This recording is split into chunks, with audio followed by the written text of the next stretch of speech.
upang matugunan ang mga kinakaharap na pagsubok ng mga guro at mag-aaral sa gitna ng kasalukuyang pandemya. Nagsanib tulong sina Congressman Charlie Cojuangco ng unang distrito ng Tarlac, DEPED Region 3 Regional Director Dr. May B. Eclar at Tarlac Schools Division Superintendent Dr. Ronaldo Pozon para sa isang napapanahong proyekto na tinaguriang Project Shine, Aral TarlakHenyo. Ang mga mag-aaral ng Grade 4 at Grade 5, ganon din ang Grades 8 and 9 sa buong probinsya ng Tarlac, kasalukuyang sumasailalim sa radio-based instruction. Katuwang ang himpilang DZTZ 828 kHz AM at RTV Tarlac, Channel 26. Ang Tarlac po nangunguna po ngayon pagdating po sa radio-based instruction. Marami pong humahanga sa atin. I'm very happy this station, itong DCTC, could reach the whole of Region 3. Hindi natin alam, we are contributing. We are creating a very big dent in the history of Philippine education. And I am proud. I am here in Tarlac. This is the noble cause of education in which you and I, without you knowing it, we are bound to do.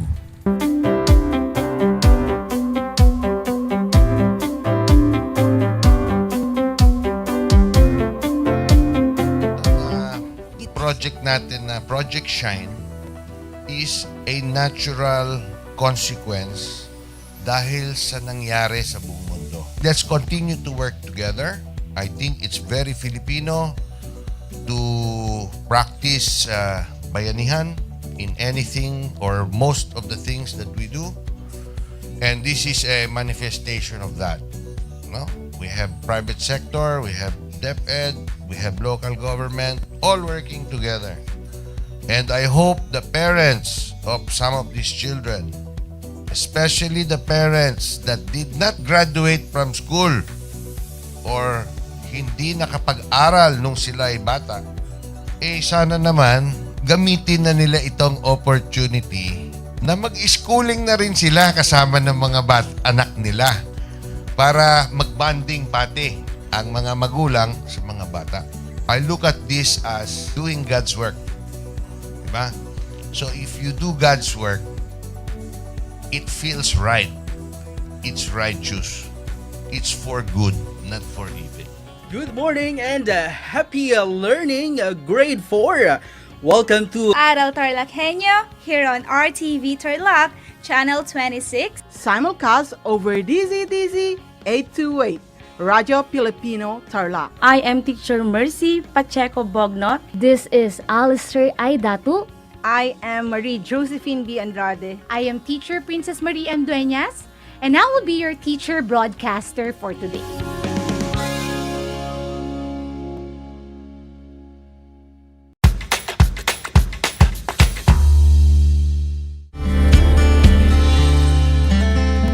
Alam niyo ba na ang Pilipinas ay mayroong 7,641 islands? Mula sa bilang na 7,107 islands, nadagdagan ito ng 534 na isla noong 2017. Tanging 2,000 lamang sa mga islang ito ang natitirhan.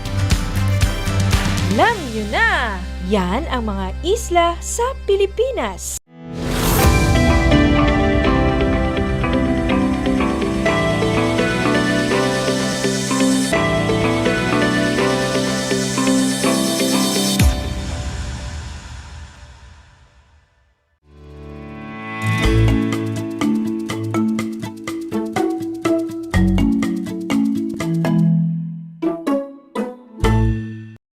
Good afternoon, listeners and viewers. Welcome to Aral TarlakHenyo here on RTV Tarlac Channel 26, broadcasting live here at Capas Tarlac, simulcast over DZTC 828 Radio Filipino Tarlac. I am Kenneth Salak from Lawi High School, your teacher broadcaster for today. Before we continue, I want you to get your pen and your learning activity sheet for this week. Make sure that you are in your most comfortable place so we can begin. Are you ready? Let us get started. In the last episode, Teacher Pinky Rivera discussed with you briefly the characteristics of different text types, and the guidelines on how to develop effective paragraphs.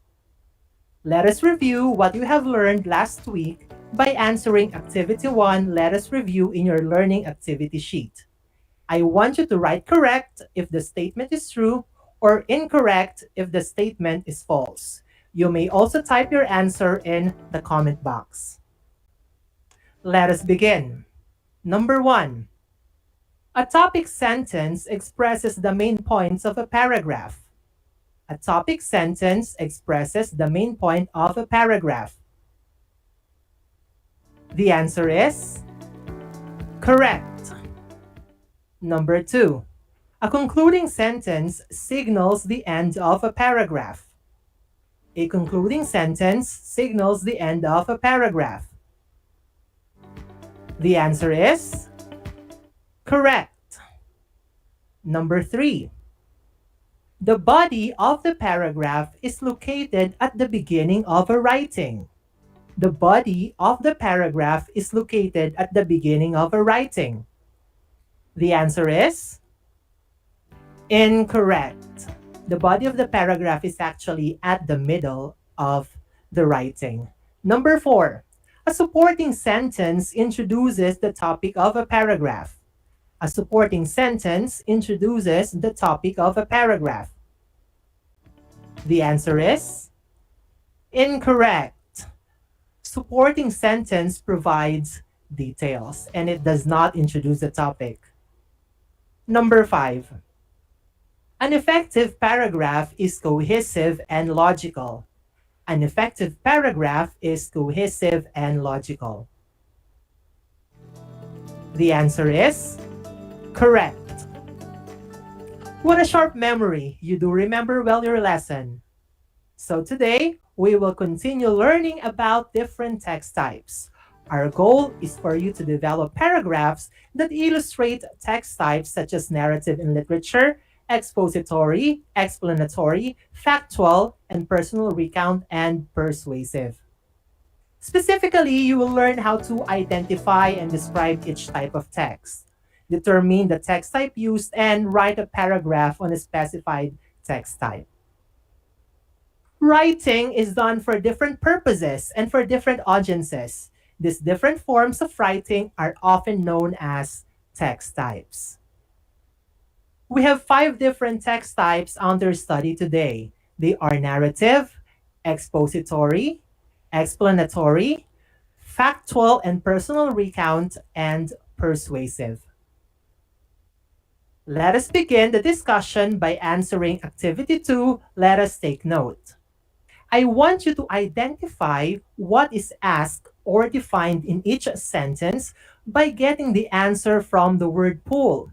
Write the letter of your answer on the blank before each number, or you may type your answer in the comment section of our Facebook Live. Let's begin with number 1. It tells a chronological story, either real or fictional.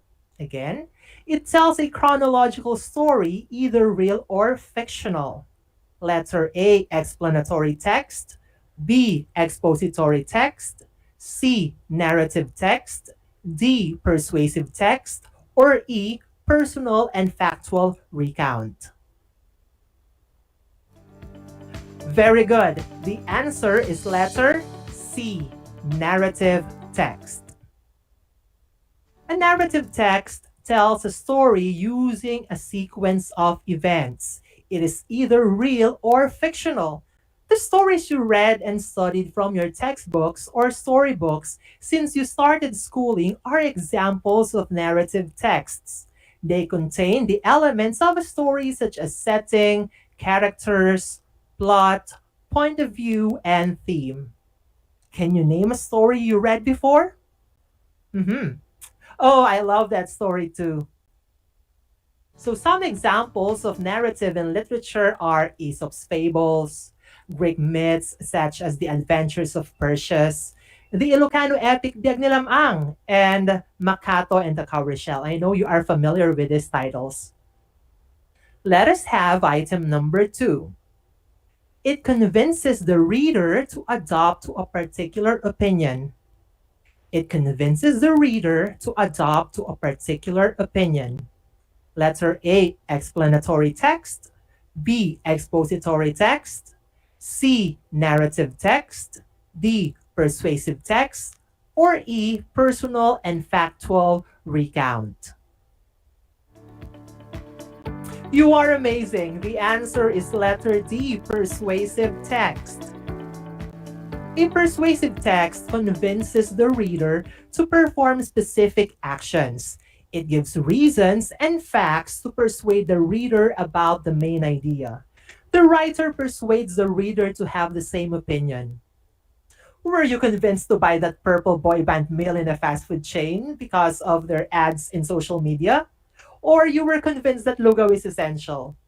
That is definitely persuasion.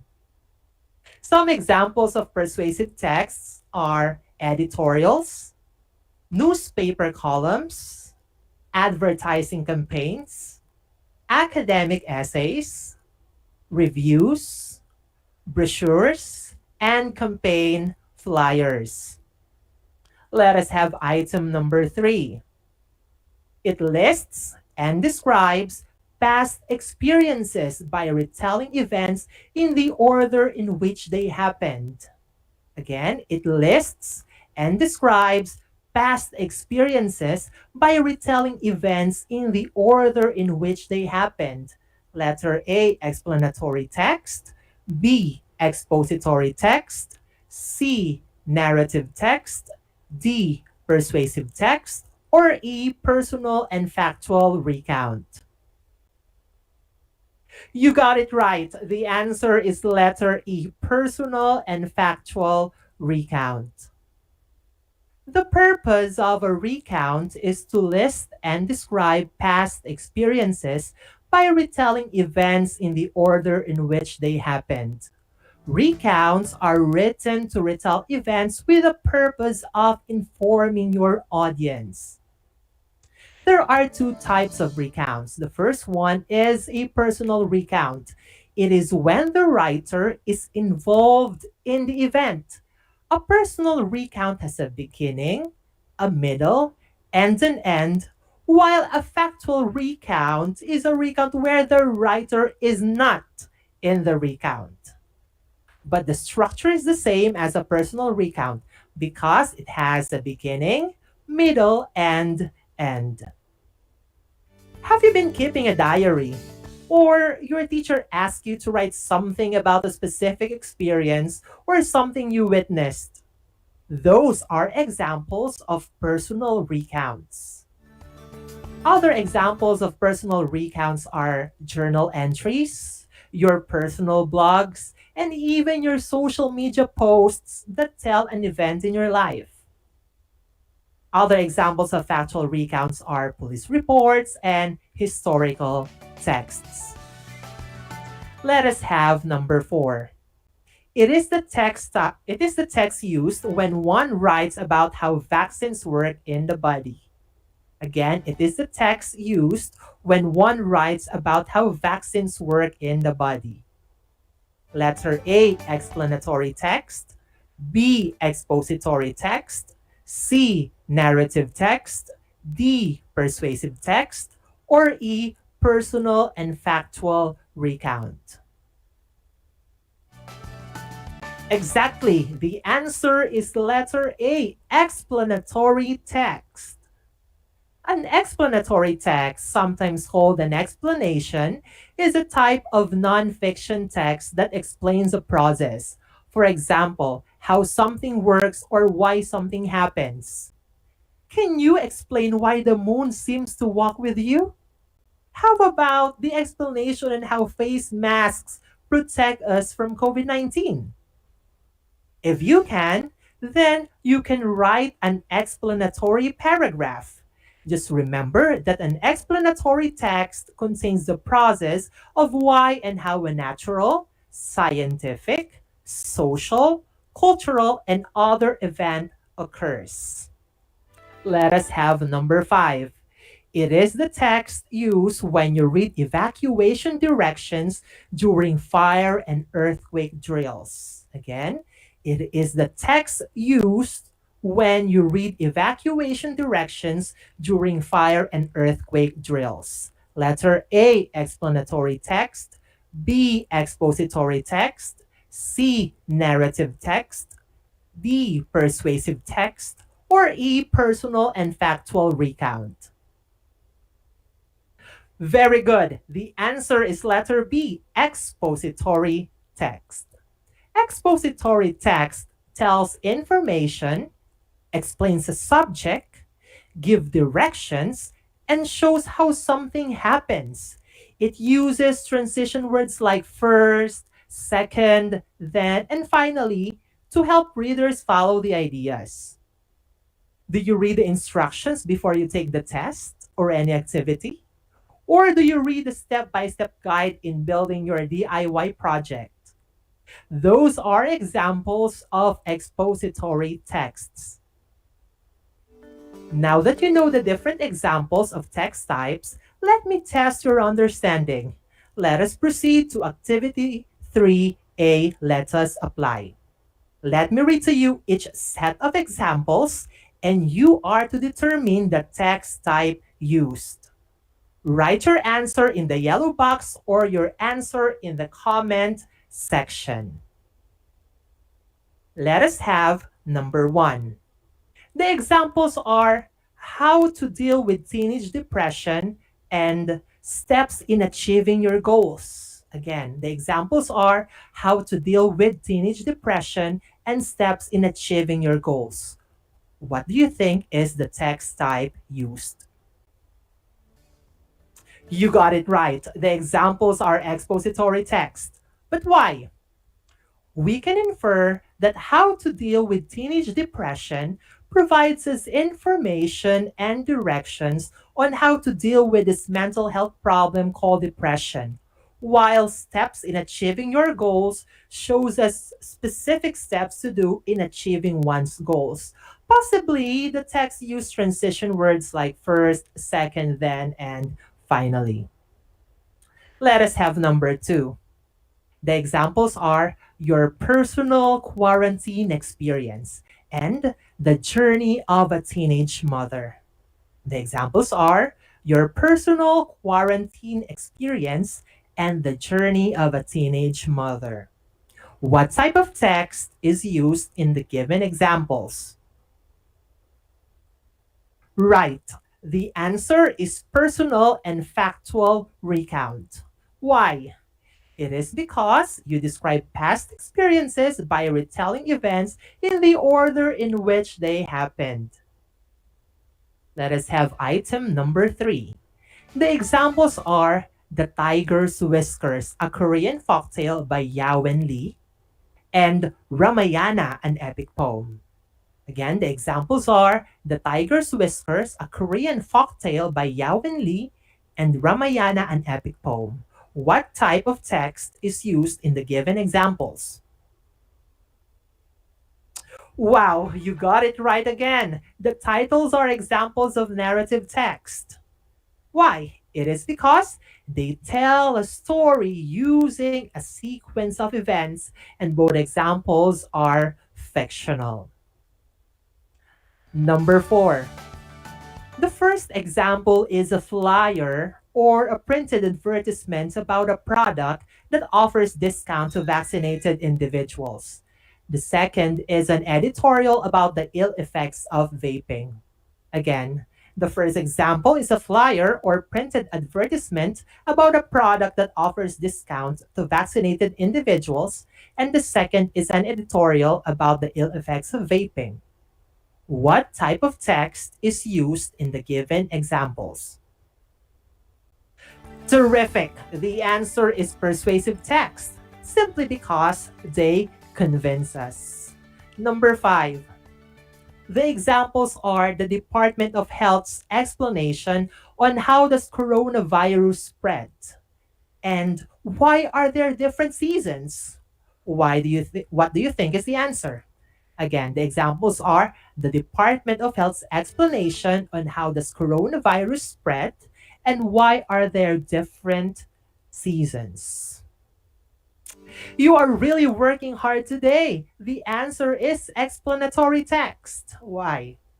It is because it gives us an explanation on the process of how coronavirus spread and the reason why there is a change of seasons. I bet you are now ready for the next activity. Let us have activity 3B. I want you to put a check mark on the blank before the number if the statement is true, or an X if it is false. Let us begin. Number 1. A speech read by a politician to convince people to vote for him is an example of a persuasive text. Again, a speech read by a politician to convince people to vote for him is an example of a persuasive text. The answer is check. Very good. It is persuasive because the politician is convincing the people to vote for him. Number 2. Writing a diary about your quarantine birthday experience is an example of a personal recount. Writing a diary about your quarantine birthday experience is an example of a personal recount. The answer is check. This is an example of a personal recount because you write about your past personal experience. Another is the use of the pronoun I in the writing itself. Number 3, your teacher assigned you to read the Mahabharata, an Indian epic. Your reading assignment is an example of an explanatory text. Again, your teacher assigned you to read the Mahabharata, an Indian epic. Your reading assignment is an example of an explanatory text. The answer is an X. Why? It is because Mahabharata is an epic and it falls under narrative text. It tells a story and does not explain anything. Number 4. The package instructions on how to cook carbonara is an example of an expository text. The package instructions on how to cook carbonara is an example of an expository text. The answer is check. Why? It is because it provides directions or steps on how to cook carbonara. Let's have the last number, item number 5. You read an article that explains how exercise helps the body in fighting COVID. The article is an example of a factual recount. Again, you read an article that explains how exercise helps the body in fighting COVID. The article is an example of a factual recount. The answer is it's an X. Why? Simply because the example is an explanation how exercise helps the body in fighting COVID. It is an explanatory text and not a factual recount. I am deeply amazed with your performance today. Indeed, you understood the lesson well. For your assignment, answer activity 4, let us strengthen. I will be giving you 5 topics to choose from, then write a 5-sentence paragraph. You only pick one, okay? Only one from the topics. Each topic falls under a specific text type. Here are they. These are your options. If you want to write narrative, you may want to write your original tale. Again, for narrative, your original tale. For expository, steps in hand washing. Again, for expository, steps in hand washing. If you want to write an explanatory paragraph, you write about how vaccines protect the body. Again, for explanatory, how vaccines protect the body. For personal and factual recount, you write your my personal distance learning experience. Again, my personal distance learning experience. Or persuasive text, lugaw is essential. For persuasive text, lugaw is essential. Your paragraph will be evaluated based on 3 criteria. First is the content, second is organization, third is mechanics. That includes spelling, grammar, and punctuation. After writing your paragraph, submit it to your teacher for grading. Did you enjoy our class today? If you are part of the live streaming, click that heart or like button to express your affirmation. Remember that writing is done for different purposes. Though you are young, you have a purpose in this life. It may differ from one person to another, but you all share the same purpose of Filipino learners, and that is to be makajos, makatao, makakalikasan, and makabansa. This has been Kenneth Salak, your teacher broadcaster from Lawi High School, saying, happy learning and live a purposeful life. Good afternoon.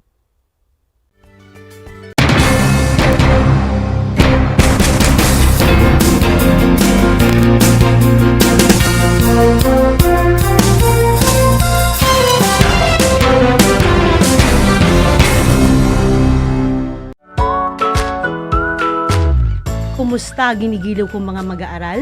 Muling sumasa inyo ang Aral TarlakHenyo Mula sa RTV Tarlac, Channel 26 at DZTC. 828 Radyo Pilipino. Ako ang inyong guro, Ginoong Orlando Santos Alejo Jr. sa sining pang-industriya ng ika-4 na baitang sasamahan at gagabayan ka Gamit ang makabagong paraan ng komunikasyon.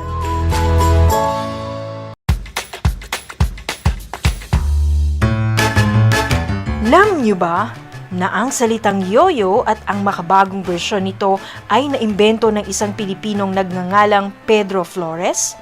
Taong 1920s nang dinala ni Flores ang laruang ito sa Estados Unidos. Sinimulan niya ang paggawa nito sa kanyang maliit na pabrika sa California at ipinakita sa mga tao ang iba't ibang tricks ng paggamit nito. Alam mo na, yan ang yoyo! Handa ka na bang magpabakuna? Narito ang mga paalala at hakbang na gagawin sa proseso ng pagbabakuna. Bago ang pagbabakuna, kinakailangan mo nang dumaan sa pre-vaccination screening. Kinakailangan kumuha muna ng medical clearance sa doktor ang mga kabilang sa special population tulad ng mga sumusunod. May problema sa immune system, may cancer, may HIV, sumasailalim sa transplant operation, kasalukuyang umiinom ng steroids, mga senior citizens na may special conditions. Step 1. Waiting area. Siguraduhin kayo ay pumunta sa tamang oras at petsa ng inyong schedule sa pagbabakuna. Hindi papayagan ang mga walk-in sa vaccination sites. Maupo sa bakanting upuan alinsunod sa tamang pagkakasunod ng bilang. Hintayin na tawagin kayo para sa susunod na hakbang. Habang nag-aantay, sumunod sa minimum public health standards. Isuot ang face mask at face shield. Sundin ang proper physical distancing at ugaliing maghugas at isanitize ang kamay. Step 2. Registration. Sundin ang mga patakaran ng inyong LGU o vaccination site sa pag-register at ipakita ang inyong government ID. Bibigyan kayo ng kopya ng informed consent form, health screening form, at mga pamphlet tungkol sa bakuna na pwede ninyong basahin. Hintayin na matapos ang proseso ng registration bago pumunta sa susunod na hakbang. Step 3. Screening. Kayo ay isa sa ilalim sa health screening at tatanungin tungkol sa inyong kalusugan tulad ng history of COVID-19 exposure, history of vaccination, mga gamot na iniinom, kung may allergies at iba pa. Ito ay para makasiguro kung angkop para sa inyo ang magpapakuna sa kasalukuyan. Step 4. Health education. Makinig sa ibabahaging importanteng impormasyon tungkol sa pagbabakuna para sa COVID-19. Kung mayroon pa kayong ibang katanungan, sumangguni sa ating mga vaccination staff. Siguraduhin na pirmahan ang consent form na pumapayag kayong magpabakuna bago pumunta sa susunod na hakbang. Step 5. Vaccine administration. Ito ang panahon kung saan kayo ay babakunahan sa loob ng 1 hanggang 2 minuto. Huwag kalimutan na kunin ang inyong vaccination card pagkatapos matanggap ang bakuna. Step 6. Observation. Alinsunod sa Department of Health, ang lahat ng magpapabakuna ay kailangang manatili sa pasilidad ng 15 hanggang 30 minuto para obserbahan kung may hindi magandang nararamdaman. Ang ating medical staff ay nakatutok sa inyo para ma-monitor ang inyong kalusugan. Bibigyan kayo ng mga pangalan ng health facility o hotline o contact kung saan pwedeng pumunta kung kinakailangang sumangguni dahil sa side effects ng bakuna. Narito rin ang mga paalala na dapat tandaan. Siguraduhin bumalik sa schedule para sa pangalawang dose ng bakuna. Laging tandaan na kahit nabakunahan ka na, ay huwag pa rin kalimutang sumunod sa minimum public health standards tulad ng pagsasanitize ng mga kamay, pagsusuot ng face mask at face shield, at pagdidistansya sa iba ng 1 metro. Ito ay para na rin sa ating proteksyon at sa proteksyon ng iba. Para sa karagdagang impormasyon, bisitahin ang mga sumusunod na pages. Tara sa Bida Vaccination!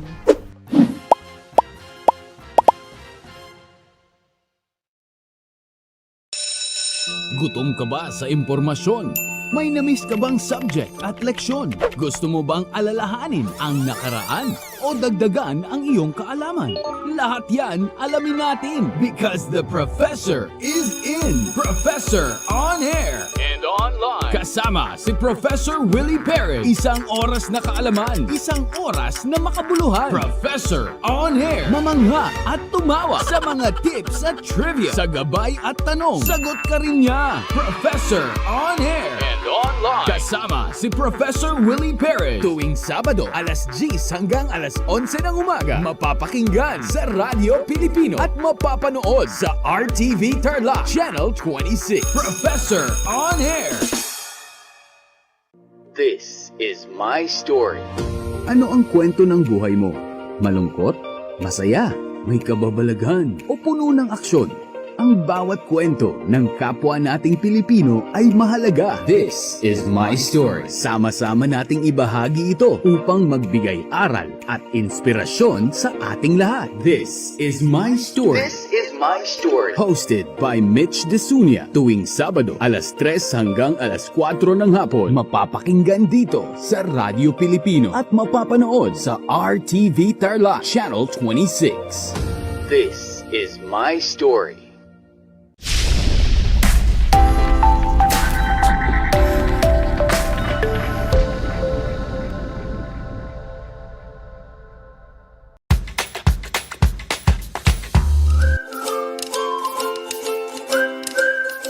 Alam niyo ba na ang jeep ay ang pinakasikat na uri ng transportasyon sa Pilipinas?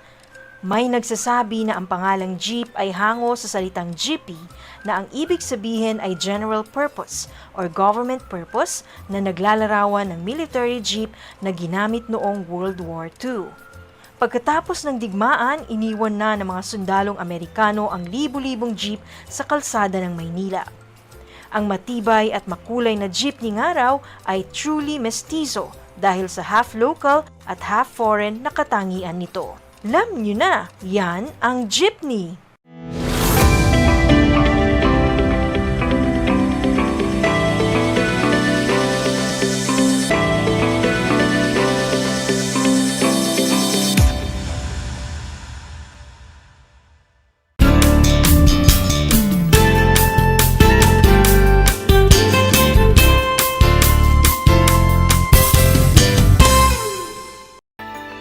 Welcome sa ating Aral TarlakHenyo sa Schools Division of Tarlac Province sa RTV Tarlac Channel 26, DZTC Radio Filipino Tarlac. Magandang araw, naririto tayo at nagsisikap at nagpupunyagi na maging makadiyos, makatao, makakalikasan at makabansa. Kamusta kayong mga ginigiliw kong mag-aaral? Ang aking pagbati at paghanga sa inyong masidhing pagpupunyagi sa patuloy na pag-aaral sa himpapawid upang matuto sa kabila ng hamon ng pagkakataon, ang COVID-19 pandemic. Ako ang inyong guro sa Araling Panlipunan Grade 8, Ginoong Arvin Lee, upang samahan at gabayan kayong maunawaan ang nilalaman ng ating aralin, kung saan natataya ang epekto ng mga ideolohiya ng Cold War at ng neo-colonialismo sa iba't ibang bahagi ng daigdig. Sa lahat po ng mga magulang at mag-aaral sa ikawalong baitang na kasalukuyang nakasubaybay sa ating live broadcast, kung kayo po ay may mga katanungan o nais linawin ukol sa ating paksa ngayong araw, ay maaari kayong mag-text sa aking numero 0938-0789-207. Inuulit ko, 0938-0789-207. Kaya text-text na.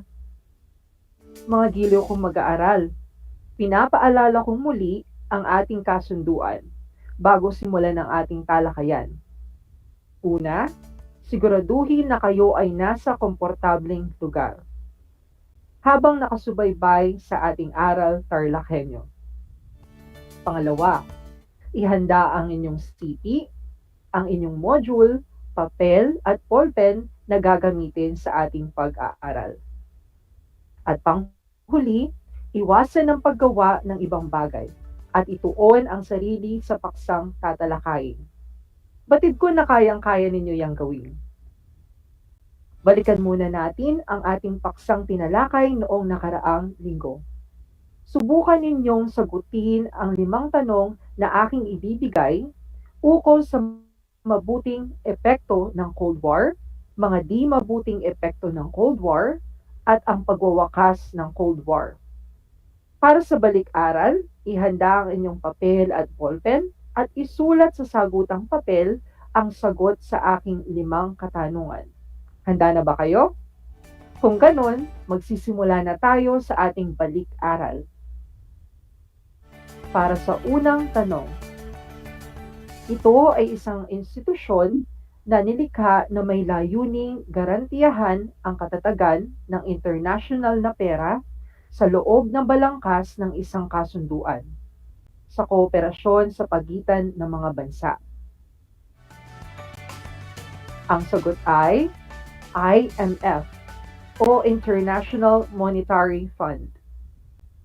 Para naman sa ating ikalawang tanong, ito ay kumakatawan sa isang alyansang pampolitika militar na nilikha noong Cold War, batay sa suporta sa kapwa military sa mga kasaping bansa, sakaling magkaroon ng pagsalakay ng mga third party. Ang sagot ay NATO o North Atlantic Treaty Organization. Para naman sa ating ikatlong tanong, isa itong institusyong nabuo upang tumulong sa gawaing rehabilitasyon at rekonstruksyon. Ang sagot dito ay IBRR o International Bank for Rehabilitation and Reconstruction. Para naman sa ating ika-4 na tanong, ito ay isang kaisipang binuo ni Mikhail Gorbachev sa pagiging bukas ng pamunuan sa pamayanan. Ang sagot dito ay glasnost o openness. Para naman sa ating panghuling katanungan, anong kasunduan ang nilagdaan sa taong 1987 ni Gorbachev at ni Reagan sa Washington, D.C. upang alisin ang lahat ng uri ng armas na nuklear? Ang sagot dito ay INF o Intermediate Range Nuclear Forces. Ilan ang nakuha mong tamang sagot? Batid ko na marami. Kung hindi man, may pagkakataon ka pang makabawi sa mga susunod nating gawain. Tinalakay natin sa nakaraang aralin ang tungkol sa mabubuting epekto ng Cold War, mga hindi mabuting epekto ng Cold War, at maging ang pagwawakas ng Cold War. Kung sa nakaraang talakayan, tinalakay natin ang mga sumusunod. Ngayon ay handa na ba kayo sa ating bagong aralin? Game na ba kayong mag-aral at matuto dito pa rin sa ating Aral TarlakHenyo? Atin namang tatalakayin ngayon ang neokolonyalismo, pamamaraan o sangkap nito at mga pamamaraan at uri ng neokolonyalismo. Inaasahan natin na pagkatapos ng leksyong ito ay kaya na ninyong maisa-isa at masuri na maigi ang neokolonyalismo, pamamaraan o sangkap nito, at mga pamamaraan at uri ng neokolonyalismo. Handa na ba kayo? Pero bago natin simulan ang ating talakayan ay magkakaroon muna tayo ng kalinawan ukol sa dalawang salita, ang neokolonyalismo at ang foreign aid. Ano nga ba ang kahulugan ng salitang neokolonyalismo? At ano na nga ba ang kahulugan ng tinatawag nating foreign aid? Pag-uusapan natin ngayon yan, ang kahulugan ng dalawang konsepto, dito pa rin sa ating Aral TarlakHenyo. Ang neokolonyalismo ay ang impluwensyang panlipunan at pangkultura ng mga mananakop. Ito'y impluwensya na walang ginamit na military o politika na kontrol para makamit. Bukod dito, ang salitang neo ay nangangahulugang makabago. Kaya naman kung ating titignan ang buong salita, ang neokolonyalismo ay ang pagsakop ng isang makapangyarihang bansa sa isang mahinang bansa at inaabuso nito ang ekonomikal na katangian ng isang bansa. Ito ay ating matatawag na makabagong pamamaraan ng pananakop sa isang mapayapang pamamaraan. Kadalasan, hindi mo mamamalayan na ang isang lugar ay nasakop dahil walang dalang puwersa at dahas sa pananakop. Ang isa sa mga pangunahing layunin ng neokolonyalismo ay ang pagsakop ng mga mahihirap na bansa at kontrolin ito. Isa sa mga paraan na ginagawa, ito ay ang pagpapautang ng pera sa bansang mahihirap. Pero dahil masyadong mahirap ang mga bansa, hindi na nila mababayaran ang perang ito. Kaya naman, napipilitan silang gawin ang kagustuhan ng mga bansang nagpautang sa kanila. Maaari itong gawin sa paraan ng pagbibigay ng malaking pabor o pagbigay ng mahalagang parte ng natural na yaman. Ang foreign aid naman ay ang pagbibigay tulong ng isang bansa sa isa pang bansa, mula pinansyal, militar o anumang mga resources. Ito ay maaaring ipagkaloob bilang pagpapatibay ng relasyon o alyansa ng dalawang bansa. Pwede rin itong ibigay kapalit ng commercial access sa mga likas na yaman ng bansang tatanggap nito. Dagdag pa rito ay ang pagtatatag ng military ally.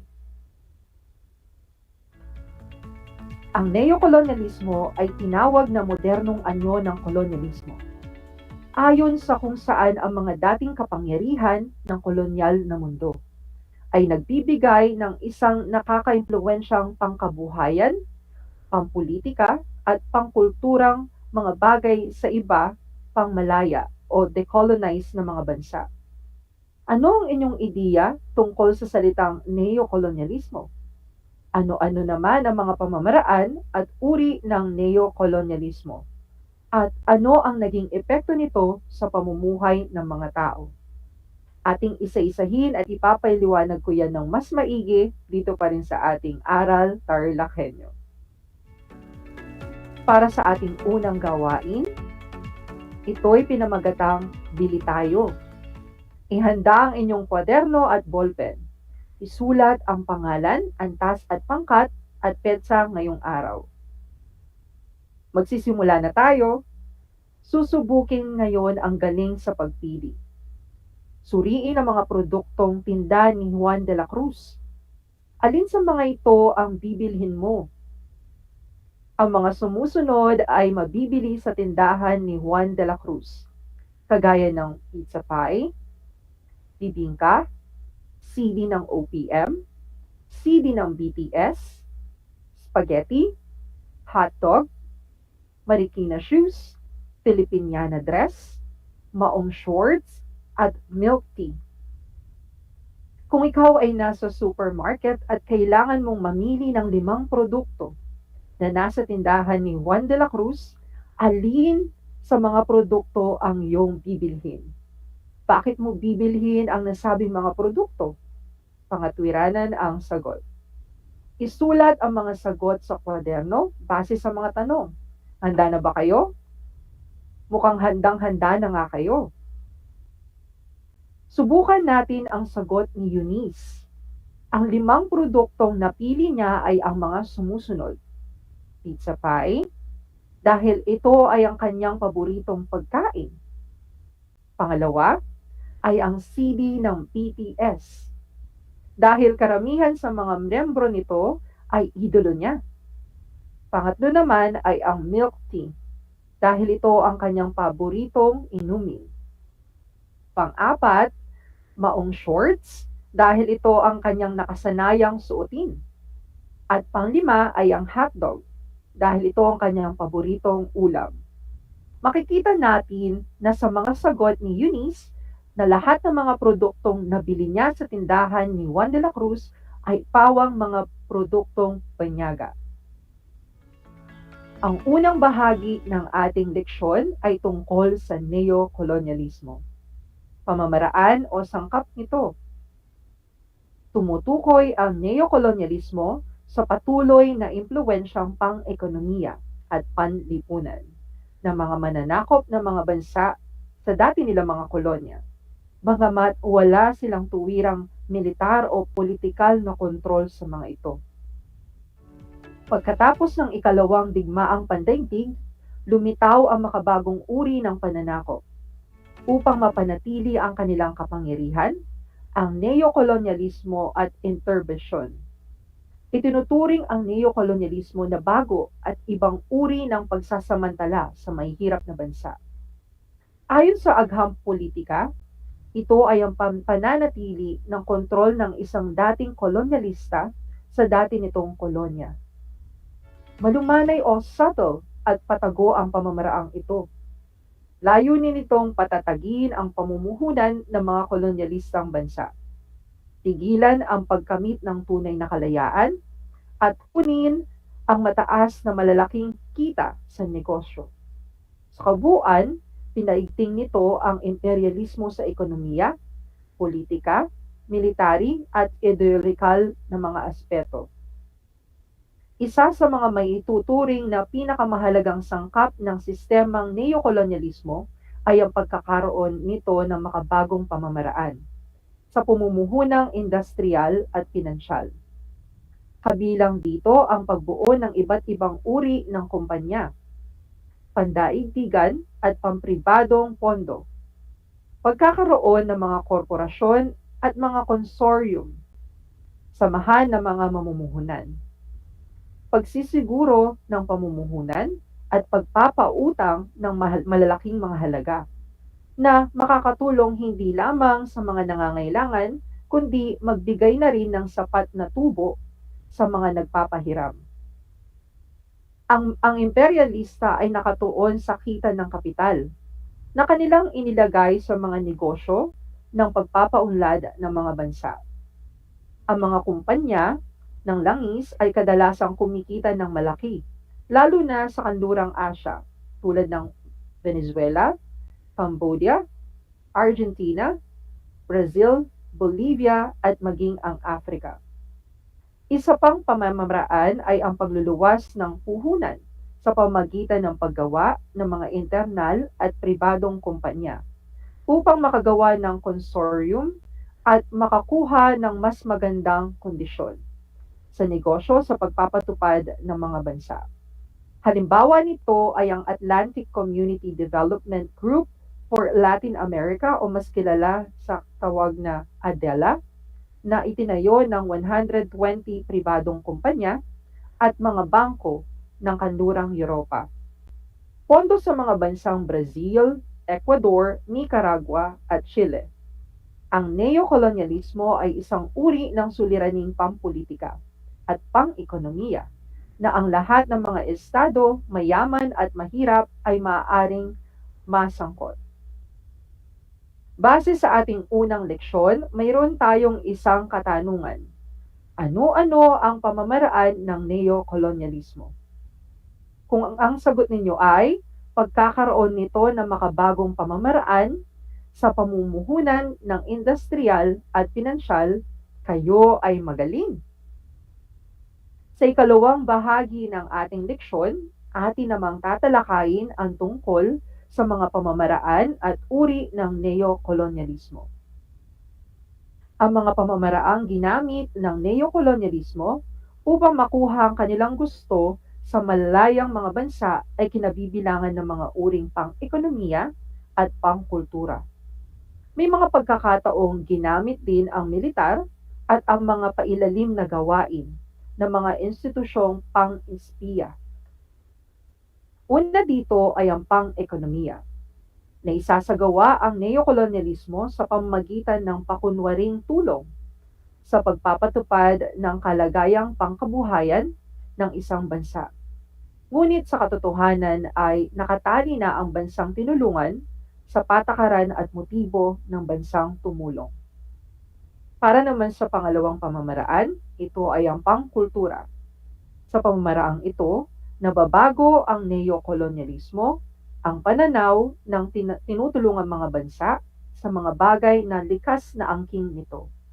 Bunga ng kulturang dala ng dayuhang tumutulong o bansang dayuhan. Nagbabago ang pinahahalagahan ng mga mamamayan na tinulungan ng bansa katulad ng pananamit, babasahin, pagkain, maging sa pag-uugali. Halimbawa, itinuro ang kabihasnan, kasaysayan at wika ng mga Amerikano. Kaya naapektuhan ang sariling kalinangan, pati na ang paggamit ng sariling wika. Ilan lamang ito sa naging dahilan ng pagtataglay ng mga Pilipino ng kaisipang kolonyal na pumupuri at dumarakila sa anumang bagay na gawa ng Estados Unidos at nawawalang bahala sa mga bagay na gawa sa sariling bayan.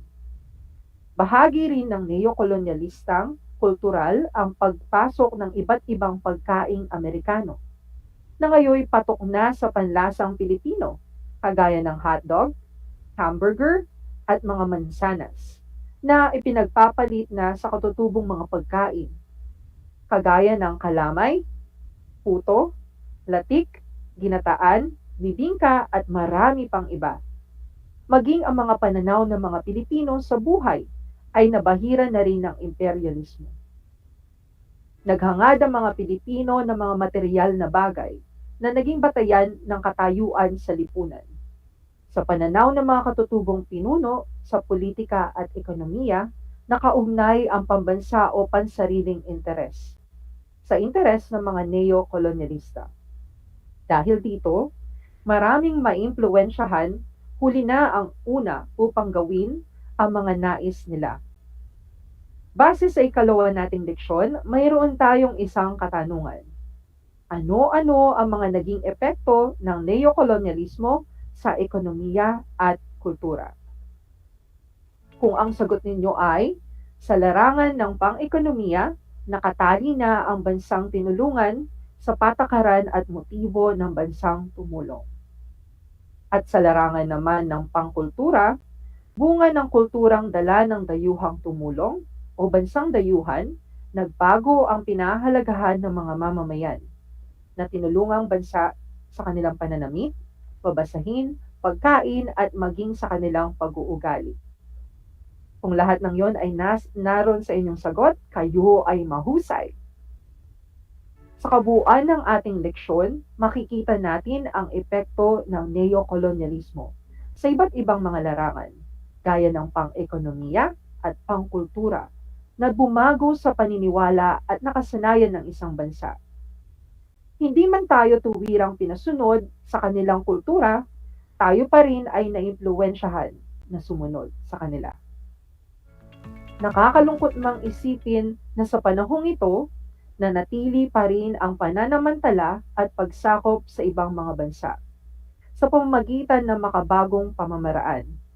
Hindi nawala sa mga tao ang sobrang pag-asa sa ibang mga bansa, sa madalas na pagtulong ng mga bansang mayayaman, Laging umaasa na lang ang mga ito sa kanila, na hanggang sa ngayon, lagi pa rin silang nangungutang sa kasalukuyan. Sa kasalukuyang panahon, lalo na sa panahon ng pandemya, hindi natin maiiwasan ang mahirapan, lalo na sa mga taong walang-wala. Pero hindi doon natatapos ang buhay. Kailangan nating bumangon at piliting hindi malugmok sa kahirapan. Maraming paraan para maiahon ang sarili sa kahirapan. Ang kailangan lamang ay tiyaga at abilidad. Mga giliw kong mag-aaral, naisip niyo ba ang epekto ng labis na pag-asa na lang sa iba? Kung ang sagot ninyo ay oo, labis akong natutuwa. Lagi niyong tatandaan na hindi masama ang humingi ng tulong sa iba, pero laging isipin na ang tulong ay dapat sa simula lamang. Kailangan niyong pag-ibayuhin ang inyong kaalaman at kakayahan para sa inyong kinabukasan. Hindi lagi sa lahat ng pagkakataon ay aasa na lamang kayo sa tulong ng iba.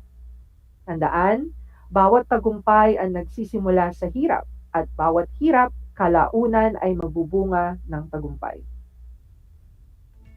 Sana ay naunawaan ninyo ang unang bahagi ng ating talakayan patungkol sa neokolonyalismo, pamamaraan o sangkap nito at ang mga pamamaraan at uri ng neokolonyalismo. Ngayon, tapos na natin ang unang bahagi ng ating leksyon.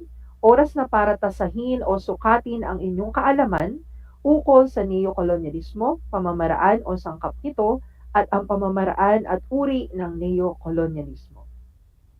Ihanda ang inyong kwaderno at ballpen para sa inyong gawain. Isulat ang inyong pangalan, antas at pangkat at petsa ngayong araw. Magsisimula na tayo.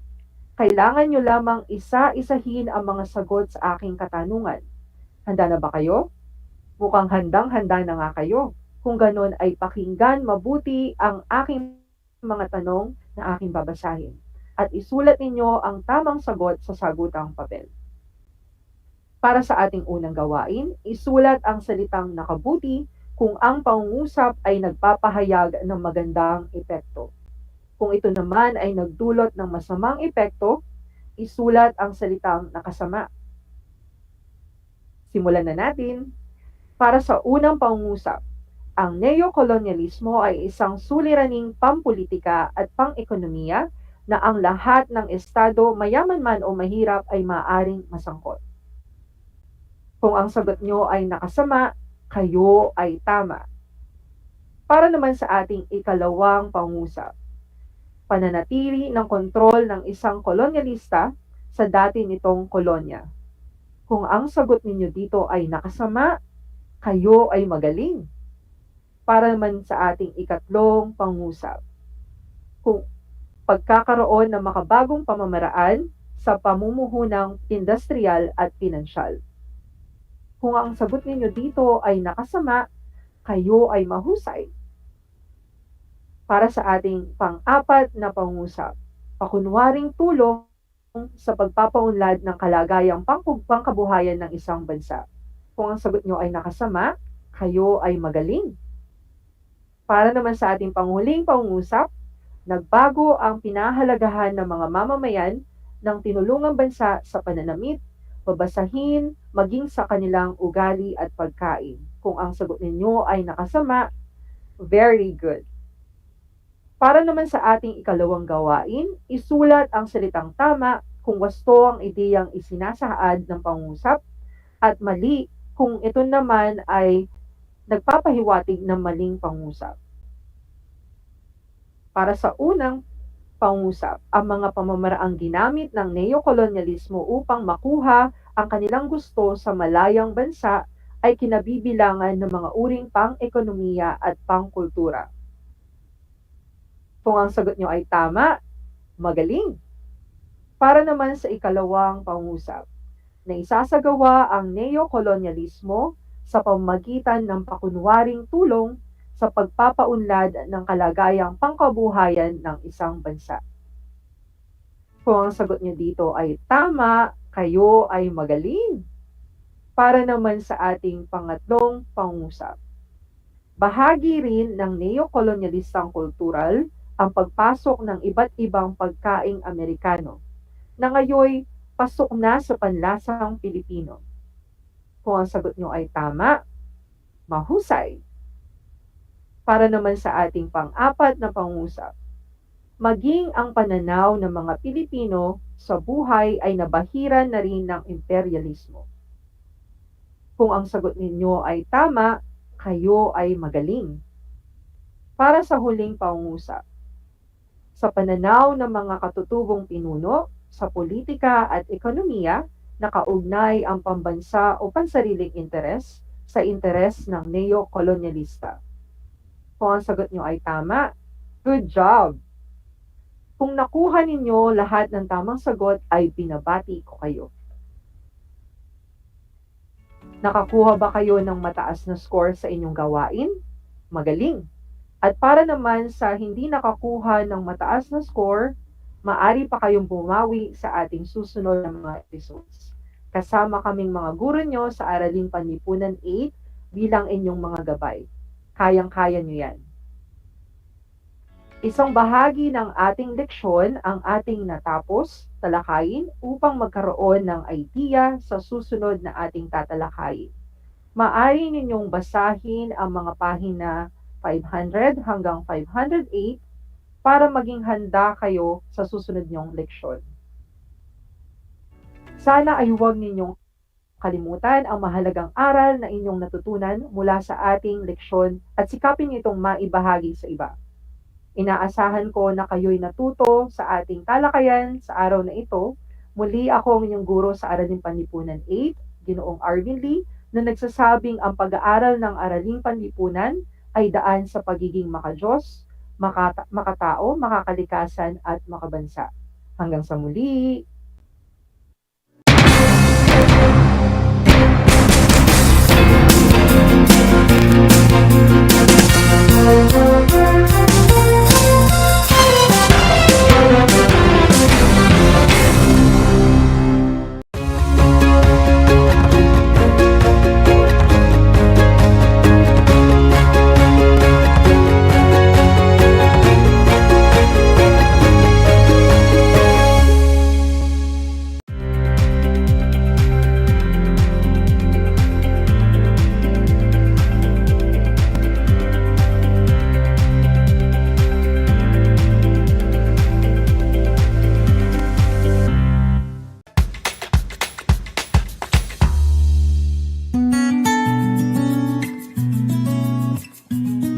Alam niyo ba na ang kinikilalang Guinness Book of World Records holder bilang pinakamaliit na commercially harvested fish ay isang sinarapan? Ito ay matatagpuan lamang sa Pilipinas, sa Lake Buhi sa Bicol River. Isa itong uri ng goby na may transparent na katawan na may sukat na 12.5 mm. Alam mo na, yan ang sinarapan.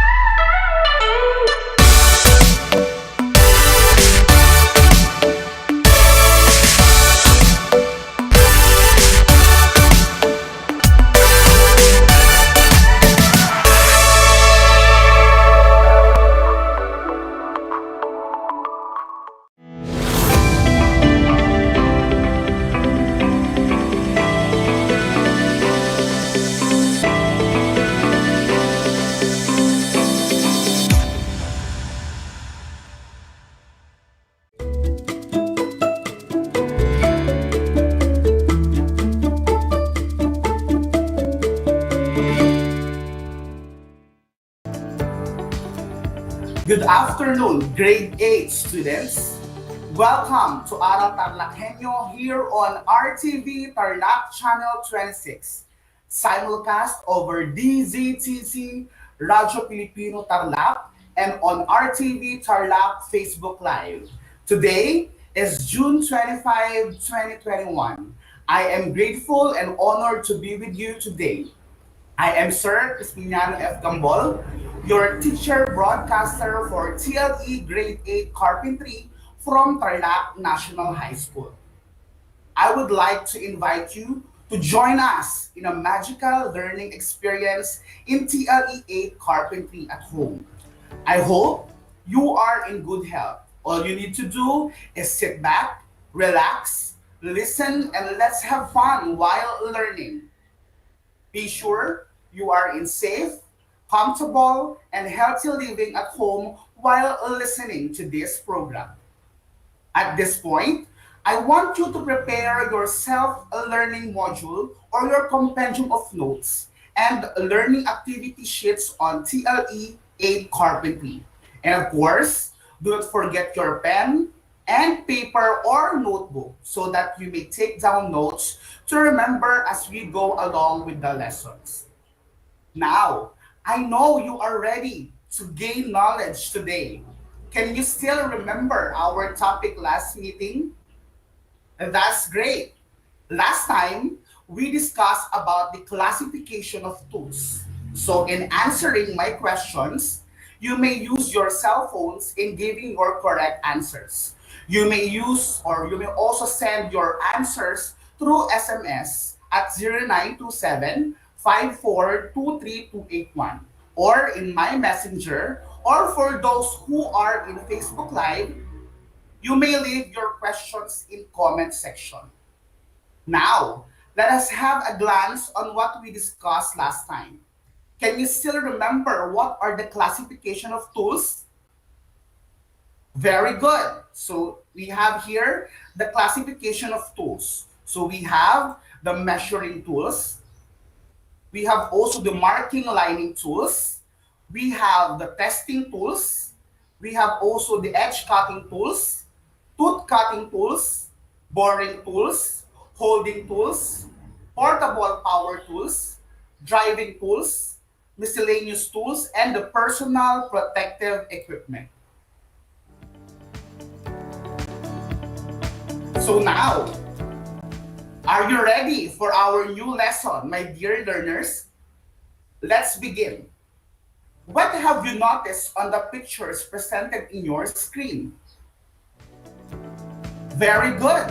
They are rusted tools. And at the same time, the cross-cut saw was broken. In line with this, what do you think is our topic for today?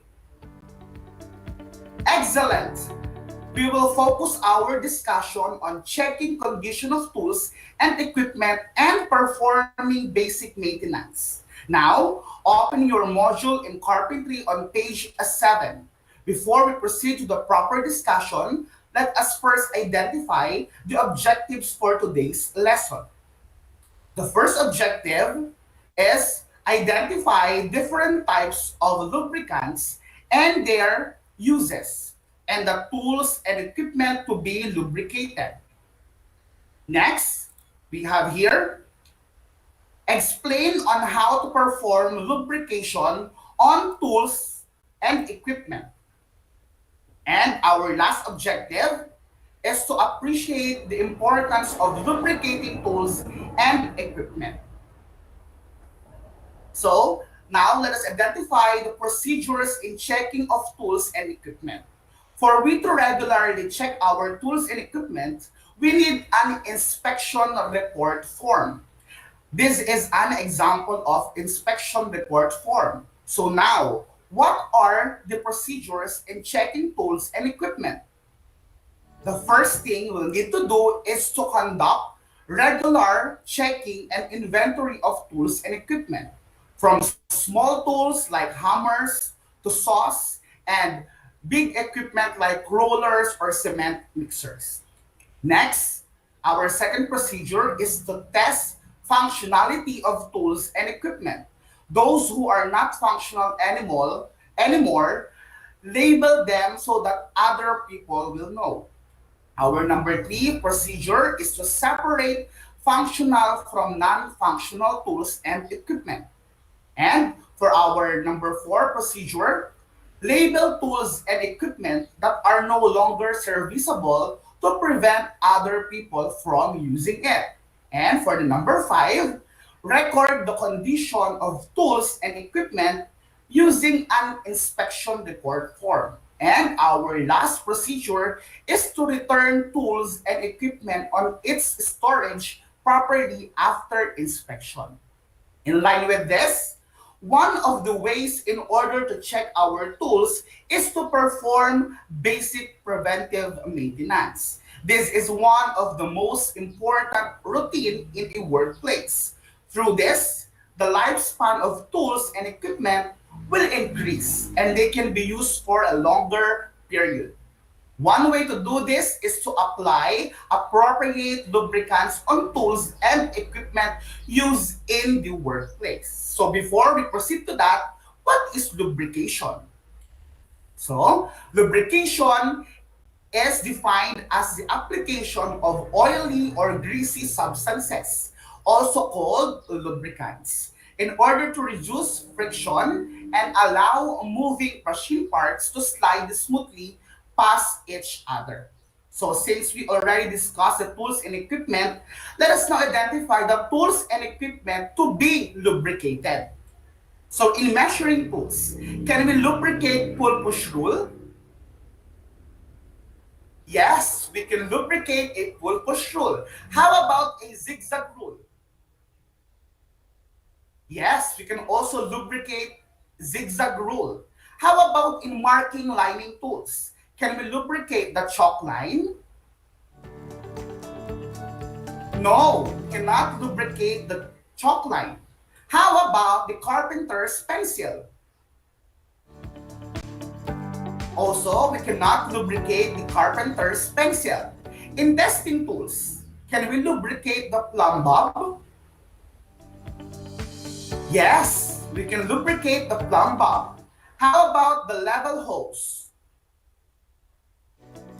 We cannot lubricate the level hose. In edge cutting tools, can we lubricate the plane? Yes, we can lubricate the plane. And how about the chisel? Yes, we can also lubricate the chisel. How about in tooth cutting tools? Can we lubricate the crosscut saw? Of course, we can lubricate the crosscut saw. In boring tools, can we lubricate the brace? Yes, we can lubricate the brace. And how about for the drill bit? We can also lubricate the drill bit. And in holding tools, can we lubricate the bench vise? We can lubricate it. And for the bar clamp, yes, we can also lubricate the bar clamp. And in portable power tools, can we lubricate the circular saw? Very good. And for the electric drill, can we lubricate it? Yes, we can lubricate the electric drill. And lastly, how about the mallet? Can we lubricate it? We cannot lubricate the mallet. And how about the claw hammer? Yes, we can lubricate the claw hammer. So we can notice that the most of the tools and equipment are needed to be lubricated. Now, let us now identify the basic lubricants and their uses. So let's start with the oil. Oil is the commonly used lubricant for tools and equipment. It is a thin liquid used for hinges, tool maintenance, and sharpening blades. It is used when you want to lubricate something without the resistance inherent in using grease. You need lubrication to weak into a smaller space without having to take anything apart. Do not use oil when the surfaces being lubricated are exposed to dust or dirt. You cannot also use oil when you need to keep things around the surfaces clean because oils are low in viscosity and thus tend to drip and run. Next lubricant is what we call the grease. Grease is a combination of oil and thickeners used for equipment with gears, bearings, chains, and linkages. You will use grease when you need lubrication to stay put and stick to surfaces for a long time. You will also use this if you want to seal out contaminants such as water or dust. You will not use grease when you have fine or fast moving mechanisms where thick grease would create too much resistance. Okay, next in line, we have here the penetrating lubricant. So when we say penetrating lubricant, it is something to do with the very low viscosity that allows it to infiltrate in narrow spaces between parts of tools or equipment. However, it is not designed for long-lasting lubricants. And our last type of lubricant is what we call the dry lubricant.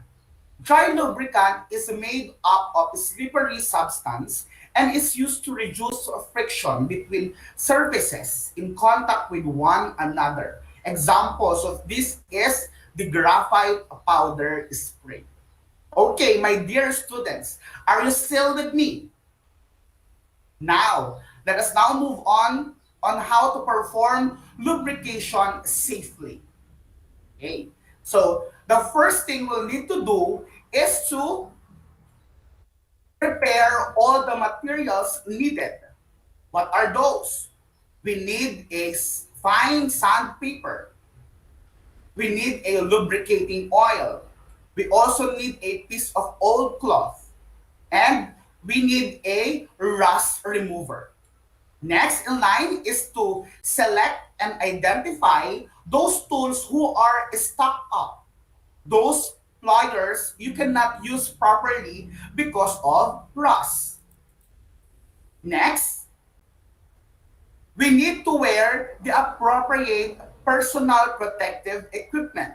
What are those? We need goggles or eyewear. We also need gloves. We also need a dust mask or a face mask. And lastly, next in line is we need to wash them in order to wipe out the dust.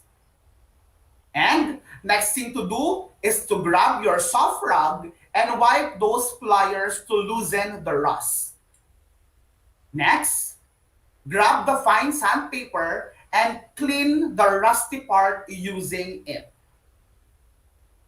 Next, we need to apply the rust remover on the rusty part so that it will wipe out the excess rust on the pliers. Continue to use the sandpaper until you totally remove the rust on the pliers.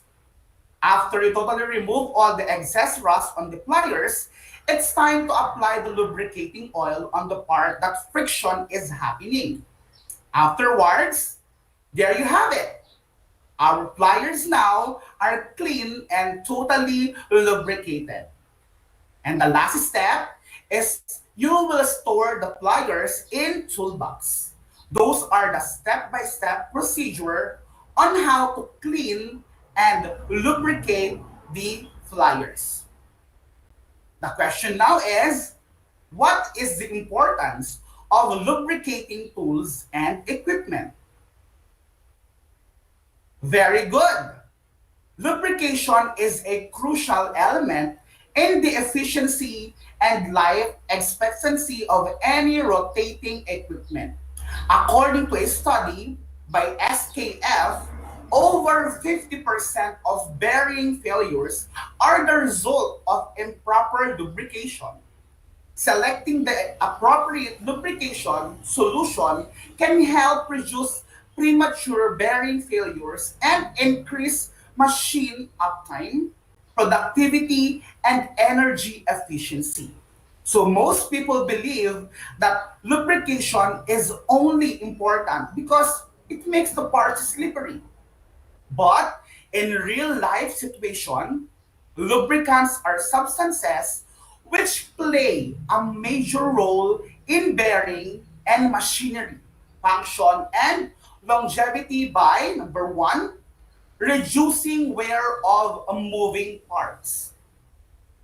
Number two, reducing friction between rotating parts and stationary once. Number 3, absorbing shock. Number 4, reducing operating temperatures. Number 5, minimizing corrosion of metal surfaces.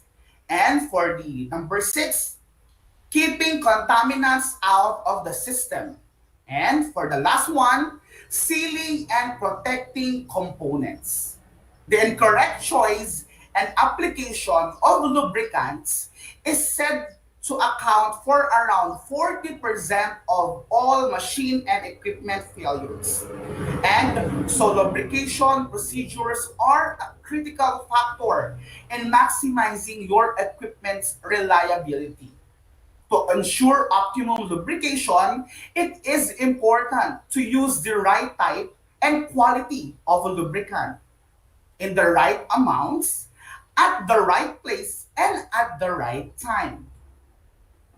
Now, let's have a recap on what we have discussed. What is lubrication? Very good. It can be defined as the application of oily or greasy substances, also called lubricants, in order to reduce friction and allow a moving machine parts to slide smoothly past each other. What are the materials needed in cleaning and lubricating the flyers? Very good.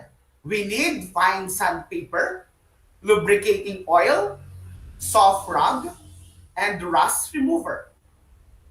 What is the sixth procedure in checking of tools and equipment? So, return tools and equipment on its storage properly after inspection. And what are the 4 basic types of lubricants? Very good. We have oil, grease, penetrating lubricant, and the dry lubricant. Well done! There you have it, students. Hopefully, you learned something new from our topic for today. At this juncture, let us see how well you understand the lesson. Kindly get a piece of paper and a pen. This is a multiple choice quiz. It only consists of 5 items. Write the letter of the correct answer and I will read the question twice. Are you ready? Very good. I know you are ready. So in a piece of paper, write the letter of the correct answer. For the question number 1, what is the commonly used lubricant for tools and equipment that has a thin liquid used for hinges, tool, maintenance, and sharpening blades?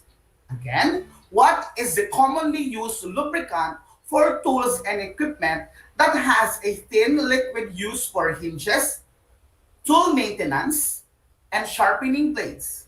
A. Oil. B. Grease. C. Penetrating lubricant.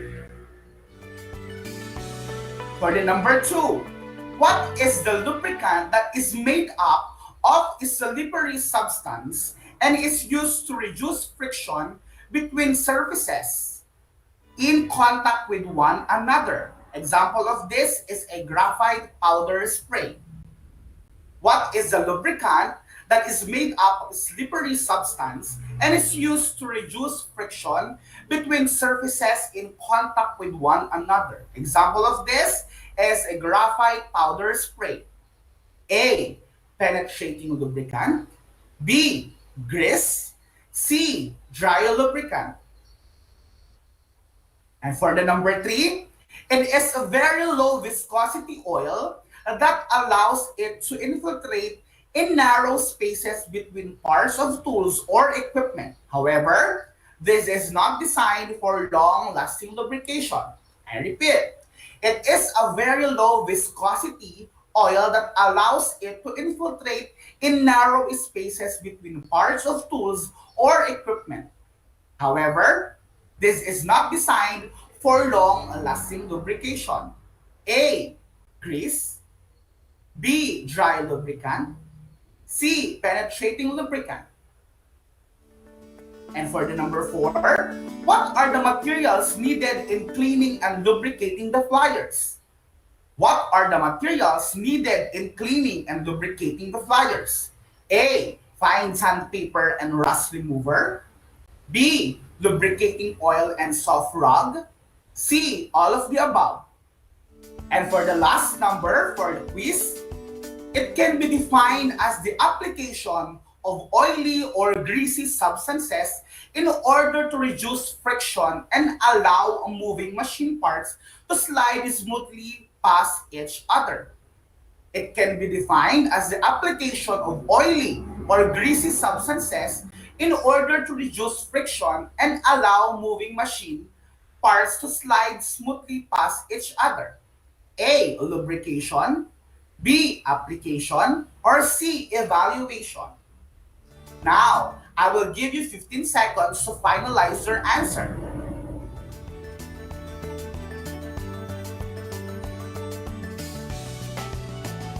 At this moment, let us now reveal the correct answers. For the number 1, the correct answer is A. Oil. For the number 2, the correct answer is C. Dry lubricant. And for the number 3, the correct answer is penetrating lubricant. And for the number 4, the correct answer is all of the above. And for the last number, the correct answer is lubrication. Okay, count the number of correct items. For those who got the perfect score, congratulations. You did a great job. For those who got 4 to 3, very good. For those who got 2 and below, still that's okay. You can refer to your compendium of notes for review and get familiarized with the topic. That was a great learning experience with you. Hopefully, you enjoyed our lesson for today. Thank you for listening. I will be glad to be with you again on our next episode and another exciting topic. I would like to end up by saying this quotation from Ralph Waldo Emerson. Life is a succession of lessons which must be lived to be understood. And do not forget, and let us all remember that in TLE, we have skills, we have knowledge, and progress. Thank you very much and keep safe, everyone. This is Aral TarlakHenyo here on RTV Tarlac Channel 26. Simulcast over DZTC Radyo Pilipino Tarlac and on RTV Tarlac Facebook Live. Again, this is Teacher Chris from Tarlac National High School. See you next time!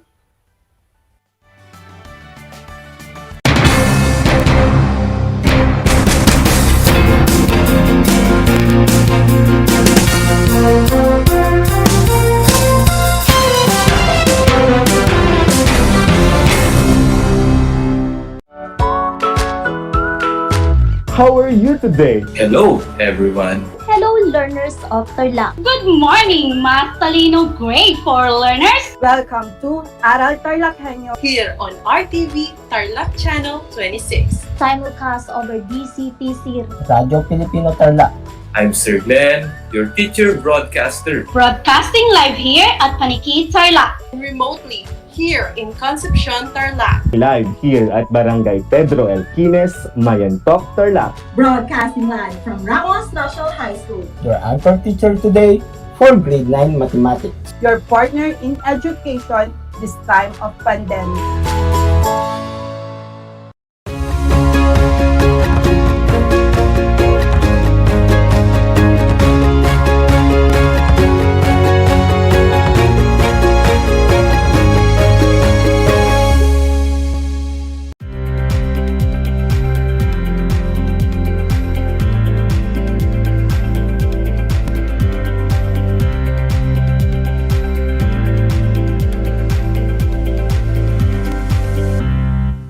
Handa ka na bang magpabakuna?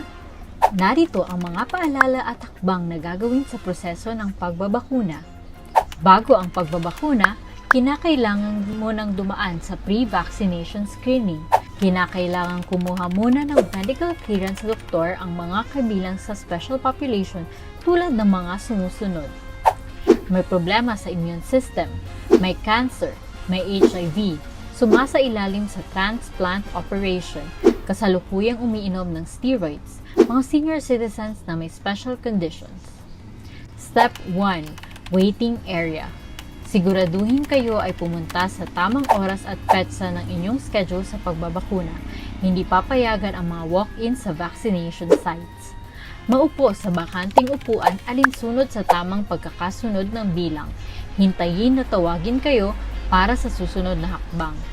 Habang nag-aantay, sumunod sa minimum public health standards. Isuot ang face mask at face shield. Sundin ang proper physical distancing at ugaliing maghugas at isanitize ang kamay. Step 2. Registration. Sundin ang mga patakaran ng inyong LGU o vaccination site sa pag-register at ipakita ang inyong government ID. Bibigyan kayo ng kopya ng informed consent form, health screening form, at mga pamphlet tungkol sa bakuna na pwede ninyong basahin. Hintayin na matapos ang proseso ng registration bago pumunta sa susunod na hakbang. Step 3. Screening. Kayo ay isa sa ilalim sa health screening at tatanungin tungkol sa inyong kalusugan tulad ng history of COVID-19 exposure, history of vaccination, mga gamot na iniinom, kung may allergies at iba pa. Ito ay para makasiguro kung angkop para sa inyo ang magpapakuna sa kasalukuyan. Step 4. Health Education. Makinig sa ibabahaging importanteng impormasyon tungkol sa pagbabakuna para sa COVID-19. Kung mayroon pa kayong ibang katanungan, sumangguni sa ating mga vaccination staff. Siguraduhin na pirmahan ang consent form na pumapayag kayong magpabakuna bago pumunta sa susunod na hakbang. Step 5. Vaccine Administration. Ito ang panahon kung saan kayo ay babakunahan sa loob ng 1 hanggang 2 minuto. Huwag kalimutan na kunin ang inyong vaccination card pagkatapos matanggap ang bakuna. Step 6. Observation. Alinsunod sa Department of Health, ang lahat ng magpapabakuna ay kailangang manatili sa pasilidad ng 15 hanggang 30 minuto para obserbahan kung may hindi magandang nararamdaman. Ang ating medical staff ay nakatutok sa inyo para ma-monitor ang inyong kalusugan. Bibigyan kayo ng mga pangalan ng health facility o hotline o contact kung saan pwedeng pumunta kung kinakailangang sumangguni dahil sa side effects ng bakuna. Narito rin ang mga paalala na dapat tandaan. Siguraduhin bumalik sa schedule para sa pangalawang dose ng bakuna. Laging tandaan na kahit nabakunahan ka na, ay huwag pa rin kalimutang sumunod sa minimum public health standards tulad ng pagsasanitize ng mga kamay, pagsusuot ng face mask at face shield, at pagdidistansya sa iba ng 1 metro. Ito ay para na rin sa ating proteksyon at sa proteksyon ng iba. Para sa karagdagang impormasyon, bisitahin ang mga sumusunod na pages. Tara sa Vida Vaccination!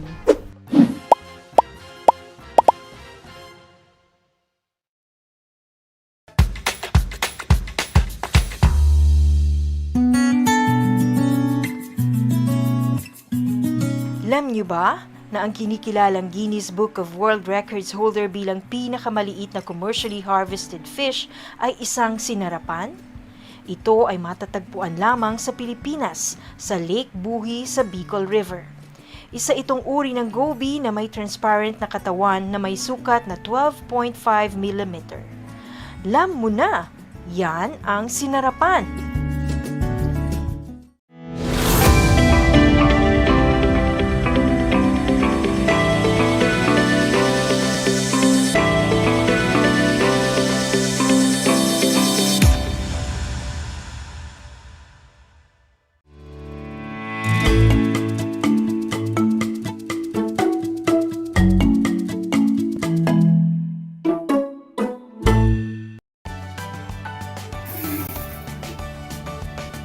Broadcasting live at Victoria, Tarlac, you are watching Aral TarlakHenyo here on RTV Tarlac, Channel 26, simulcast over DCTC, 828, Radyo Pilipino Tarlac, and RTV Facebook Live. Magandang buhay, grade 8 learners! This is your teacher broadcaster for MAPE 8, Miss Erica Joy Cardona. Join me for 25 minutes of meaningful learning experience on air. Our lesson in grade 8 health for this quarter is about strategies on preventing the use of gateway drugs. At the end of our lesson, I expect you to learn strategies in the prevention and control of cigarette smoking and drinking alcoholic beverages. I also expect you to apply resistance skills in situations related to cigarette smoking and alcohol. Follow policies and laws in the family, school, and community related to cigarette smoking and alcohol. And finally, suggest healthy alternatives to cigarette and alcohol to promote healthy lifestyle.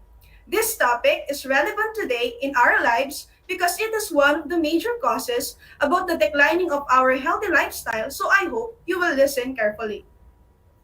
Before we begin our session, I have some study tips for you. First, find a comfortable place that is far from noise and pay attention about our lesson for today. Next, bring with you your pen, extra paper, and learning activity sheet for Health Day 3. If you have any questions or clarification, feel free to send us your message through the comment section in our Facebook page or you may ask your MAPE teacher. I guess you are all set for this fun-filled, informative lesson about strategies on preventing the use of gateway drugs. But before that, let us see if you still remember the previous lesson. Kindly get your pen and activity sheets and let us answer activity number 1. You can comment down your answers in our Facebook page. Are you ready? Let me read to you the directions for this activity. The following are known dangers of smoking and alcohol. Supply the missing letter on each items to decipher the word. A hint is provided on each word. For the first item, this is a disease that causes inflammation of the airways from the trachea into the lungs. What is your answer? Very good. Bronchitis. Item number 2. Group of diseases which makes body cells grow uncontrollably. What do you think is the correct answer?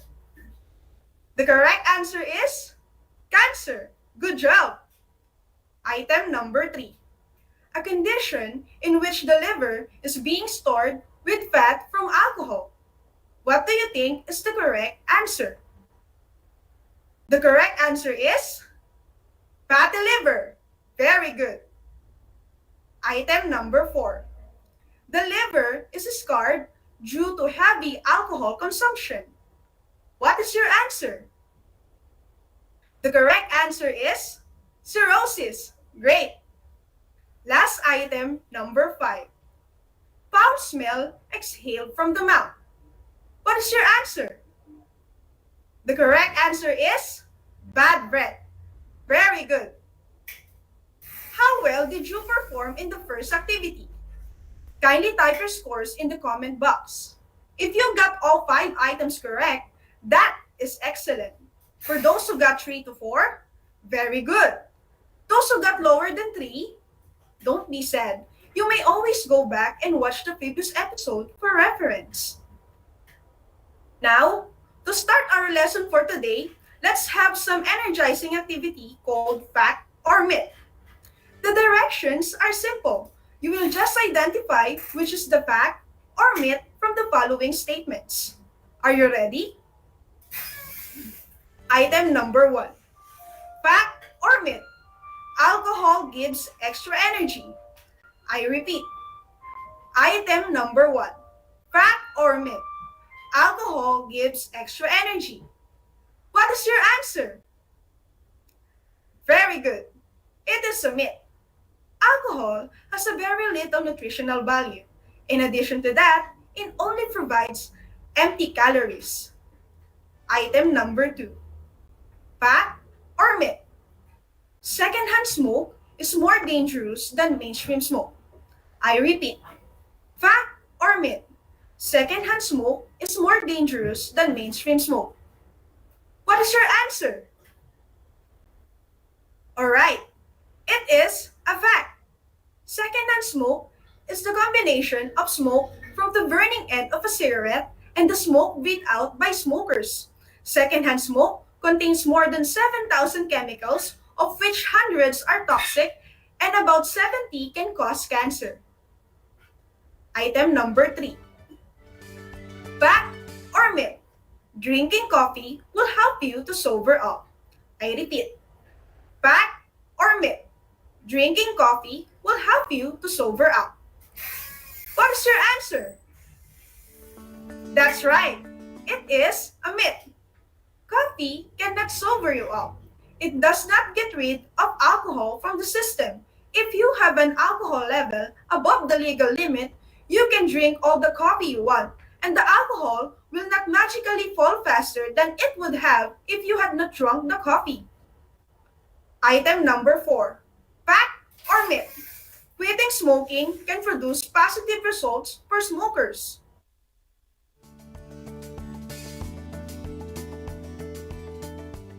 For smokers. What is your answer? Correct. That is a fact. Studies show that quitting smoking lowers risk of other cancer over time as well, including cancers of the stomach, pancreas, liver, cervix, and colon, and rectum, and as well as acute myeloid leukemia or AML. Quitting also lowers your risk of diabetes, helps your blood vessel work better, and helps your heart and lungs. Last item, number 5.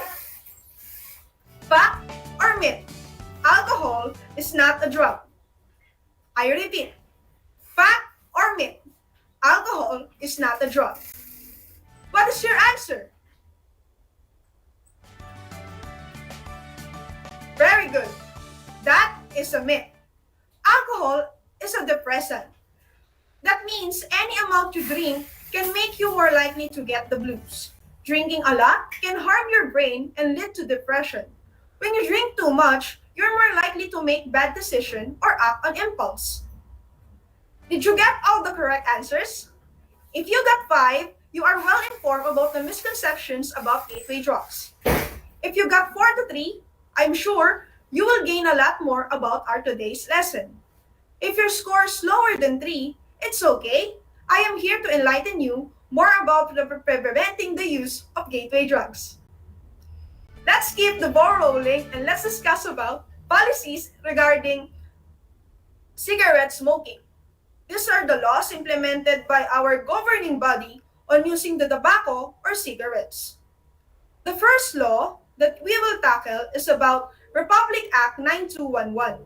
It is also known as the Tobacco Regulation Act of 2003. It is the law governing tobacco production, distribution, and use. Under this law, we have Section 5 about smoking ban in public places.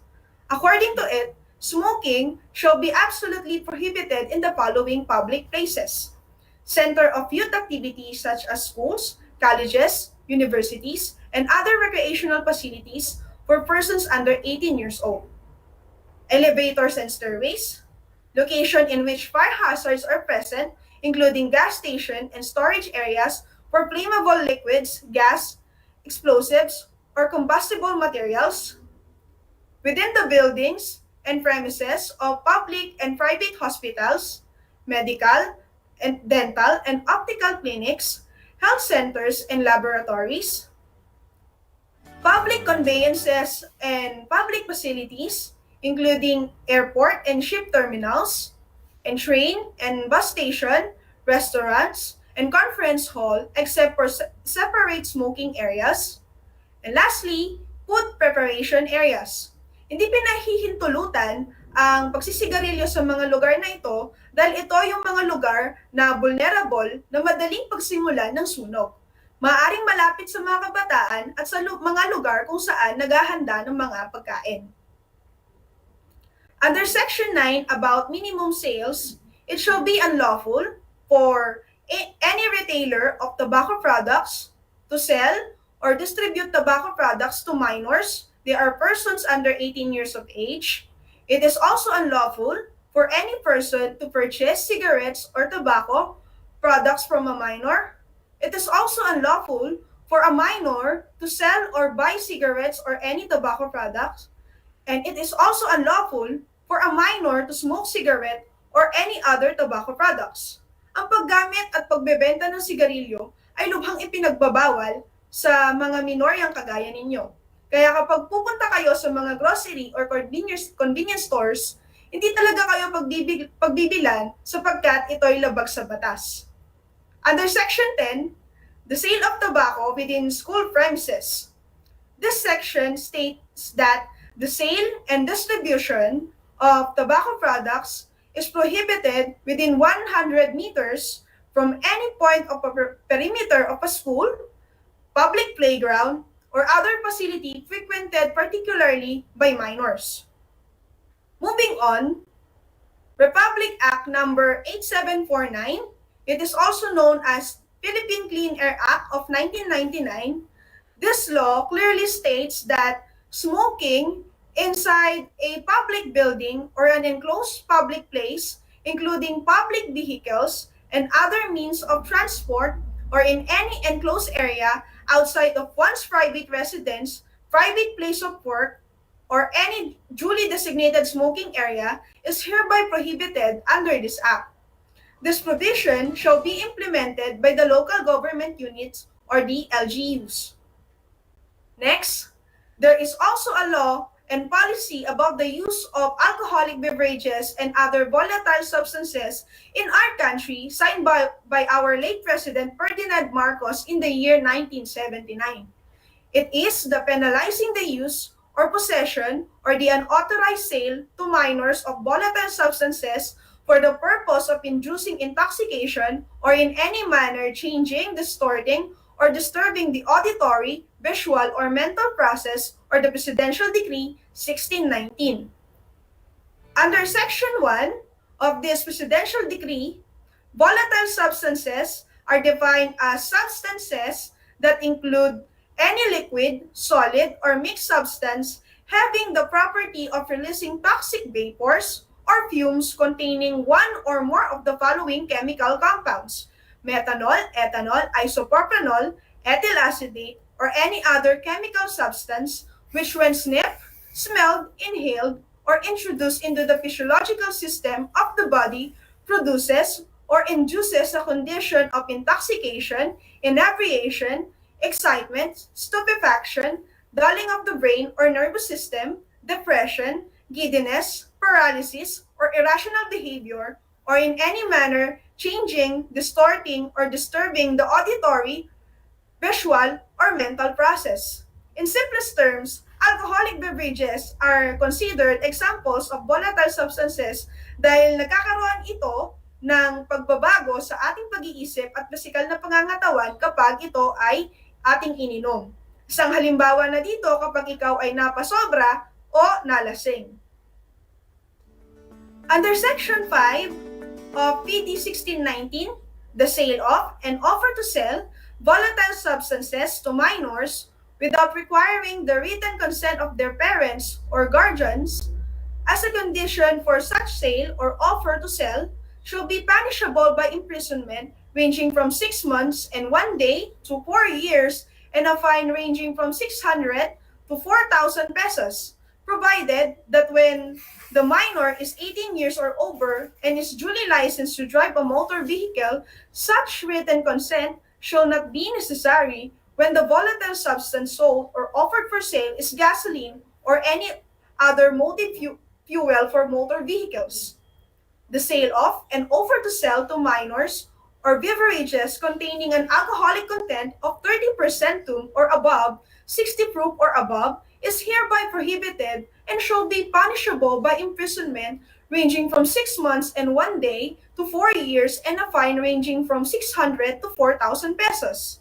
Ibig sabihin ng batas na ito, bawal ang pagtitinda at pagbili ng mga kagaya ninyong minor de edad sa mga inuming may alcohol content na 30% pataas. Ang inyong mga magulang o guardians ang maaaring mapatawan ng parusa kapag ito'y inyong nilabag.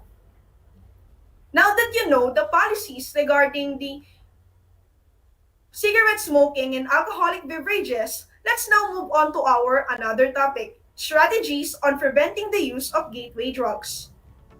In your age, it is really inevitable on preventing yourself to be exposed in gateway drugs. Aminin natin, malaki ang impluensya ng mga tao sa ating paligid tulad ng ating pamilya at mga kaibigan. Maging ang mga napapanood natin sa TV ay may mga eksena tungkol sa paninigarilyo at pag-inom ng alak. But how can we prevent ourselves from using gateway drugs? Here's how. The first thing that you have to develop is refusal skills. Refusal skills are ways to say no when someone is pressuring you to do something that you don't want to do. They can help you avoid the pitfalls of using gateway or prohibited drugs. There are some ways to develop these skills. There are 5 examples of refusal skills. Number 1 is you say no. Kapag mayroon kang kaibigan na nag-aaya sa'yo na mag-take ng gateway drugs, sabihin mo ang mahiwagang salita na hindi o no.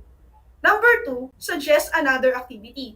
Kapag inaaya ka pa rin ng iyong kaibigan, maaari kang mag-suggest ng iba pang gagawin, kagaya ng paglalaro ng basketball, pagbabike, o kahit anong activity na hindi involve ang pag-inom at pagsisigarilyo.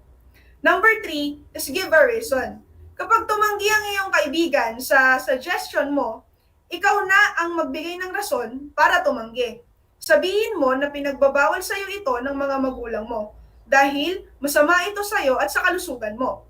Number 4, tell a story. Kapag inaaya ka pa rin, maaari kang magkwento ng halimbawa ng mga di magandang epekto ng gateway drugs sa mga tao. Ikwento mo ang mga sakit na maaaring makuha dito. Number 5 is walk away. Kung patuloy pa rin siya sa pag-aya sa'yo, mabuti pang umalis ka na lang at magpaalam sa kanya. Second strategy is to have healthy lifestyle. There are so many healthy alternatives than turning yourselves into gateway drugs. Get involved in sports, clubs, hobbies, and other activities. These activities can help teach you to have fun without drugs and alcohol. Third strategy is to educate yourself. Studies show that campaign ads, alcohol-free and smoke-free laws, and policies help to flatten the curve of smoking. Pero konti lang. Kagaya ng activity natin na fact or myth, nakita natin na na-debunk ang mga myth or misconception na pinaniniwalaan natin tungkol sa gateway drugs. As a teenager, you should educate yourself about the harmful effects of gateway drugs when you use them. Gateway drugs may cause lasting brain damage and other lifelong problems. Did you learn something today? Great! Let us have a short assessment regarding our lesson for today. Are you ready? Get your activity sheets and let us answer activity number 3, multiple choice. We'll just encircle the correct answer. Item number 1. It is the law governing tobacco production, distribution, and use, known as the Tobacco Regulation Act of 2003. A. RA 9565, B. RA 9211, C. RA 9362, or letter D. RA 8211. What is your answer? Very good. Letter B. Item number 2. According to Section 9 of the Tobacco Regulation Act of 2003, these consumers cannot sell, buy, distribute, or smoke any cigarettes or any tobacco products. A. Adults, B. Senior citizens, C. Minors, D. Professional workers. What is your answer? That's right. Letter C. Item number 3. It is also known as the Philippine Clean Air Act of 1999. A. RA 8749, B. RA 9565, C. RA 9211, or letter D. RA 8211. What is your answer? Good job! The answer is letter A. Item number 4. According to this act, smoking inside the public building or an enclosed public place, including public vehicles and other means of transport, is prohibited. A. Tobacco Regulation Act of 2003, B. Philippine Clean Air Act of 1999. C. Smoking Ban Act of 2001. Or letter D. Distribution of Tobacco Act of 1999. What is your answer? Correct. Letter B. Which of the following statements is a good resistance skills against alcohol drinking? A. Walking away to avoid it. B. Suggesting other activity rather than drinking. C. Saying no. D. All of the above. What is your answer? Very good. Letter D. This is just an easy assessment. Congratulations to those who got perfect scores. Comment down your scores in our Facebook page. For your performance task, as a student or member of this community, express your thoughts or opinions about how gateway drugs abuse can be prevented by creating a slogan or poster that you want the public to know.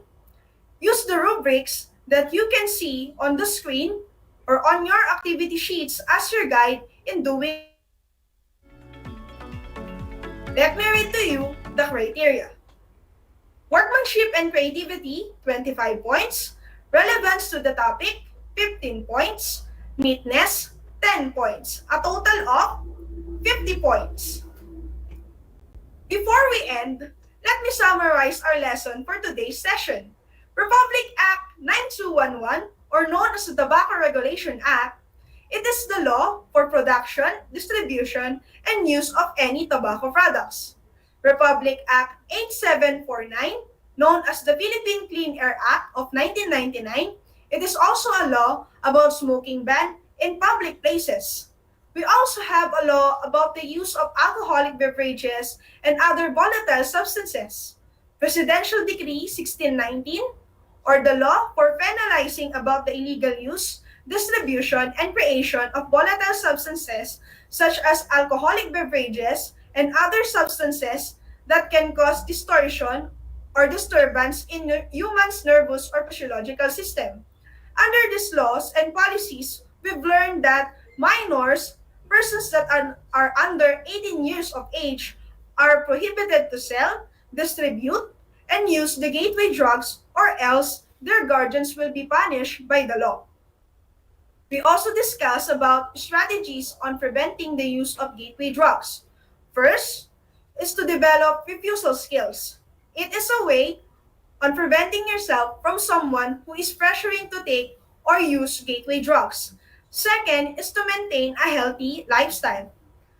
Last but not the least, educate yourself about gateway drugs.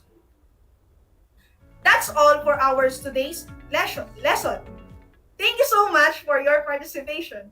I hope you've gained some insights and strategies in preventing yourself in getting involved by gateway drugs.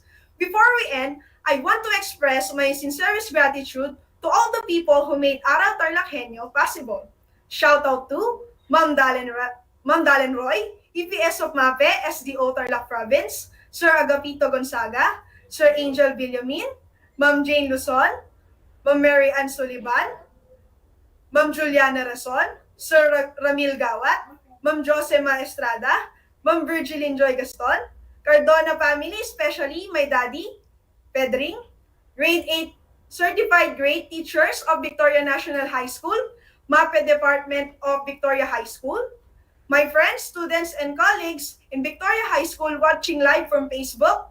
This is your teacher broadcaster, Miss Erica Joy Cardona, saying, the best investment that you will ever make is your own health. Angat Tarlac, shine Tarlac. Until next time!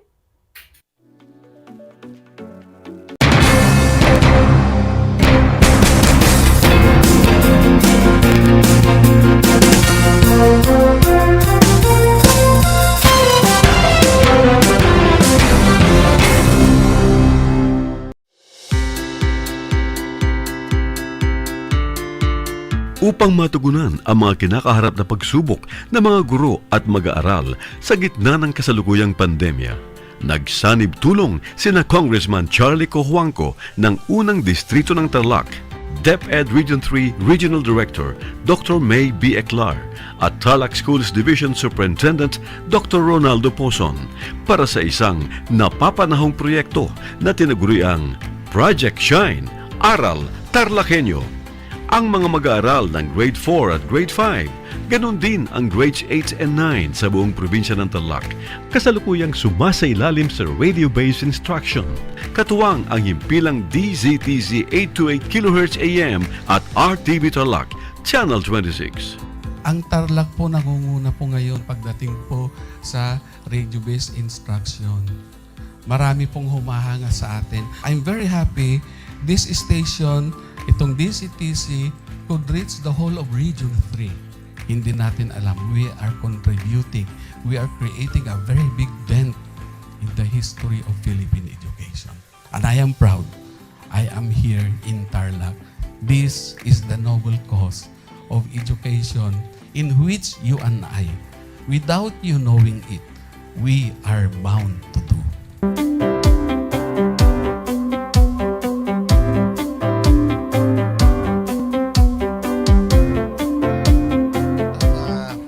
Project natin na Project Shine is a natural consequence dahil sa nangyari sa buong mundo. Let's continue to work together. I think it's very Filipino to practice bayanihan in anything or most of the things that we do. And this is a manifestation of that. No? We have private sector, we have DEPED, we have local government, all working together. And I hope the parents of some of these children, especially the parents that did not graduate from school or hindi nakapag-aral nung sila ay bata, sana naman gamitin na nila itong opportunity na mag-schooling na rin sila kasama ng mga anak nila para mag-bonding pati ang mga magulang sa mga bata. I look at this as doing God's work. Diba? So if you do God's work, it feels right. It's righteous. It's for good, not for evil. Good morning and happy learning, grade 4. Welcome to Aral TarlakHenyo here on RTV Tarlac, Channel 26. Simulcast over DZTZ 828. Radio Filipino Tarlac. I am Teacher Mercy Pacheco Bognot. This is Alistair Aidatu. I am Marie Josephine B. Andrade. I am Teacher Princess Marie M. Dueñas, and I will be your teacher broadcaster for today.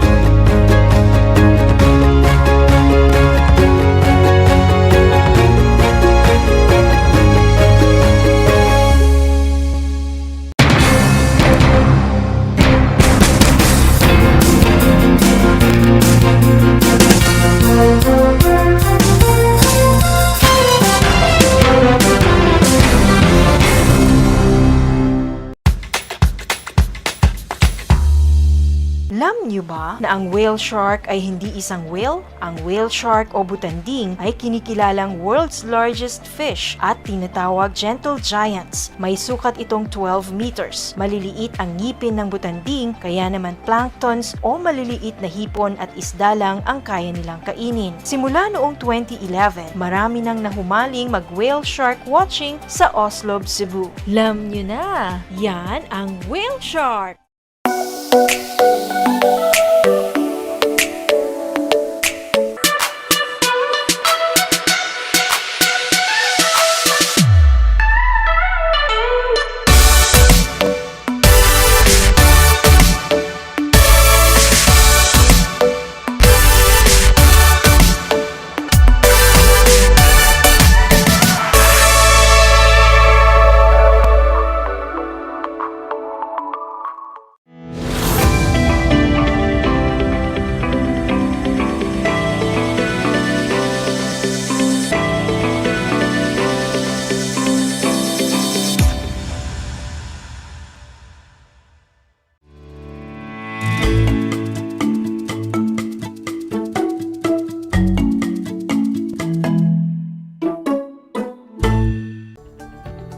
What a lovely afternoon to our dearest grade 9 students and to our karubas, gayems, and kabalens. Right now, you are tuned in to our radio station committed to serving our beloved students in their homes in the province of Tarlac. Welcome to DZTC 828 AM, Aral TarlakHenyo. Hello everyone, I am Teacher Luigi and I am so honored to be your teacher broadcaster today. Our episode for today is for grade 9 English, so I am asking our dear grade 9 students to search for a spot where you can answer your activity sheets safely and comfortably while listening to our discussion. Get ready, grade 9 learners. Get your pen, your lecture notebook, and your activity sheets, and let's start our session. Our discussion today for grade 9 English will focus on MELC 1, judge the relevance and worth of ideas, soundness of author's reasoning, and the effectiveness of the presentation. After you have tuned into and listened thoroughly in our session, you are expected to observe the points to consider in judging the relevance and worth of ideas presented, read and analyze an essay, and judge an essay based on its relevance and worth.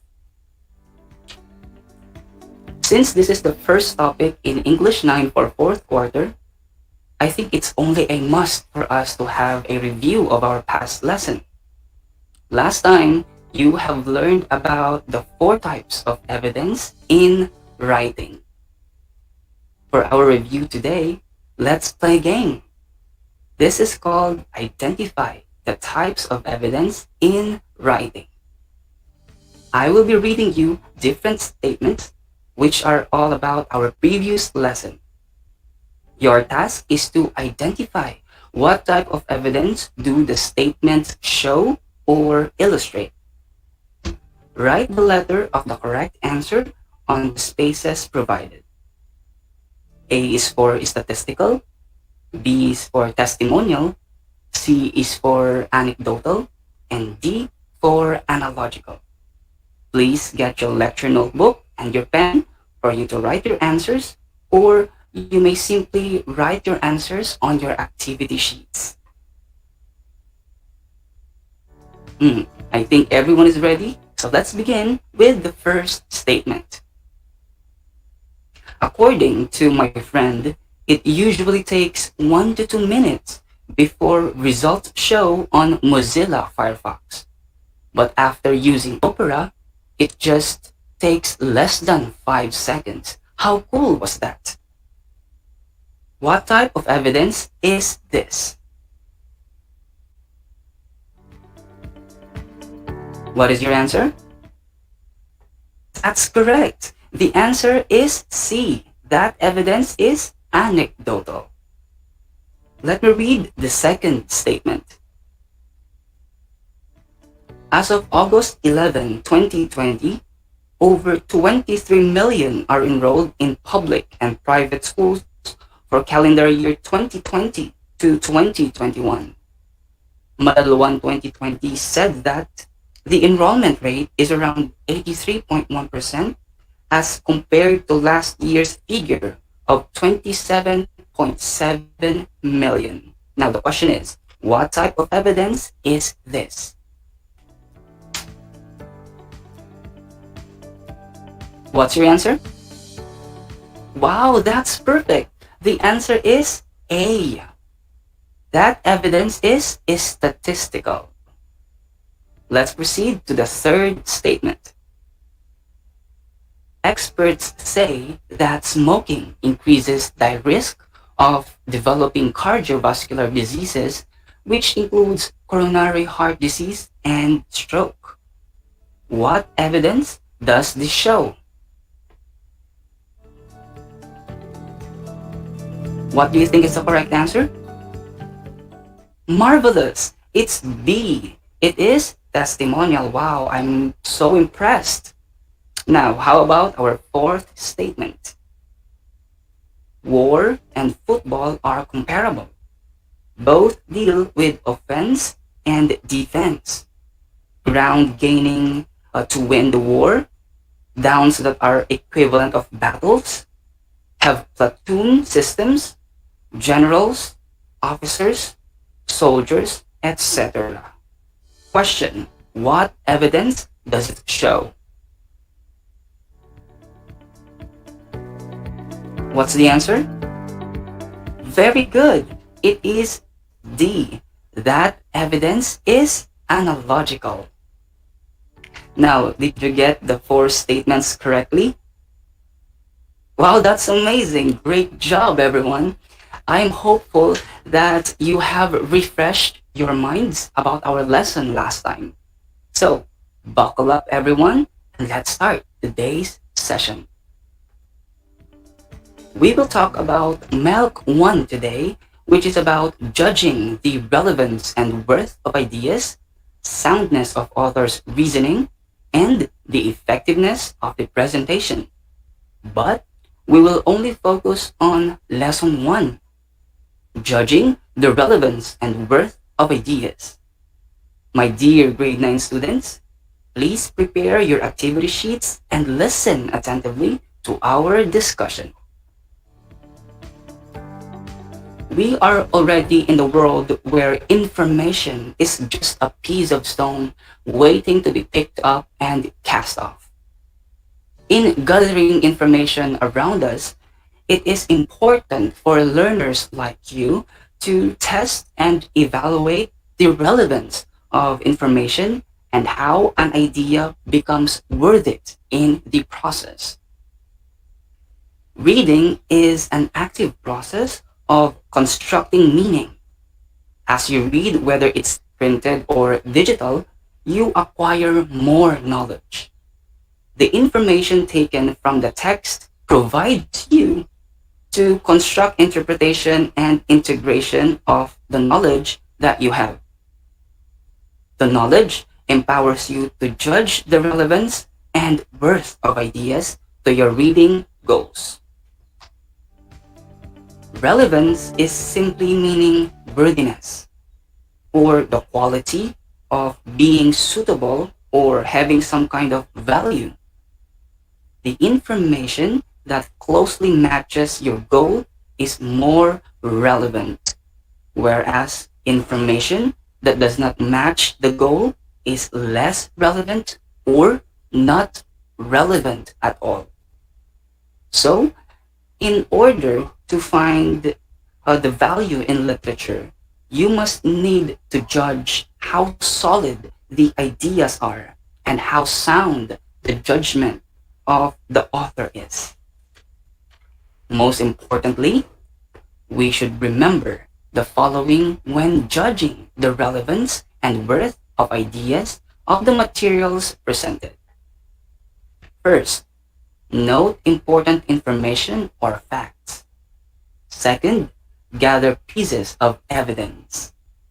Third, validate the source of information and the information itself by comparing the information from other valid resources.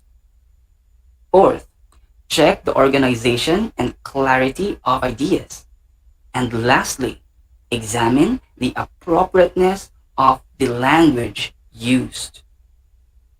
Now, let us try to identify the relevance of some texts. Let us answer Activity 1 on page 2 of your activity sheets. Now, here is the direction. All of the statements that you see there are facts, but you need to identify if these facts are relevant to the goal and situation given. If the statement is relevant, put a check mark on the space provided. Otherwise, if it's not correct or relevant, put an X mark. So, this is your goal and situation. For example, you are writing a position paper about how important is it to have an equal access for COVID vaccine distribution among people. Now, here is the question. Which of these facts are worthy to be included in your position paper? Let me read the first one, please. Analyze it properly. Vaccination is not mandatory, but the government highly encourages the public to get vaccinated and to be protected against preventable disease. That's according to Department of Education 2020.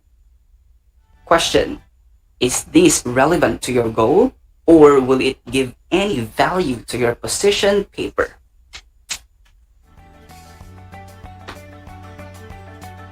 The answer is very good, a big check. The reason why it is relevant is because it talks about the COVID-19 vaccination, which is very relevant to your goal or to your position paper. Simply put, you can use this information on your position paper. Now, how about the second one? We cannot purchase COVID-19 vaccines from private clinics or pharmacies. At present, only the government is duly authorized to procure and administer vaccines. Until a full market authorization is issued by the Philippine FDA, any COVID-19 vaccine should not be sold to the public. Again, that's according to Department of Health 2021. Question: is this relevant to your goal, or is it worthy to be included in your position paper? The answer is a big check. Very good. The reason why it is relevant is because it also talks about the administration of COVID-19 vaccination, which is very relevant to your goal.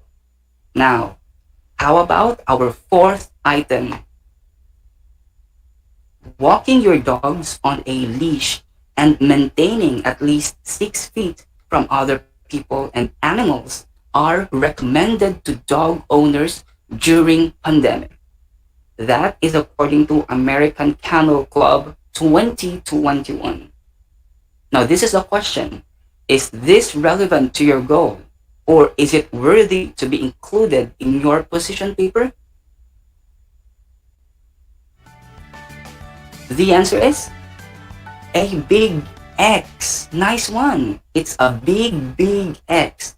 Now, even though it is a fact and it is about COVID-19, it is still not relevant to your goal.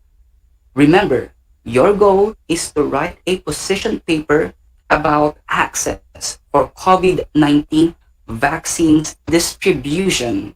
And unfortunately, this statement talks about leashing your dogs during the pandemic. And as a result, it is not worthy to be included in your paper, so this is not relevant. Very good.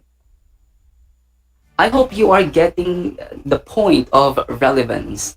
You must always remember that a certain information will only be relevant if it achieves your goal in writing.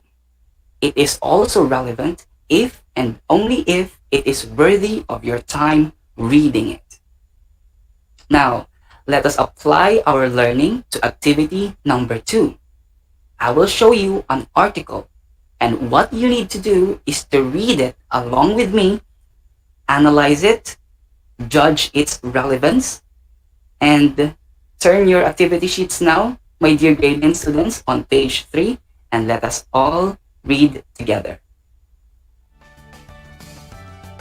The article is entitled, "Are Mobile Phones a Health Risk?" Written by C. Wilson 2017. Mobile phone usage has increased 67% in the last 5 years, with 1 in every 5 adults owning a smartphone. That's according to Chaffee 2016. Obviously, mobile phones are making our lives much more convenient with an instant connection to friends, family, and the internet. However, these mobile devices emit a radio frequency radiation, which is claimed to be possibly harmful to health and can cause brain tumors. There is a significant amount of evidence that suggests that mobile phones are safe.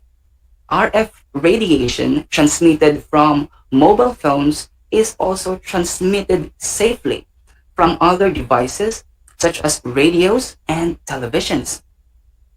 Despite the immense increase in mobile phones in the last 5 years, there has not been a dramatic increase in brain or nervous system cancers.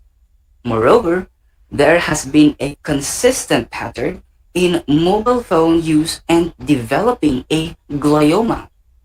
Glioma is a type of brain tumor.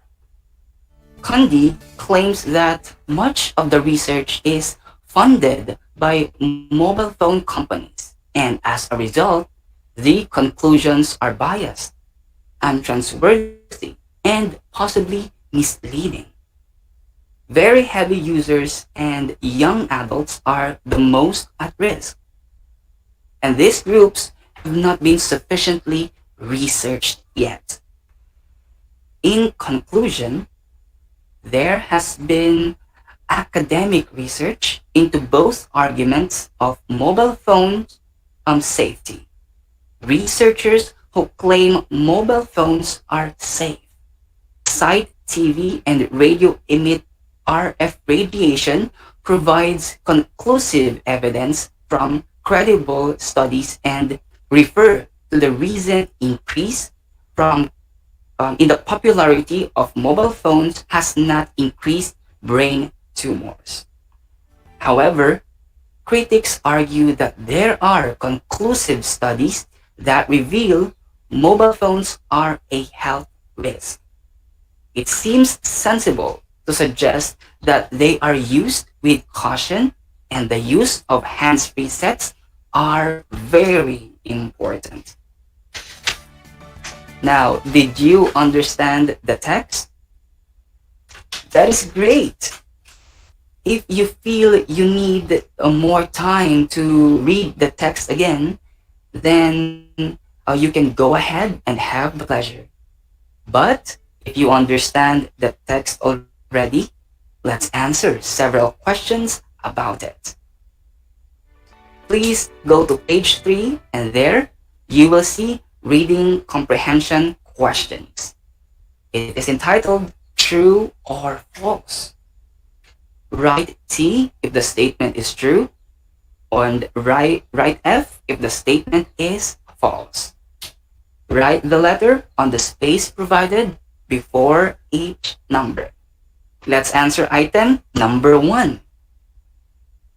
In the past 5 years, mobile phone use has grown by 67%. Is it true or false? Very good. The answer is T for true. How about item number 3? Let's see if you know this one. Glioma is a brand of smartphone. Is it true or false? Very good. The answer is F for false. Glioma is not a brand of smartphone, but instead it is a kind of brain tumor. Now, please answer item number 2, 4, and 5 on your own, and we will be checking them next meeting. Now, this is the highlight of our session. After reading the article, let us rate its relevance. I need you to answer activity 3 on page 4. There, you will see a table. So here is the direction. You have to place a check mark on the response that best describes how you generally feel towards the article that you have read. To what extent do you agree or disagree with the following statements? 1 for strongly disagree, 2 for disagree, 3 for neither agree nor disagree, 4 for agree, and 5 for strongly agree. So here are the statements. 1. The essay is timely and relevant. 2. The information presented in the article are logical. 3. The author's point of view is clear. 5. I am convinced with the author's point of view. Remember, this activity is just subjective, meaning to say there is no wrong or right answer. You just have to judge the relevance of the article that you have read based on your point of view. This activity is intended for us to know whether or not you find the article worthy of your time reading. So let me give you 15 seconds to answer this activity. Timer starts now.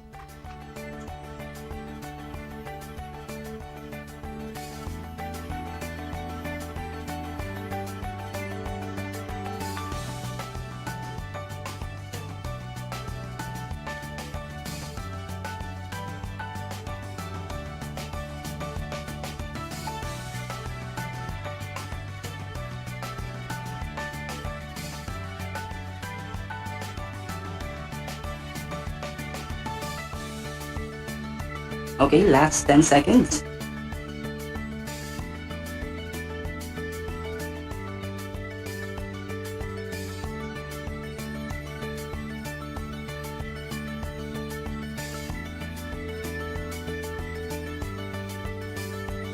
Okay, time is up. I am sure everyone is already done rating the relevance of the article. Although I cannot be able to see all of your answers, I still know that you are more than willing enough to share your output with your subject teacher. So grab the chance to do it with your subject teacher during your online kamustahan and learn from each other's answers. Now, based from the rating that you just did with the article, you might as well would want to reflect. My dear students, please share your ideas and insights or your reflections by answering activity number 4. There are only 2 questions.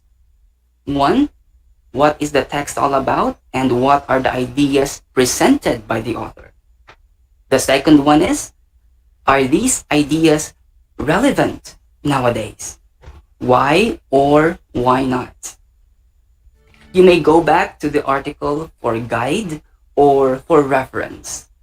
Please answer the questions on your own and let's check them on our next session. I commend everyone for answering our activities that well. So to add more spice, please answer the post-listening activity 5, which is entitled Judging the Relevance of an Illustration. So here's the direction. Study the illustration given and answer the questions that follow. Let's share our answers next session. If you have any questions, please feel free to send me message at 0945-388-4068 and I'll address your concern right away. Today's session was fun. Today's discussion gives us one important life lesson. It is to always find relevance to all of the information or pieces of information that we deal with every day. We must always ask ourselves if these pieces of information that we get are really worthy of our time to read it, or will these help us to achieve our goals? I hope you understood today's lesson. Always remember to enjoy while learning. This has been your teacher broadcaster, Teacher Luigi, and I wish you everyone to have a wonderful, wonderful day.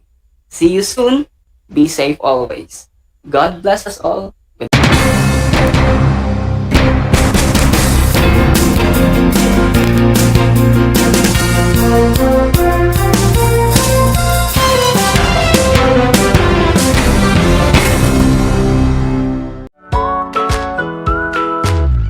Kumusta ginigiliw kong mga mag-aaral? Muling sumasa inyo ang Aral TarlakHenyo Mula sa RTV Tarlac Channel 26 at DZTC 828 Radyo Pilipino. Ako ang inyong guro, Ginoong Orlando Santos Alejo Jr. sa sining pang-industriya ng ika-4 na baitang sasamahan at gagabayan ka Gamit ang makabagong paraan ng komunikasyon.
Gutom ka ba sa impormasyon? May namiss ka bang subject at leksyon? Gusto mo bang alalahanin ang nakaraan o dagdagan ang iyong kaalaman? Lahat yan alamin natin because the professor is in. Professor on air and online. Kasama si Professor Willie Perez. Isang oras na kaalaman, isang oras na makabuluhan. Professor on air. Mamangha at tumawa sa mga tips at trivia. Sa gabay at tanong, sagot ka rin niya. Professor on air and online. Kasama si Professor Willie Perez. Tuwing Sabado, alas 10 hanggang alas 11 ng umaga. Mapapakinggan sa Radyo Pilipino at mapapanood sa RTV Tarlac Channel 26. Professor on air. This is my story. Ano ang kwento ng buhay mo? Malungkot? Masaya? May kababalaghan? O puno ng aksyon? Ang bawat kwento ng kapwa nating Pilipino ay mahalaga. This is my story. Sama-sama nating ibahagi ito upang magbigay aral at inspirasyon sa ating lahat. This is my story. This is my story. Hosted by Mitch Desunia. Tuwing Sabado, alas 3 hanggang alas 4 ng hapon. Mapapakinggan dito sa Radyo Pilipino at mapapanood sa RTV Tarlac Channel 26. This is my story.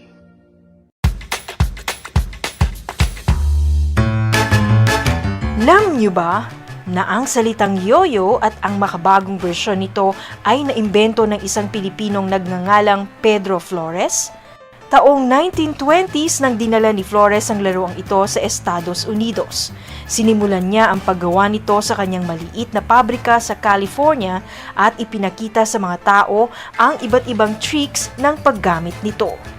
Alam mo na, yan ang yoyo!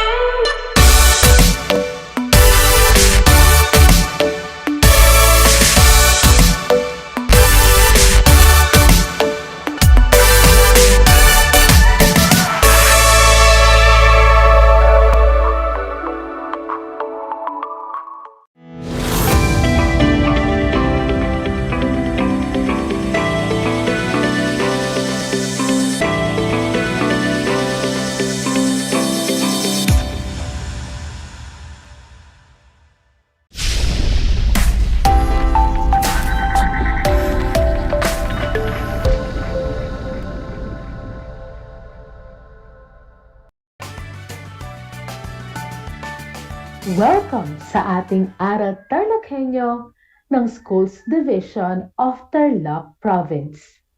Hatid sa inyo ng RTV Tarlac, Channel 26 at na DZTC 828 Radio Pilipino Tarlac. Magandang buhay! Narito na naman tayo na nagsisikap at nagpupunyagi na maging maka-Diyos, makatao, makakalikasan, at makabansa. Kumusta kayo mga ginigilo kong mag-aaral mula sa ikasyam na baitang? Ang aking pagbati at paghanga sa inyong masidhing pagpupunyagi sa patuloy na pag-aaral sa himpapawid upang matuto sa kabila ng hamon ng pagkakataon, ang COVID-19 pandemic.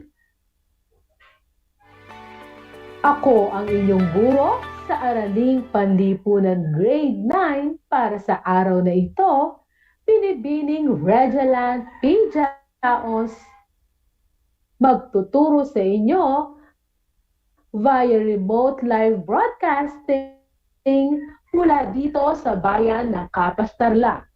Sasamahan at gagabayan kayong maunawaan ang nilalaman ng ating aralin na may kinalaman sa informal na sektor.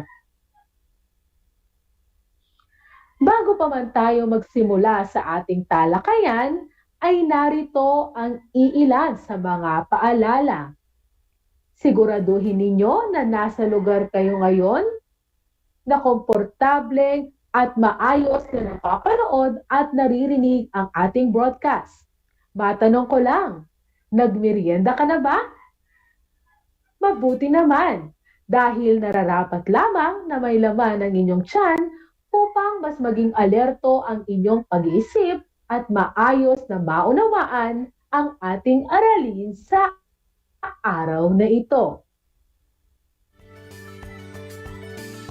Sa puntong ito, nais kong kunin ninyo ang inyong module sa Araling Panlipunan para sa ikapitong linggo ng ika-4 na markahan. Ito ay ang Module 6 na may pamagat na informal na sektor. Ihanda na rin ang inyong ballpen at sulatang papel upang maitala o maisulat ang mga mahahalagang impormasyon o konsepto na aking mababanggit. Ang ating paksang aralin ay patungkol sa informal na sektor. Bago tayo magsimula sa ating paksa ngayong araw, ay alalahanin muna natin ang ating naging naaralin noong nakaraang episode. Natatandaan pa ba ninyo? Mahusay! Noong nakaraang episode, ating tinalakay ang sektor na gumagabay sa buong yugto ng produksyon, distribusyon, kalakalan, at pagkonsumo ng mga produkto sa loob o labas ng bansa. Ang sektor ng paglilingkod ay maaaring pampamayanan, panlipunan, o personal.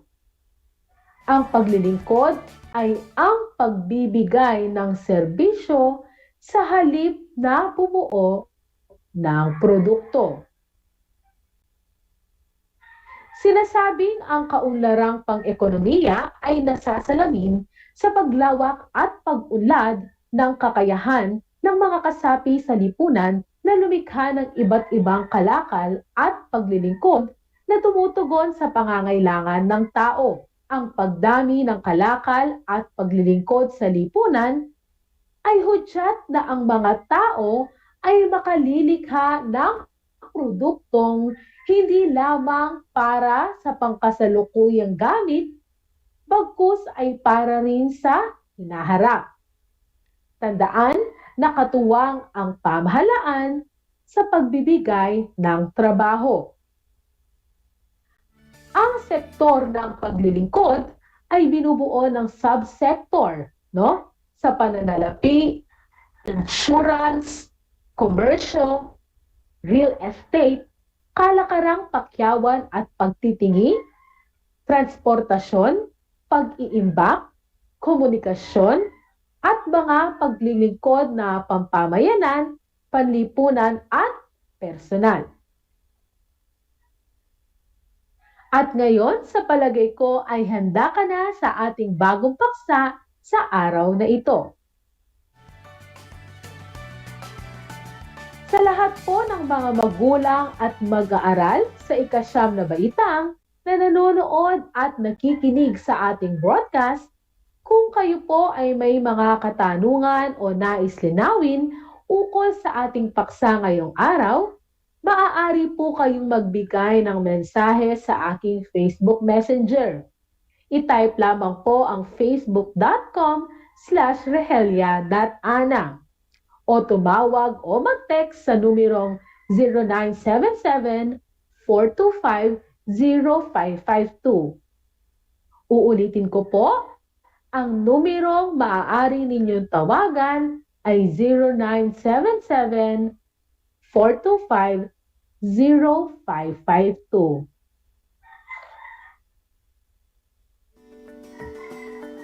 Sa puntong ito, tayo ay magsisimula na. Ihanda ang malinis na papel at ballpen para sa ating panimulang pagtataya. Huwag kayong mag-alala. Susukatan lamang natin sa pagsusulit na ito kung gaano na karami o kalawak ang inyong kaalaman sa ika-4 na markahan. Handa na ba kayo? Kung ang lahat ay handa na, atin nang simulan ang ating gawain. At para sa panuto, isulat lamang ninyo sa inyong papel ang inyong mga kasagutan. Mayroon kayong mga larawan na susiriin at sasagutin ninyo pagkatapos ang mga pamprosesong tanong. Ayan, narito ang mga larawan na inyong susuriin. At bibigyan ko kayo ng 1 o hanggang 2 minuto para suriing mabuti ang mga larawan na ito. At pagkatapos ay may mga katanungan kayong sasagutan na inyong isusulat sa inyong papel.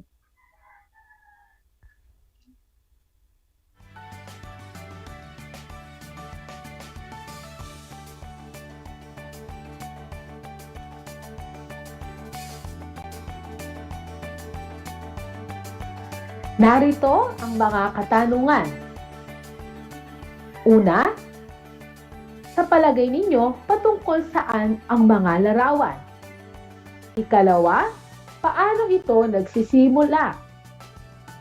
Pangatlo, paano mo maiuugnay ang mga larawang ito sa ekonomiya at pamumuhay ng mga tao? Muli, isulat ang inyong kasagutan sa inyong papel.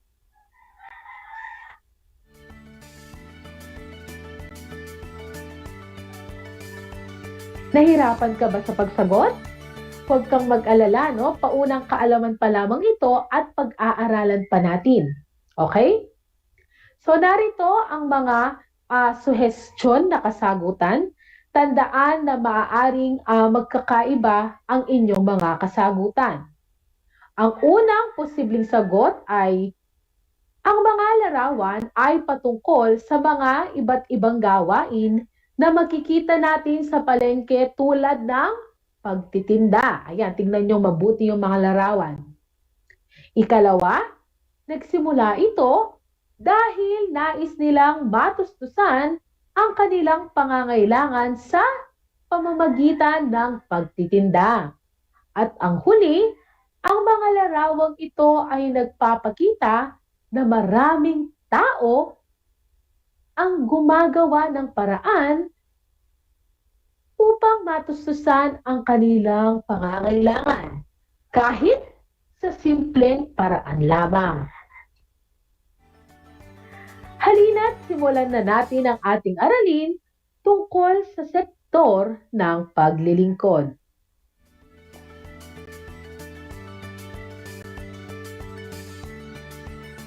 Inilahad na economic development model ni William Arthur Lewis, sinasabing nagmula ang paggamit ng konsepto ng informal na sektor.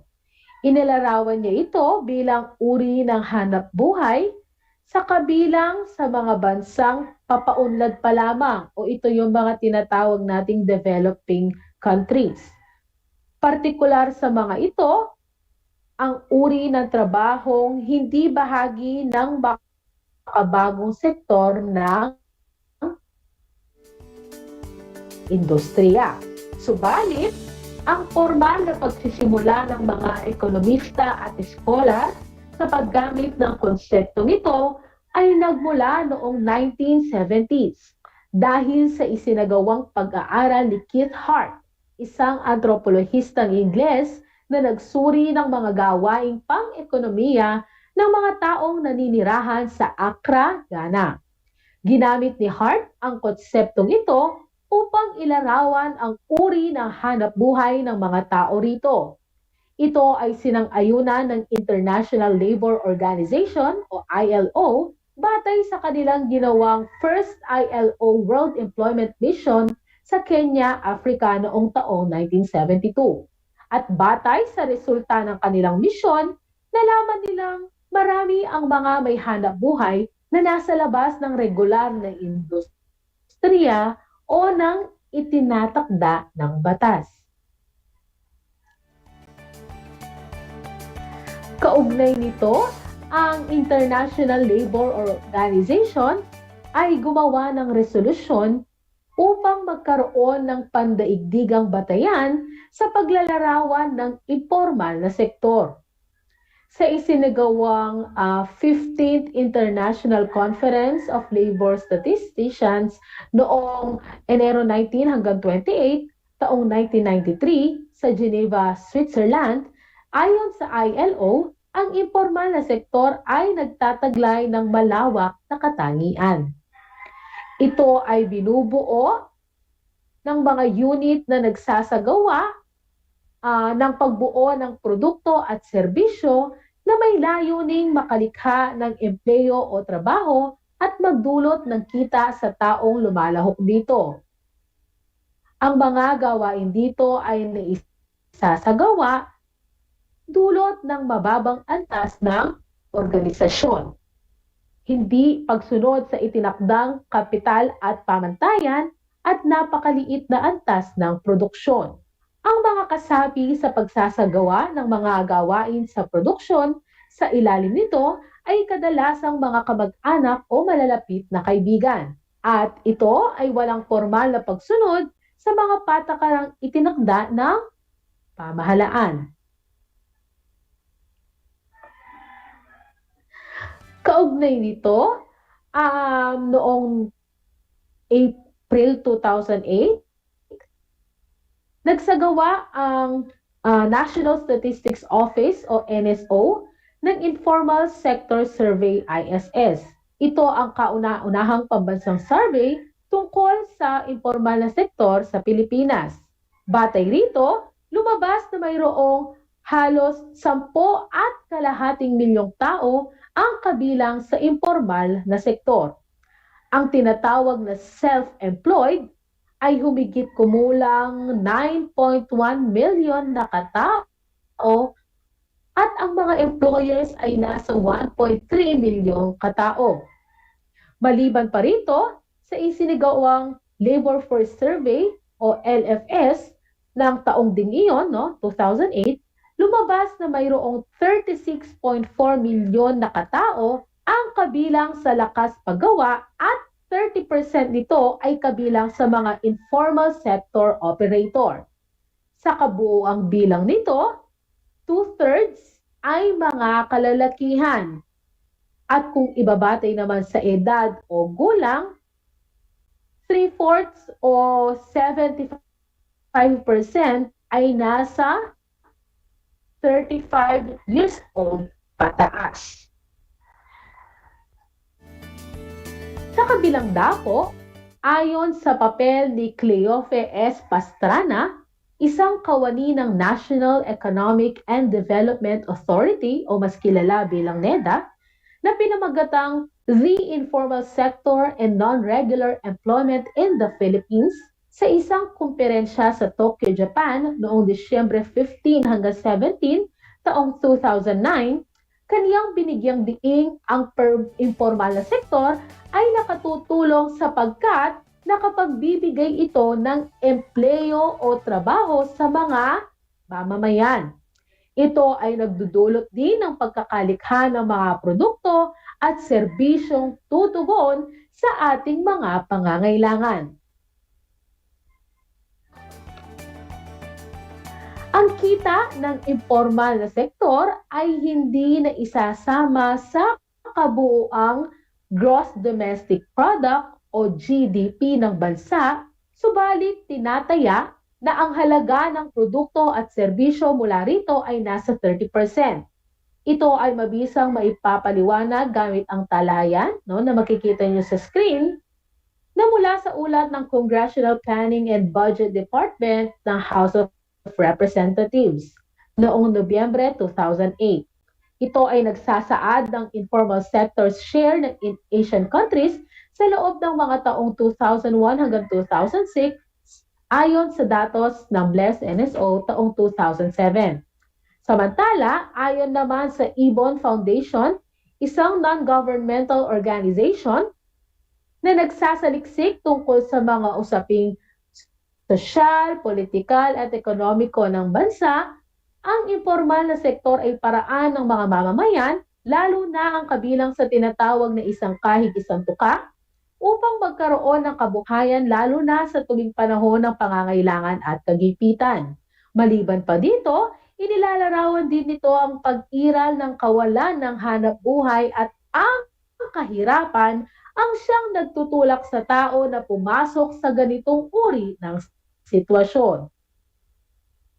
Maliban pa rito, ayon sa artikulo ni Shelito Habito sa Philippine Daily Inquirer noong Enero 21 taong 2013, kaniyang sinabi na ang tinatayang kabuuang bahagdan ng informal na sektor sa GDP ay 40%.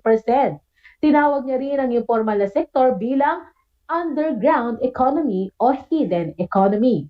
Ilan sa mga halimbawa ng mga taong kabilang sa sektor na ito ay ang mga nagtitinda sa kalsada o mga sidewalk vendors, pamimirata o ay pedicab driver karpintero at mga hindi rehistradong operasyon ng mga pampublikong sasakyan o yung tinatawag nating mga kolorum. Kabilang din sa sektor na ito ang mga gawaing ipinagbabawal ng batas tulad ng prostitusyon, iligal na pasugalan, pamimirata o piracy ng mga optical media gaya ng compact disc o CD at digital video disc o DVD. Kaugnay nito, ang sumusunod ay ang mga karaniwang katangian ng informal na sektor. Una, hindi nakarehistro sa pamahalaan. Okay? Mahalaga na tandaan nyo itong mga ito. Pangalawa, hindi nagbabayad ng buwis mula sa kanilang kinikita. At pangatlo, hindi nakapaloob sa legal at formal na balangkas na inilatag ng pamahalaan para sa pagnenegosyo.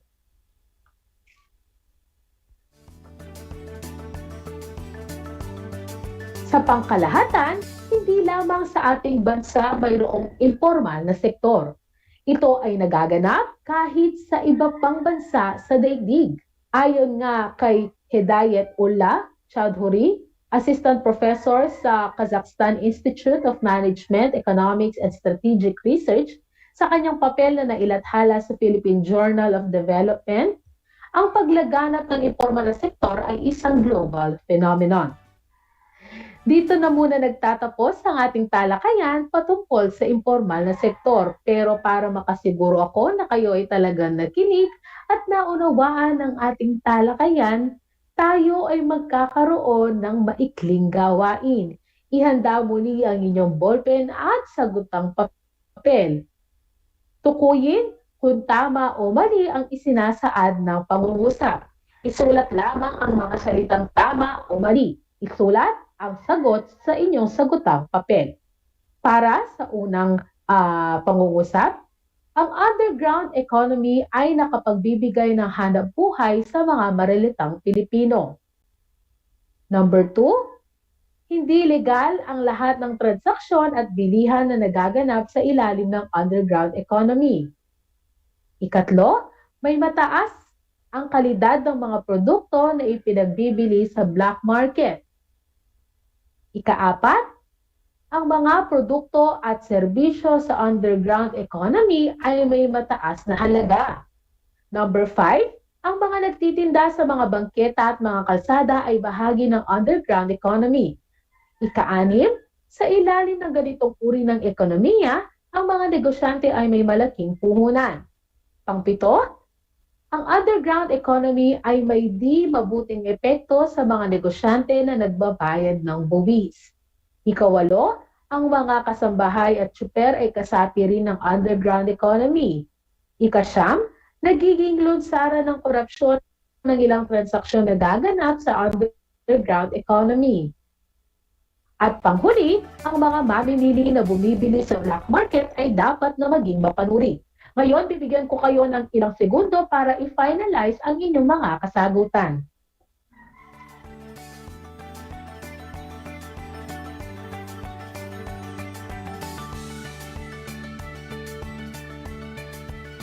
Ngayon ay hinihiling ko ang inyong buong katapatan sa pagwawasto. Tandaan, honesty is the best policy.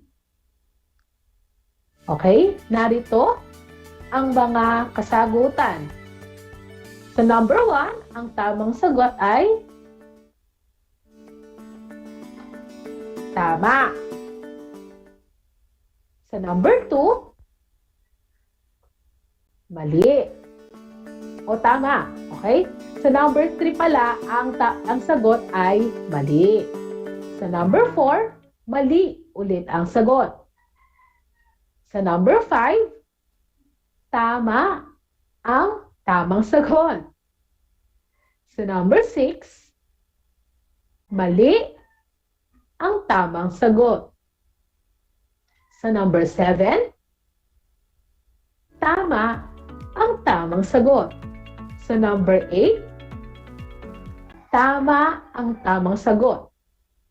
Sa number 9, tama muli ang tamang sagot. At para sa number 10 o ikahuling pangungusap, tama muli ang tamang sagot.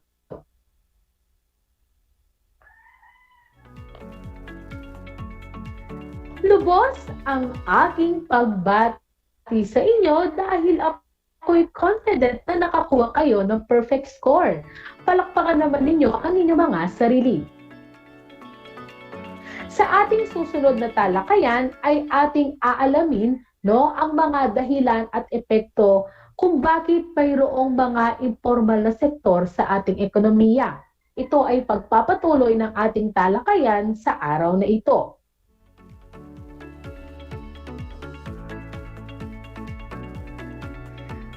Maaari ninyong kunan ng larawan gamit ang inyong cellphone, ang inyong sinagutang gawain at isumite ito sa Facebook Messenger ng inyong guro sa Aral Taglipunan. Sa mga walang access sa internet, maaaring ipasa ang inyong ginawang activity sa inyong barangay hall sa itatakdang pagsauli at pagkuha ng module. Isang paalala lamang, ang inyong mga magulang o guardian ang maaaring magtungo sa barangay hall sa pagpasa ng inyong mga sinagutang gawain at sila din ay inaasahang sumunod sa ating mga health protocols. Inaasahan ko na kayo ay natuto sa ating talakayan sa araw na ito.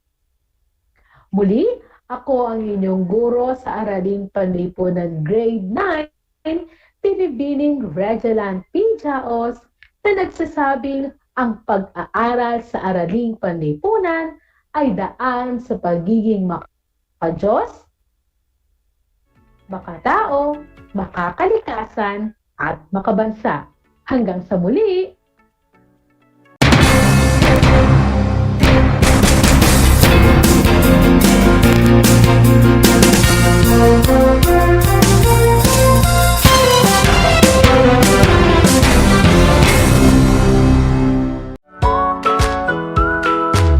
Good morning, grade 5 learners. How are you today? Welcome to Aral TarlakHenyo here on RTV Tarlac, Channel 26. Simulcast over DCTC, Radyo Pilipino, Tarlac. I am Sir Joshua Evaristo, your teacher broadcaster, aiming to give you another fun-filled learning experience, Serving you with the different skills learn and have fun together.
Alam niyo ba na ang salitang yoyo at ang makabagong bersyon nito ay naimbento ng isang Pilipinong nagngangalang Pedro Flores?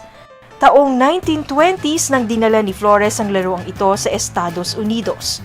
Sinimulan niya ang paggawa nito sa kanyang maliit na pabrika sa California at ipinakita sa mga tao ang iba't ibang tricks ng paggamit nito. Alam mo na, yan ang yoyo!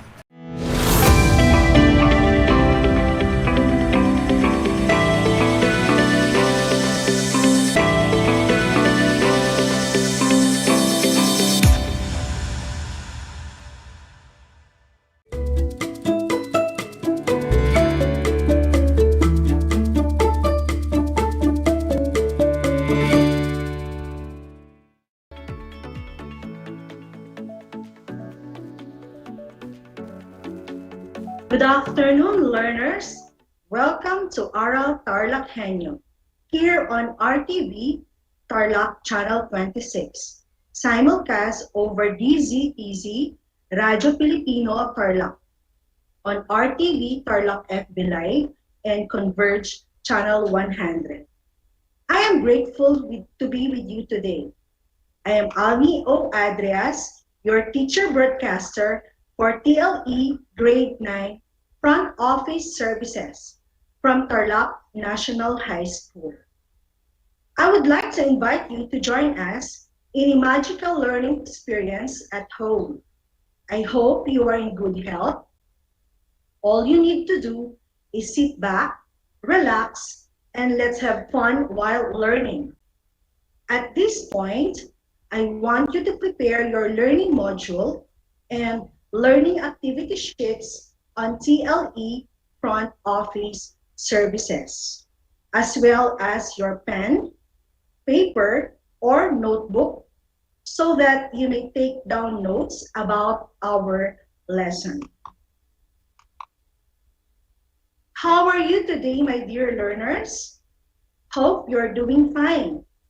Be sure that you are in good, comfortable place, far from noise, and well-learning environment so you can listen to the topic very well. At this point, I know you're ready. Do you still remember our topic last meeting? Last time, we discussed about the handling guest luggage. Can you enumerate the factors to be considered in loading and transporting guest luggage? Again, you may use your cell phones in giving your correct answers. You may also send your answers through messengers or in the comment section. Okay, handle luggage and other articles safely with care. Put heavier or larger items on the bottom of the luggage cart. Hang soft garment bags from luggage cart bars or place them on top of other luggage. Secure fragile items between bags. Do not put other items on top of fragile items. And push heavy luggage carts instead of pulling them and move slowly, especially around corners, so items don't shift and fall off short. I'm glad that you still remember our past lesson. Are you ready for our new lesson, learners? But before that, I've prepared a short activity for you to be surely enjoy. Okay, so this activity is very simple and popular. We call this 4 picks, 1 word. It is a word guessing game with 4 pictures, and you will guess what a specific word fits with the photos presented. Again, you may send your answer through Messenger or in the comment section. Okay, are you ready, dear learners? The first word is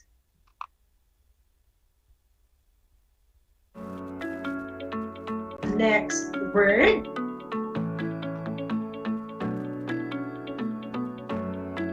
And then last word. Okay, time is up, my dear learners.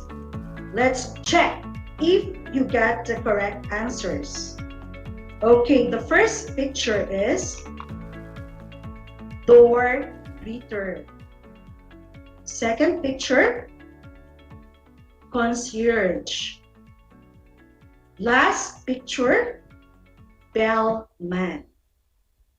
Okay, I am glad that you tried your best for the activity. What did you notice with those words or with those pictures? Okay, very good. Yes, they are the hotel staff. So our topic is all about the duties and responsibilities of hotel staff.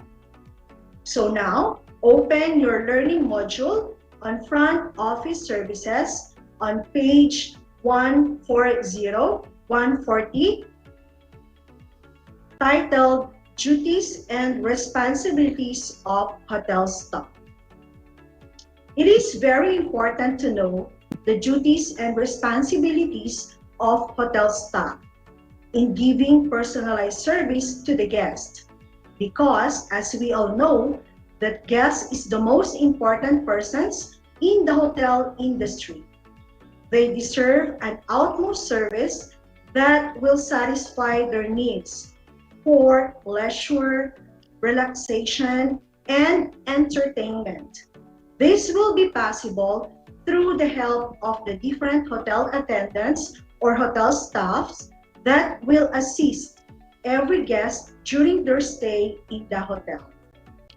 Now, do you have any idea about the meaning or definition of hotel staff? Okay, learners, let us define hotel staff. Hotel staff means all individuals performing services in the name of the hotel, whether such individuals are employed by owner, manager or an affiliate of owner, or manager including the senior executive personnel. When you stay at a hotel, you expect the staff to ensure your stay comfortable and stress-free. Have you ever thought about all the people who work hard to make your stay as pleasant as possible? A hotel has different departments, and all of them are important in keeping guests happy and relaxed. When you arrive at the hotel, the door greeter will be the first employee you will encounter. So door greeter welcomes guests as they arrive at the hotel. Their positive attitude is the first impression that we can give to our guests. So let us enumerate the duties and responsibilities of a door greeter. Opens hotel entrance doors for guests.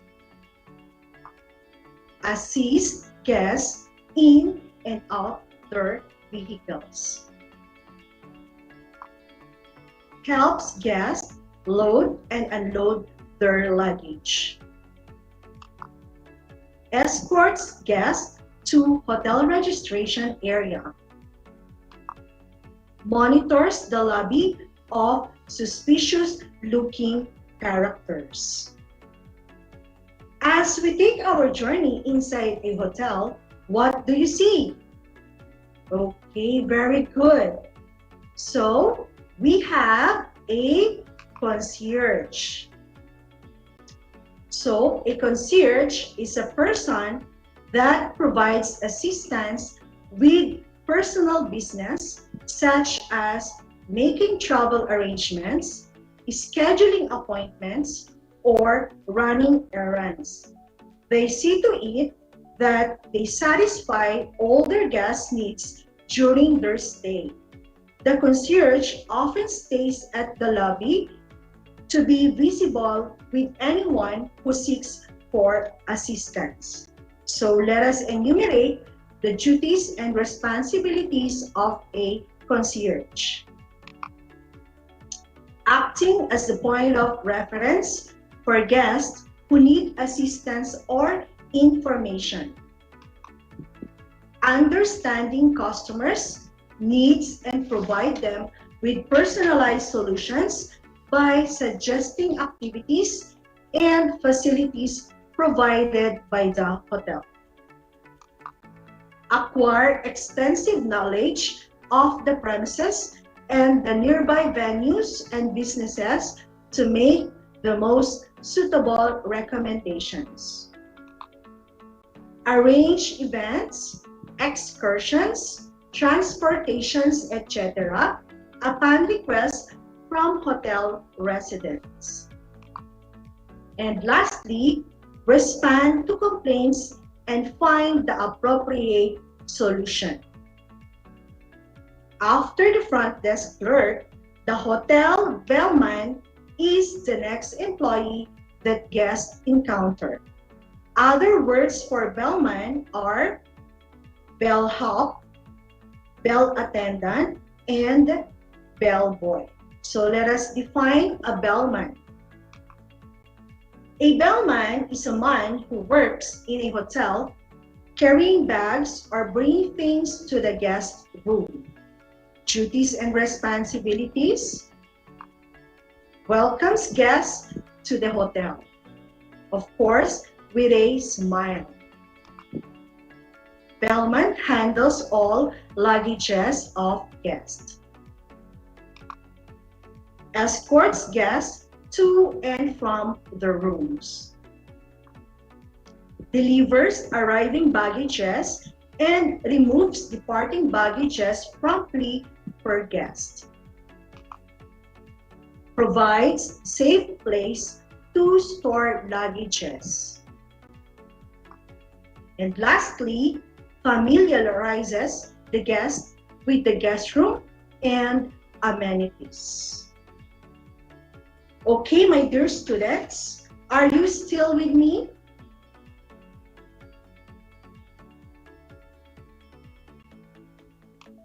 Okay, so hotel staff as a whole, we should give credit to all the hotel staffs that dedicatedly perform their duties and responsibilities in order to provide quality service to the guests. Behind the luxurious amenities and prestigious events of the hotel are the people who create good reputation for the hotel. Okay guys, learners, to deepen your understanding, I prepared an activity. So, the activity titled Guess Who. So, I will show you a picture and you will guess whose hotel staff is in the picture. Are you ready? Again, you may send your answer through Messenger or in the comment section. Picture number 1. Welcomes guests as they arrive at the hotel. Okay, answer: door greeter. Next picture: acting as the point of reference for guests who need assistance. Answer: concierge. And last but not the least, provides safe place to store luggage. Answer: bellman. Okay. For those who got a perfect score, congratulations. You did a great job.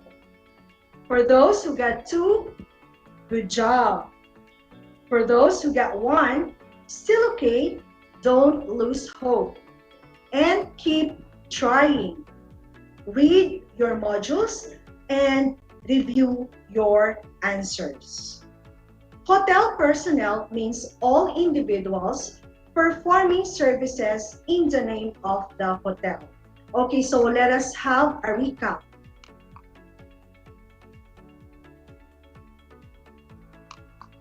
Door greeter, duties and responsibilities. Concierge, duties and responsibilities.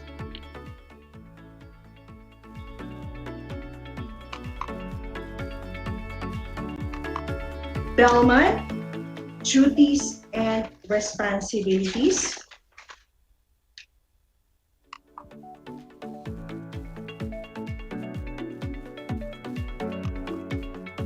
Okay. Hopefully you learned something new from our topic for today. Now, my dear learners, let us see how well you understand the lesson. Kindly get a piece of paper, pen, and or notebook. We have a short quiz. Our quiz is a multiple choice. the direction or instruction, select the letter of the correct answer. I will read each question twice. Are you ready? Number 1. Opens hotel entrance doors for guests. A. Bellman. B. Concierge. C. Door greeter. Opens hotel entrance doors for guests. A. Bellman. B. Concierge. C. Door greeter. Question number 2. Acting as the point of reference for guests who need assistance or information. A. Bellman. B. Concierge. C. Door greeter. Acting as the point of reference for guests who need assistance or information. A. Bellman. B. Concierge. C. Door greeter. 3. Familiarizes the guest with the guest room and amenities. Familiarizes the guest with the guest room and amenities. A. Bellman. B. Concierge. C. Door greeter. Familiarizes the guest with the guest room and amenities. A. Bellman.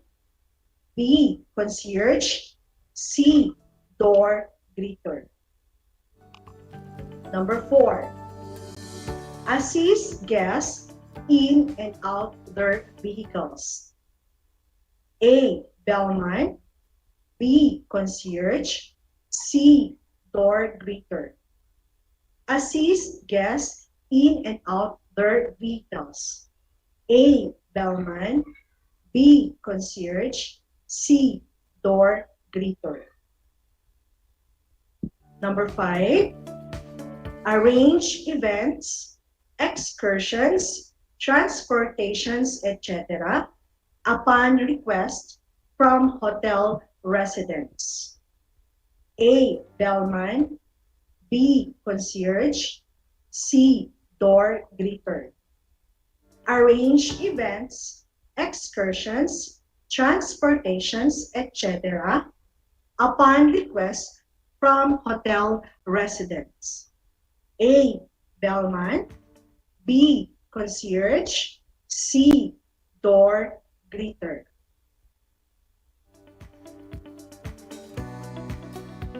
Okay, time is up, my dear learners. Are you ready to check your answers? Here are the correct answers. Number 1, C. Door greeter. 2. B. Concierge. 3. A. Bellman. 4. C. Door greeter. 5. B. Concierge. Okay, count the number of correct items. For those who get a perfect score, congratulations. You did an amazing job. For those who got 4, 3, very good. For those who got 2 and below, still okay. Don't lose hope and keep trying. Please read your modules and review your answers. So that was a great learning experience with you. Hopefully, you enjoyed our lesson for today. Thank you for listening. I'll be glad to be with you again on our next episode and another exciting topic. So always remember that hotel staff, it is very important to know the duties and responsibilities of hotel staff in giving personalized service to the guests. Because as we all know, that guest is the most important persons in the hotel industry. They deserve an utmost service that will satisfy their needs. So this will be possible through the help of the different hotel attendants that will assist every guest during their stay in the hotel.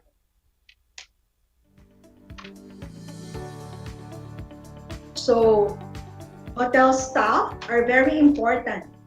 So we should give credit to all the hotel staff that dedicatedly perform their duties and responsibilities in order to provide quality service to the guests behind the luxurious amenities and prestigious events of the hotel are the people who create good reputation of the hotel.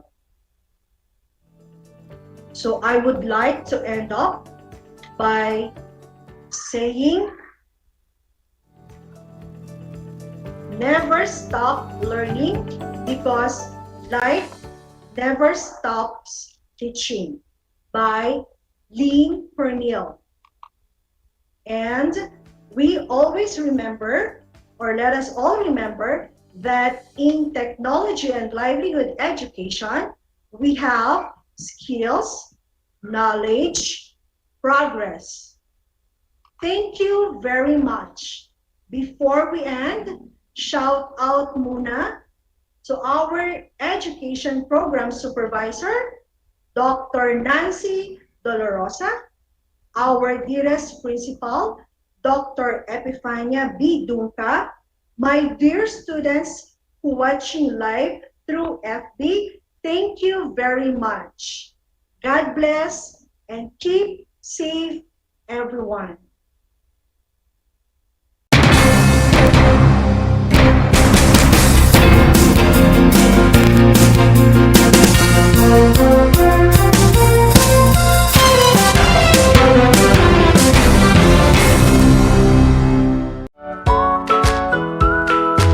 How are you today? Hello, everyone. Hello, learners of Tarlac. Good morning, Math Talino Grade 4 learners! Welcome to Aral TarlakHenyo here on RTV Tarlac Channel 26. Simulcast over DCTC Radio Filipino Tarlac. I'm Sir Glenn, your teacher broadcaster. Broadcasting live here at Paniki Tarlac. Remotely here in Concepcion, Tarlac. Live here at Barangay Pedro Elquines, Mayantok, Tarlac. Broadcasting live from Ramos National High School. Your anchor teacher today for grade 9 mathematics. Your partner in education this time of pandemic.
upang matugunan ang mga kinakaharap na pagsubok ng mga guro at mag-aaral sa gitna ng kasalukuyang pandemya. Nagsanib tulong sina Congressman Charlie Cojuangco ng unang distrito ng Tarlac, DEPED Region 3 Regional Director Dr. May B. Eclar at Tarlac Schools Division Superintendent Dr. Ronaldo Poson para sa isang napapanahong proyekto na tinaguriang Project Shine, Aral TarlakHenyo. Ang mga mag-aaral ng Grade 4 at Grade 5, ganon din ang Grades 8 and 9 sa buong probinsya ng Tarlac, kasalukuyang sumasailalim sa radio-based instruction. Katuwang ang himpilang DZTZ 828 kHz AM at RTV Tarlac, Channel 26. Ang Tarlac po nangunguna po ngayon pagdating po sa radio-based instruction. Marami pong humahanga sa atin. I'm very happy this station, itong DCTC, could reach the whole of Region 3. Hindi natin alam, we are contributing. We are creating a very big dent in the history of Philippine education. And I am proud. I am here in Tarlac. This is the noble cause of education in which you and I, without you knowing it, we are bound to do.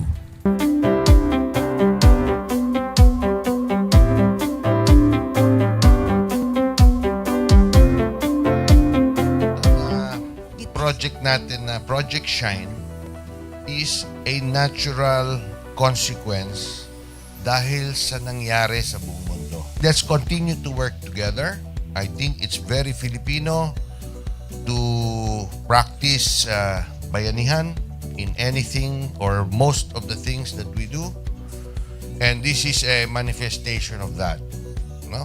We have private sector, we have DEPED, we have local government, all working together. And I hope the parents of some of these children, especially the parents that did not graduate from school or hindi nakapag-aral nung sila ay bata, sana naman gamitin na nila itong opportunity na mag-schooling na rin sila kasama ng mga anak nila para mag-bonding pati ang mga magulang sa mga bata. I look at this as doing God's work. Diba? So if you do God's work, it feels right. It's righteous. It's for good, not for evil. Good morning and happy learning, grade 4. Welcome to Aral TarlakHenyo here on RTV Tarlac, Channel 26. Simulcast over DZTZ 828. Radio Filipino Tarlac. I am Teacher Mercy Pacheco Bognot. This is Alistair Aidatu. I am Marie Josephine B. Andrade. I am Teacher Princess Marie M. Dueñas, and I will be your teacher broadcaster for today.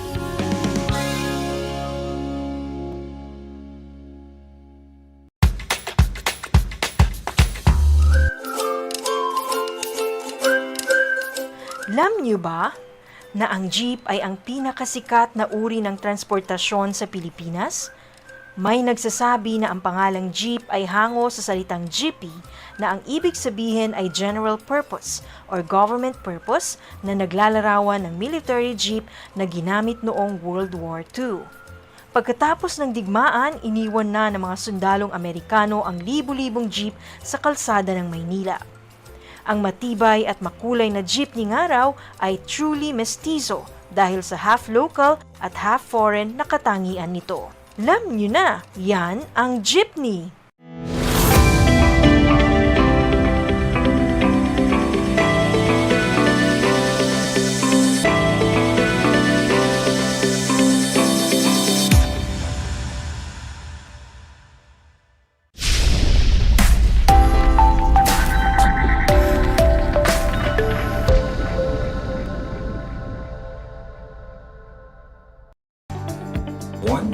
Good afternoon, especially to all grade 9 students. Welcome to Aral TarlakHenyo here on RTV Tarlac, Channel 26, simulcast over DCTC, Radio Filipino Tarlac. I am Sir Gavito Gonzaga, your teacher broadcaster for Health Grade 9, live broadcasting at Victoria, Tarlac. Join me as we learn together in this 25 minutes of meaningful discussion. I just want to tell some gentle reminders. Make sure that you're in your most comfortable place while tuning in into our live stream, television, and radio station. And also, make sure that you have a copy of your learning activity sheet in grade 9 health for fourth quarter to better understand our lesson for today. Before we formally start our lesson, let's have a short recap about the previous topic, intentional injuries. Are you ready? Okay, so let's begin. It is the intentional taking of one's own life. Correct. That is suicide. This is a suicide attempt in which person does not intend to die. It is often a cry for help, meaning the person who wants others to know what she or he is feeling, and that is a parasuicide. Now, how will you recognize a person who has a suicidal tendencies? Oftentimes, the person gives clues through his or her behavior and speech. Correct. Some of these clues are talking about suicide or death, writing farewell letters or giving away valuable things to their friends and siblings, and showing changes in behaviors, moods, and feelings. So what are the example actions under domestic violence? Correct. These are name calling or put downs, keeping a partner from contacting his or her family or friends, withholding money, allowance, or denying financial support, stopping a partner from getting or keeping a job, actual or threatened physical harm, sexual assault, stalking, and intimidation. Then who are the possible victims of domestic violence? Correct. Anyone can be a victim or is at risk of it. Bravo. I'm glad that you still remember our previous topic. Now, I want you to focus on my presentation. What do you see and observe in the picture in preliminary activity? Yes, those are intentional injuries resulting from violence. Can you identify the first one? Correct. That is bullying. What about the second picture? Correct. That is stalking. What about the last picture? Yes, that is extortion. Now, time to think and internalize. As a student, how would you react if these scenarios happen? Welcome to Safety Adventure. This lesson will culminate your exciting and significant journey as you learn the intentional injuries, assault committed by peers, bullying, stalking, and extortion. Your knowledge, skills, and understanding on this stage will completely prepare you to practice safety measures and help yourself, your family, friends, and your community during emergencies. Are you ready to learn? Okay, let's begin. To start with, here is our learning competency as our guide in our lesson. After listening and watching this lesson, you should be able to describe the types of intentional injuries.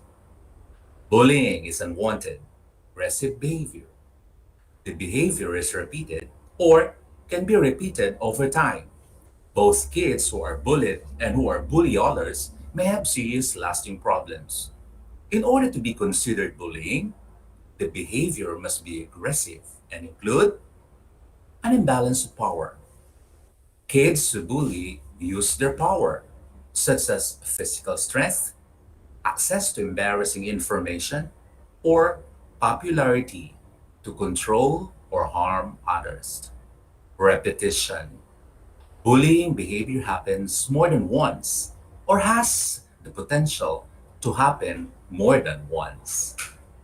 So there are different classifications of bullying. These are verbal, social, physical, and cyberbullying. Verbal bullying, saying or writing mean and nasty things. It includes teasing, name calling, making inappropriate sexual comments, taunting, threatening to cause harm. Second, social bullying is sometimes referred to as relational bullying. hurting someone's reputation or relationships. Social bullying or any deliberate, repetitive, and aggressive social behavior intended to hurt others or to belittle another individual or group. It includes telling other children not to be friends with someone, spreading rumors about someone, or embarrassing someone in public. Next up, physical bullying. Hurting a person's body or destroying his or her possessions, and it includes hitting, kicking, pinching, spitting, tripping, pushing, taking or breaking someone's things, and making mean or rude hand gestures. The fourth one, cyberbullying. Verbal and social bullying done through use of technology and electronic means. It include using social media like Facebook or Twitter, etc., using mobile devices like cell phone, using electronic mails like emails, or any conduct resulting to harassment, intimidation, or humiliation through the use of the other forms of technology such as, but not limited to texting, email, instant messaging, chatting, internet, social media, online games, or other platforms or formats. Again, what are the four classifications of bullying? Correct. These are verbal, social, physical, and cyberbullying. Under Republic Act 10627 or the Anti-Bullying Act, aims to protect children enrolled in kindergarten, elementary, and secondary schools and learning centers from being bullied.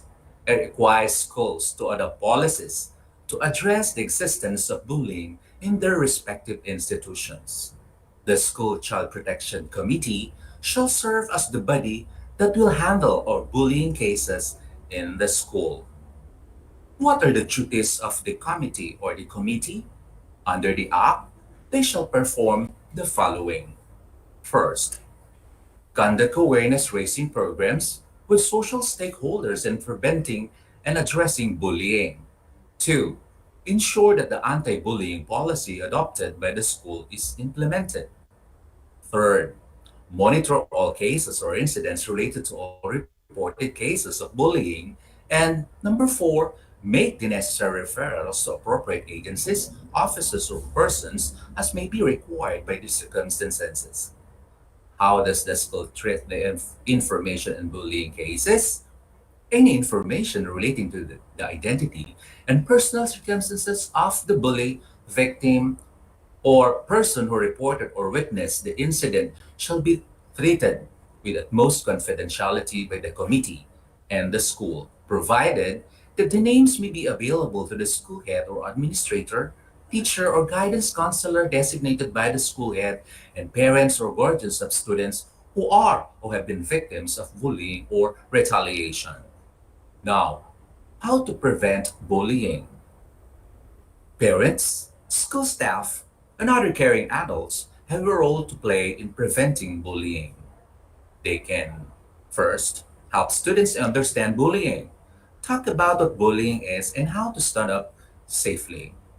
Tell students bullying is unacceptable. Make sure students know how to get help. Next, keep the lines of communication open. Check it often with students. Listen to them. Know their friends. Ask about school and understand their concerns. Encourage students to do what they love. Special activities, interests, and hobbies can boost confidence, help the students make friends, and protect them from bullying behavior. Model how to treat others with kindness and respect. That's all for bullying. Now, let's proceed to stalking. Stalking is a pattern of behavior that makes you feel afraid, nervous, harassed, or in danger. It is when someone repeatedly contacts you, follows you, sends you things, and talks to you even when you don't want them to. It is very threatening to the person being stalked because the behaviors and actions of the stalker often invade his her privacy. Stalking behaviors involve actions such as knowing your schedule, knowing up at places you go to, sending mail, email, and pictures, calling or texting repeatedly, and contacting you or posting about you on social networking sites like Facebook, Twitter, etc. Writing letters, damaging your property, creating a website about you, sending gifts, stealing things that belong to you. Any other actions to contact, harass, trap, or frighten you. You can be stalked by someone you know casually, stranger, or a past or current friend, boyfriend, or girlfriend.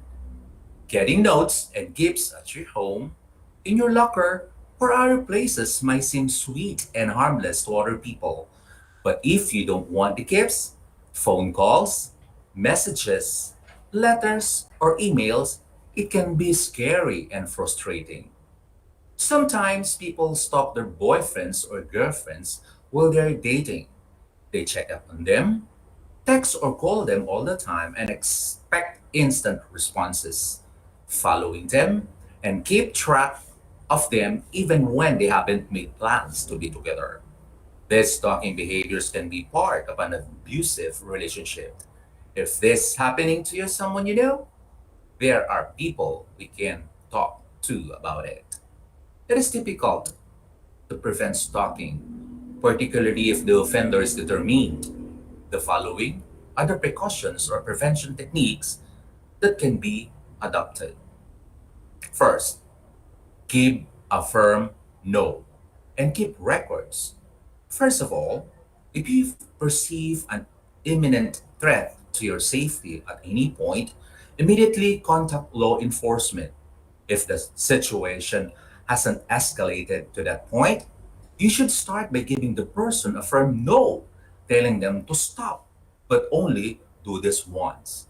After this, you should stop responding to his or her messages. Don't attempt to engage again in any way. Throughout this exchange and beyond, you should document all incoming correspondence, including emails, instant messages, and voice mails. 2. Alert those around you. Never hesitate to inform your friends and family if you know you have an online stalker. Only by understanding the issues at hand can they offer their support during such a frightening experience. You should also ask them to take a look at their own online profiles and determine what they are saying about you to other users. That's all for stalking, so let's proceed to extortion. Extortion is the act of using force or threats to force people to hand over their money or properties on favors. Extortion can happen outside ordinary schools wherein children are victimized to give up their allowances in exchange for the promise that they will not be beaten up. The act is different from robbery. In robbery, there is a very real and very immediate violence, and in extortion, the person may only suffer from the fear of harm if she or he gives in to the demands of the one who extorts. What do you do if you are being extorted? Yes, if you feel that you are the victim of an extortion attempt, how do you handle threats of extortion? Always remember, the most effective way to deal with extortion or blackmail is to report a suspected crime right away. Agreeing to pay will only make matters worse. Once the criminal realizes that you are willing to pay, they will only make further demands in an attempt to drain your cash and victimize you further. Now, let's have an activity.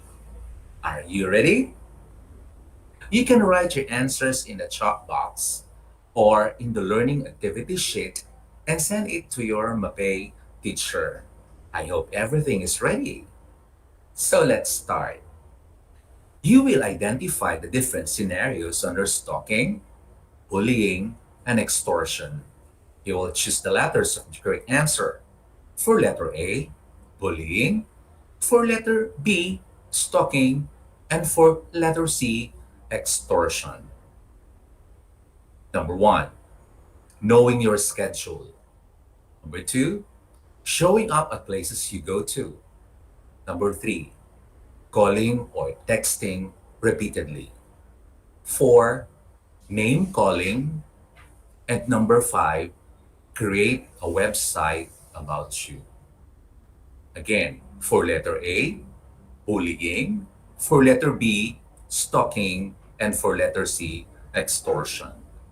Number 6, making inappropriate sexual comments. Number 7, threatening to cause harm. Number 8, asking to give up his new watch. Number 9, embarrassing someone in public. And number 10, hitting, kicking, and pinching. Again, for letter A, bullying. For letter B, stalking. And for letter C, extortion. Number 11, spitting. 12, knowing your schedule. 13, forcing your classmate to hand over his money. Number 14, contacting you or posting about you on social networking sites like Facebook, Twitter, etc. And number 15, making mean or rude hand gestures. For letter A again, bullying. For letter B, stalking. And for letter C, extortion. Okay, so let's check your answer. For number 1, the answer is B, stalking. For number 2, B, stalking. For number 3, B, stalking. And number 4, A, bullying. Number 5, B, stalking. Number 6, A, bullying. Number 7, A, bullying. Number 8, C, extortion. Number 9, A, bullying. Number 10, A, bullying. Number 11, A, bullying. Number 13, C, extortion. And number 14, B, stalking. And 15, A, bullying. So, I know you did great in this activity. So, bravo and congratulations. Now, I want you to pay attention to the guide question portion in the learning activity sheet and get ready with your pen because I will assess your learning based from your lesson today. I will read the entire question once and you will write your answer on the space provided in this question on the learning activity sheet, after which you will check your answer immediately. So are you ready? Okay, let's begin. It is an unwanted, aggressive behavior wherein there is an imbalance of power and repetition. A, extortion. B, stalking. Or C, bullying. Number 2, the Republic Act number 10627 is also known as A, Anti-Bullying Act of 2013, B, Anti-Extortion Act of 2012, or C, Anti-Stalking Act of 2015. Number 3, it is a pattern of behavior that makes you feel afraid, nervous, harassed, or in danger. It is when someone repeatedly contacts you, follows you, sends you things, and talks to you even when you don't want them to. A, extortion. B, stalking. And C, bullying. For number 4, it is the act of using force or threats to force people to hand over their money or properties on favors. A, stalking. B, bullying. And C, extortion. Number 5, it is a verbal and social bullying done through use of technology and electronic means. A, cyberbullying. B, social bullying. C, physical bullying. Now, we will check your answer. For number 1, the answer is letter C, and that is bullying. For number 2, the answer is letter A, Anti-Bullying Act of 2003. For number 3, the answer is letter B, that is stalking. And for number 4, the answer is letter C, extortion. And for number 5, the answer is letter A, that is cyberbullying. I know that you did great in your short quiz. Then congratulations. For the last part of the reflection portion of your learning activity sheet, I want you to write a short reflection on what you have learned today. So dear grade 9 students, if you have questions and clarifications in our lesson, you may send your questions on my messenger, or you may ask your MAPE teacher. And for now, like and share our Facebook page, and watch us live on Facebook, RTV Tarlac, channel 26. I hope you learned a lot today, and I hope all of you had a great time and enjoyed your lesson.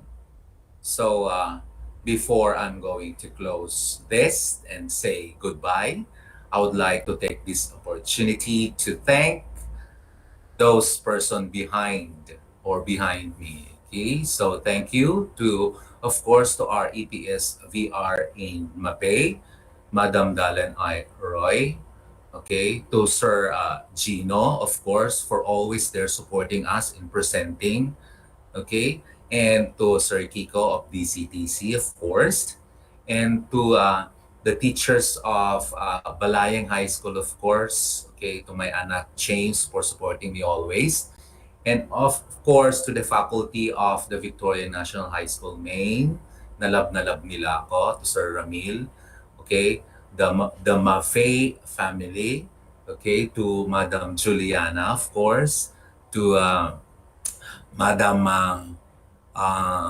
Josima, and to Madam Erica Cardona, okay, the recently broadcaster, of course, she's here, okay, and to all of the students of the Balayang High School, and of course to all grade 9.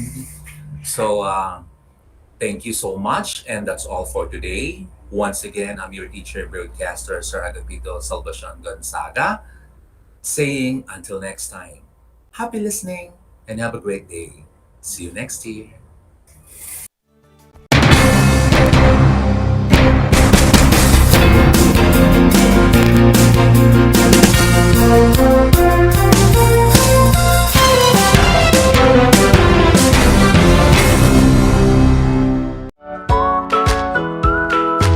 How are you today? Hello, everyone. Hello, learners of Tarlac. Good morning, Math Talino Grade 4 learners. Welcome to Aral TarlakHenyo Here on RTV Tarlac Channel 26. Simulcast over DCTC. Radyo Pilipino Tarlac.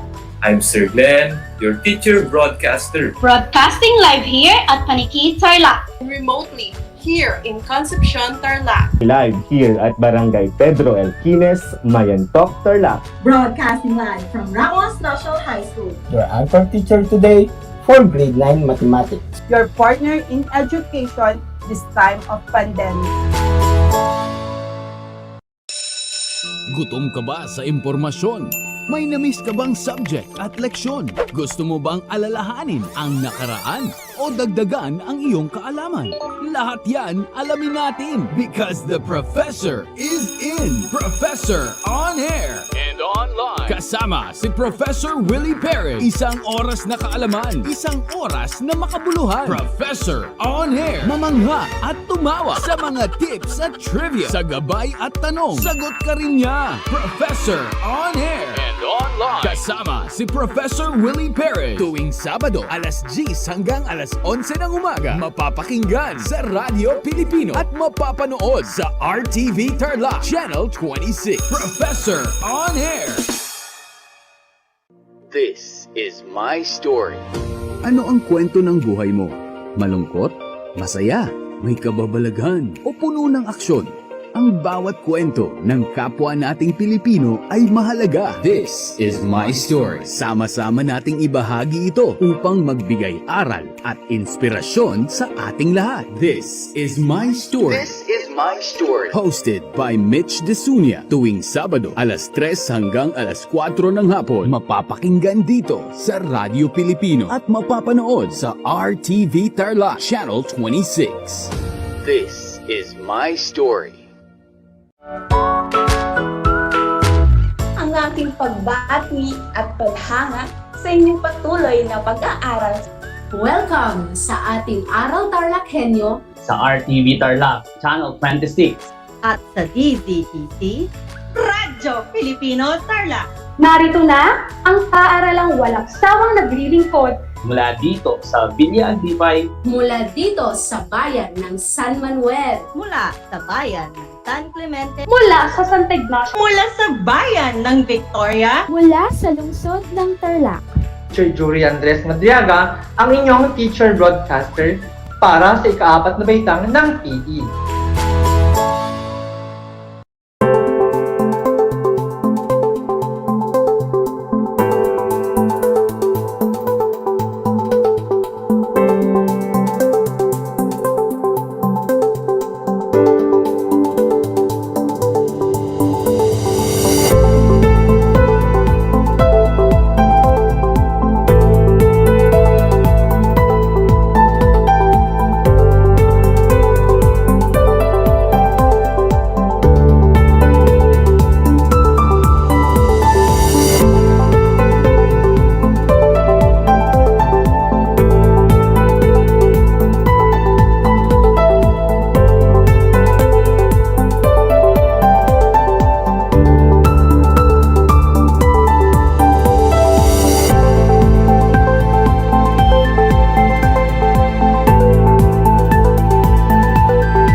Alam niyo ba na ang Pilipinas ay mayroong 7,641 islands? Mula sa bilang na 7,107 islands, nadagdagan ito ng 534 na isla noong 2017. Tanging 2,000 lamang sa mga islang ito ang natitirhan. Alam niyo na! Yan ang mga isla sa Pilipinas. Kumusta ginigilaw kong mga mag-aaral? muling sumasa inyo ang Aral TarlakHenyo Mula sa RTV Tarlac Channel 26 at DZTC. 828 Radyo Pilipino. Ako ang inyong guro. Ginoong Orlando Santos Alejo Jr. sa sining pang-industriya ng ika-4 na baitang Sasamahan at gagabayan ka Gamit ang makabagong paraan ng komunikasyon.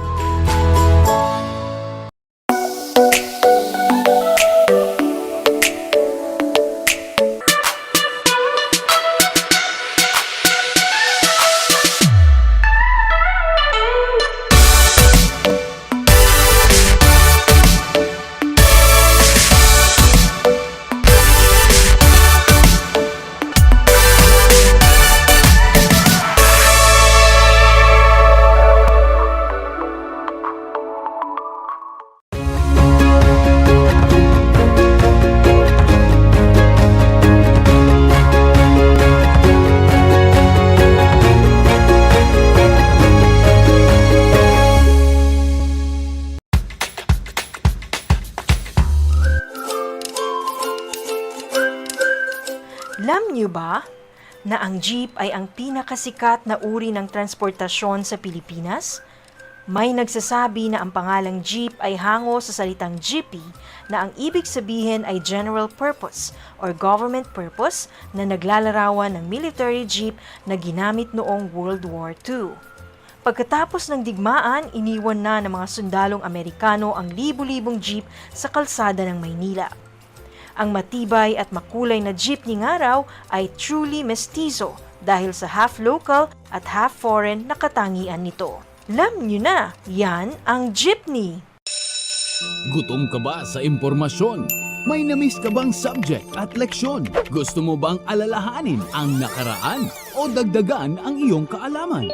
Lahat yan alamin natin because the professor is in. Professor on air and online. Kasama si Professor Willie Perez. Isang oras na kaalaman, isang oras na makabuluhan. Professor on air. Mamangha at tumawa sa mga tips at trivia. Sa gabay at tanong, sagot ka rin niya. Professor on air and online. Kasama si Professor Willie Perez. Tuwing Sabado, alas 10 hanggang alas 11 ng umaga. Mapapakinggan sa Radyo Pilipino at mapapanood sa RTV Tarlac Channel 26. Professor on air.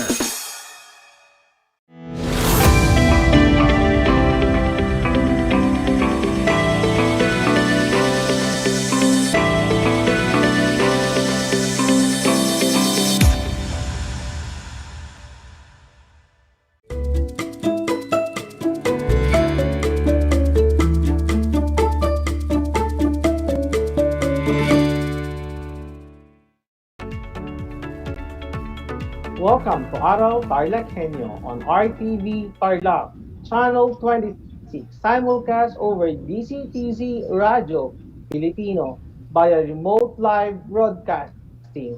And live from Mungkado Tarlac, I am your host, Roger P. Ramos, Public Schools District Supervisor of Mungkado North District, for another episode of DEPED Hour featuring the Office of the School Management Monitoring and Evaluation Unit.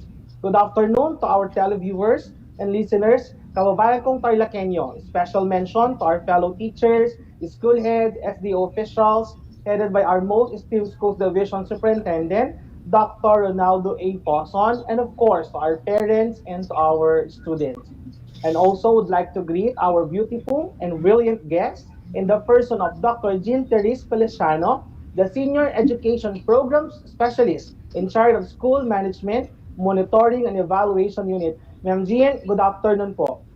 Good afternoon din po, sir, and good afternoon po sa ating mga tagapakinig at tagapanood po. Yes, ma'am. Good afternoon once again.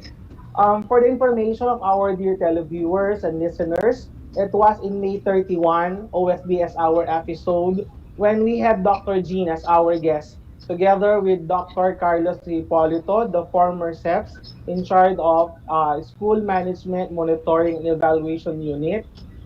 And if you could still vividly recall, my dear televiewers and listeners, it was also in that episode when I introduced Dr. Jean as the new SEPS in the School Management Monitoring and Evaluation Unit. And Ma'am Jean, in connection to this, if I may ask po, in less than 1 month, ma'am, may we know your accomplishment for the first 30 days as SEP in SMME, and what were your opportunities and challenges for the first 30 days in your new assignment as SEPs in charge of the School Management Monitoring and Evaluation Unit? Yes po, sir. As regards po sa ating accomplishments sa SMME, first po ay nakapag-provide na po tayo ng technical assistance sa 10 paaralan po na SBM Level 3 na isa-subject po for validation ng regional office. Kasi po, once they get the certificate of recognition from the regional office, they could use that for their reclassification. Aside from that po, we already conducted a meeting on the MEA plan to ensure report po that is anchored on the OPCRF of our schools division superintendent. And then, we were able to present our accomplishments and best practices during the program implementation review po. And I think that is one challenge that I encountered upon being the SMME SEPs, because that was the first time to come up with a report po on the program implementation review. But through the help of our schools division superintendent, our assistant schools division superintendents, division chiefs, public schools district supervisors, education program supervisors, and unit heads po, who gave their inputs as regards to how we would come up with the report. We were able po to come up with a comprehensive report, and actually it was commended by our regional office personnel. So yun po yung challenges, but I think that is also an opportunity on my part as newly installed SEPs, because I was able to come up with that presentation po that is well commended po. Okay, so what well I can say, no, kundi wow lang po talaga. So in that 30 days, Ma'am Jean, you were able to accomplish yung mga biggest accomplishment natin sa SDO Tarlac Province in terms of technical assistance. And I myself, I know how you work hard for giving technical assistance to the 10 schools na i-validate ng ating regional office, because one of which schools ay ang aming schools dito sa Mungkada North Central Elementary School. And I would like to thank you for giving them technical assistance. So, and then ma'am, nabanggit mo kanina na yung mga programs natin through the monitoring and evaluation that we have conducted ay na bigyan ng recognition ng regional office. So, with all your accomplishment, ma'am, as set in SMME, for the first 30 days, I could say you are indeed a smart and hardworking senior education program specialist. And kudos to all your accomplishment and good luck to your future endeavors. Ma'am Jean, yesterday, during the OSDS hour, naging guest po ang ating Schools Division Superintendent na si Dr. Ronaldo A. Poson. And namangha ako sa dami ng accomplishment ng SDO Tarlac Province for the school year 2020-2021. Despite of the different circumstances ng tinatawag po nating new normal. And all the PPAs of the SDO Tarlac Province, as you mentioned a while ago, and it was also mentioned by our SDS, were uploaded during the Armenia. Ma'am Jean, if I may ask po, what is the important role of your unit, the SMM unit, in the successful implementation of the different programs, projects, and activities ng ating SDO Tarlac Province relative to our Basic Education Learning Continuity Plan or LCP? Yes po, sir. As regards po sa implementation po ng programs, projects, and activities na reflected po sa ating Division Learning Continuity Plan, we actually work hand in hand with our ASPSS, chiefs, public schools district supervisors, EPSBRs, and unit heads to ensure that these are implemented po, and yung monitoring and evaluation po natin, that would be something that we will be strengthening. And of course, we also coordinate with them as regards to the technical assistance that they provide to the schools po. Okay po, ma'am. So, it's because of collaboration that your office initiated. Ano po, Ma'am Jean? Because yung Armea, ito yung pinipresent out of the DMEA, ano po. And the DMEA, ang kanyang mga PPAs doon ay from the schools din. So it's a good thing that we were able to initiate collaboration between the division office personnel as well as our schools headed by the school heads and of course with the teachers. Ma'am Jean, a while ago you made mention about the program implementation review as part of your mandate in the SMM unit. Ma'am Jean, can you tell us about this program implementation review at paano po ito nakakatulong sa success ng SDO Tarlac Province sa implementation ng ating mga programs, projects, and activities with impact on the lives of our learners? Yes po, sir. Program implementation review po, it's actually an activity that we do to assess and evaluate the implementation of our programs, projects, and activities, and to know whether we are already there or the objectives that we set are achieved by the division office.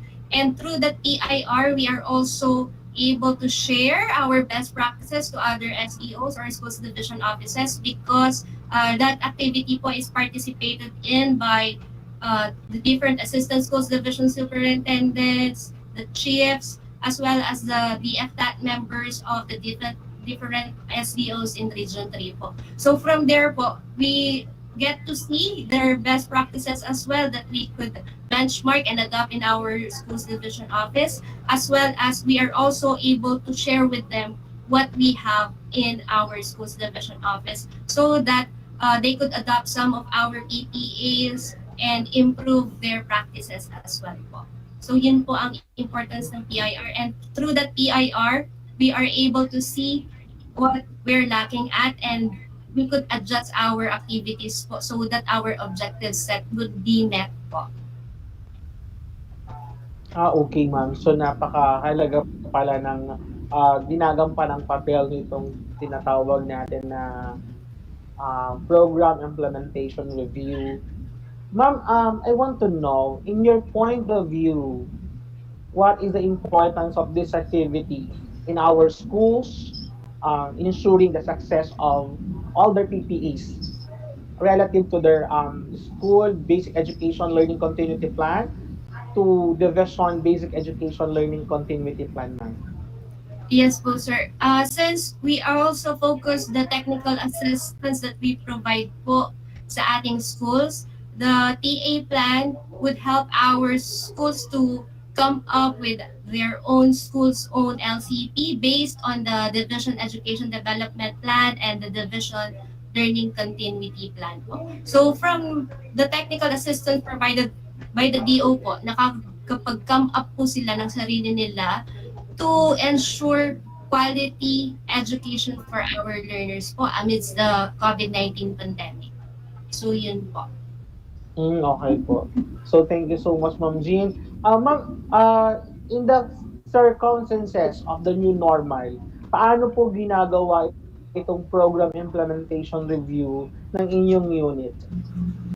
Sir, we actually coordinate po with the unit heads and supervisors to come up with our report, and then we report it through a regional activity po. But since we have the COVID-19 pandemic, so we're doing it online wherein the schools division offices po convene online so we could share our best practices and accomplishments during the program implementation review po. Okay po. Okay po, ma'am. Thank you so much. I know you are spending a lot of efforts ano po for the online activities relative to program implementation review. Ma'am, nabanggit nyo kanina na ang SDOs ay nagpe-present ng kanilang mga accomplishment and best practices. Can you share us or can you give us a short background kung anong kinalabasan ng ating report? Yes po, sir. Actually, we are proud to say that it was an excellent report because our report was well commended po by the division or the technical assistance team headed by the Chief Sir Wendell Cabrera and Ma'am Elba Ignigan. So sabi po nila, napaka-comprehensive at napaka-clear ng ating report since ang atin pong report, nakikita po doon ang technical assistance na pinoprovide natin sa ating mga schools anchored sa key results areas ng OPCRF po ng ating schools division superintendent. Okay po, ma'am. Ma'am, may I ask lang din po, sino po ang nag-present ng report na ito sa regional office po, ma'am? Para malaman po ng ating mga listeners and televiewers. Sir, yung slide presentation po, ako po yung nag-present. And then, we also came up with an audiovisual presentation together with our division ITO po, Engineer Eric Melcorpus, with the inputs po of our ASPSS and GFs. So, yung din pong nag-gather namin na information from the supervisors were included in that AVP po and the slide presentation po na pinaresent po namin. Yes po. And you know, Ma'am Jean, during the time that you are presenting the report, wala akong naging word na sinabi kundi wow at napakagaling because during your presentation, you outstandingly presented the SDO Tarlac Province report. And we are so grateful because you did it very well and you made the SDO Tarlac Province very proud of our accomplishments, of our programs and projects. Thanks to you and to your team as well as to those people who give you inputs in preparing the report. But in my assessment, ma'am, you did it very well. You outstandingly did the presentation of the report. Congratulations po, Ma'am Jean. Thank you very much din po, sir, since isa rin po kayo sa mga nagbigay ng input po and sa lahat po ng mga PSDS na kasama po natin.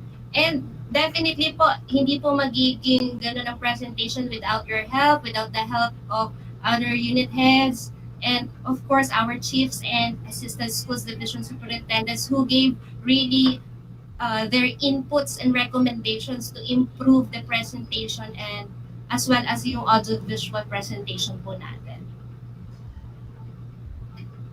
Yes, ma'am. So kudos to all the people who were with you in presenting the report, in preparing the report. Ma'am Jean, kayo nabanggit nyo din po ang CRA o Key Result Areas po ng ating SDS. Ano po ba yung mga CRA o mga Key Result Areas ng ating SDS at paano po o ano ang ibinibigay yung technical assistance para ang mga school, ang mga district ay makapag-conform doon sa pamantayan o doon sa standard ng performance relative to the key result areas po ng ating schools division superintendent. Yes po, sir. First po is the strategic management operations po. So under this po, tinulungan po natin ang ating mga schools to come up with their own school learning continuity plan as well as po yung pag-conduct po ng researches through the Malatarlac lectures conducted by the Planning and Research Unit, pati rin po ang pag-improve ng SBM level of practice ng ating mga schools through the aid of our public schools district supervisors po who conduct series of trainings and meetings with their school heads to improve po yung SBM level of practice po nila. And I think itong SBM po, we are targeting 25% increase in the level of practice of our school. So by next quarter po, we will be conducting the validation na po. So magkakaroon po ng great role ng ating mga PSDS dyan dahil through their help, for sure, mag-improve po ang practices ng ating mga schools po. And then second po, curriculum. Marami po tayong projects under curriculum. First po, yung Project Shine. So ito po yung ginaganap natin ngayon with the DCTC.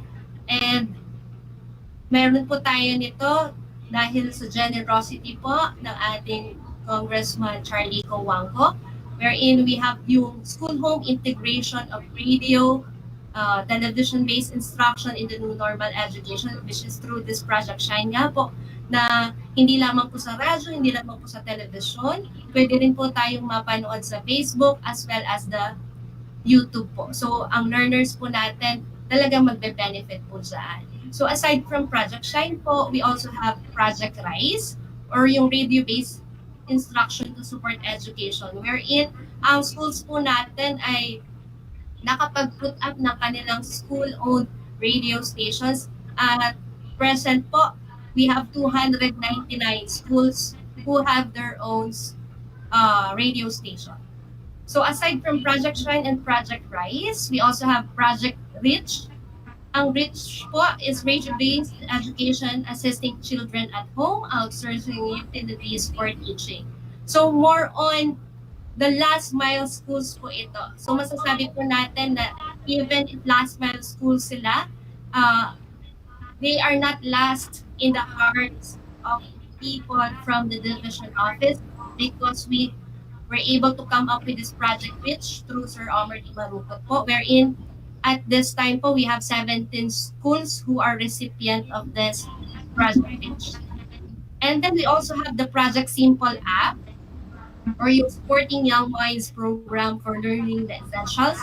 So ito naman po through the generosity of our provincial governor, Honorable Susan Yap. So, kaya po na meron tayo nitong Project Simple dahil po sa kanya. And then Project Continue, Compendium of Notes, Techniques in Understanding the Essentials. So dito po nagkaroon tayo ng series of meetings. Kabilang po ang ating mga education program supervisors, and through that po, nakabuo po sila ng compendium of notes per learning area, and they ensured that they quality assured po this compendium of notes. As you can see po, sa mga nabanggit po natin kanina, hindi lamang po ang division office ang tumutulong para ma-achieve po natin ang continuous and quality education, pati po ang ating mga stakeholders, LGUs, and NGOs po. So yun po yung sa curriculum po. And then, under Human Resource Management and Development po, we have yung reclassification. Actually, yan po ay trademark ng ating Schools Division Office na pinangunahan po ng ating Schools Division Superintendent, Dr. Ronaldo E. Pozon. So, alam po ng lahat na kung pagdating sa reclassification, tatak-tarlak po yan dahil tayo po may pinakamaraming na-reclass, tayo po may mga pinakamabilis na na-reclass. And then, under din po ng Human Resource Management and Development ay ang pagbuo ng training proposals na isa sa subject for NAEAP recognition. So this is to ensure po ng ating mga training programs are in adherence to the standards set by the NAEAP. So kahapon po, nag-present na po ang ating mga training components. So fortunately, we were able to come up with 5 training proposals that would be subject for NAEAP recognition. And then, also we have the Project Simple, which is Simplified Information Management Process for Leadership Empowerment. So ito po yung ay ang ating Human Resource Information System, kung saan through this database po, mas madali po ang processing ng ating mga benefits. And then we have also the Project STAR, School Leaders Transcend to Achieve Efficient Governance and Great Learning Outcomes.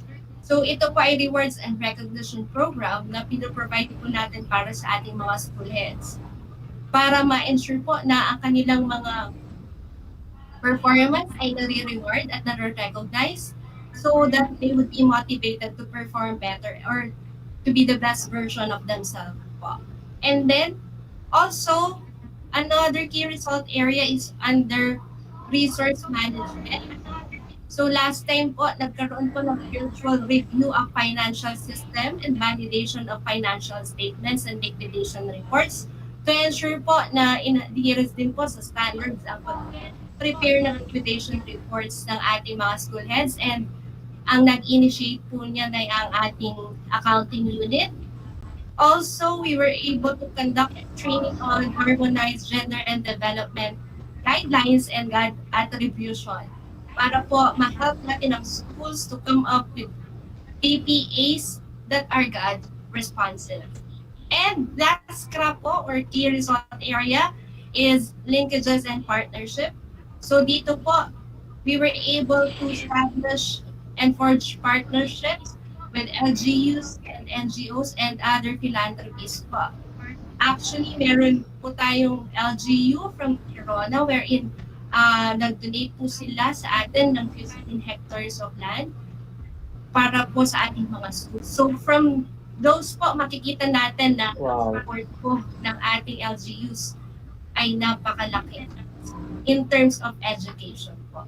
So dun po sa mga impact na yun at accomplishments na yun, makikita po natin na ang Division Office ay may mga programs, projects, and activities po to actually help our students improve their learning po.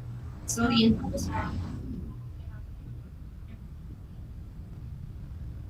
Okay, so meron pang 5 or key result areas ang ating SDS na dapat ang bawat isa sa bawat paaralan, bawat guro sa bawat paaralan, bawat eskwela sa bawat paaralan ay dapat na alam din ano Ma'am Jean para sa ganon ang kanilang mga projects, programs and activities na localized sa kanilang school ay dapat na nakaangkla sa key result areas ng ating schools division superintendent.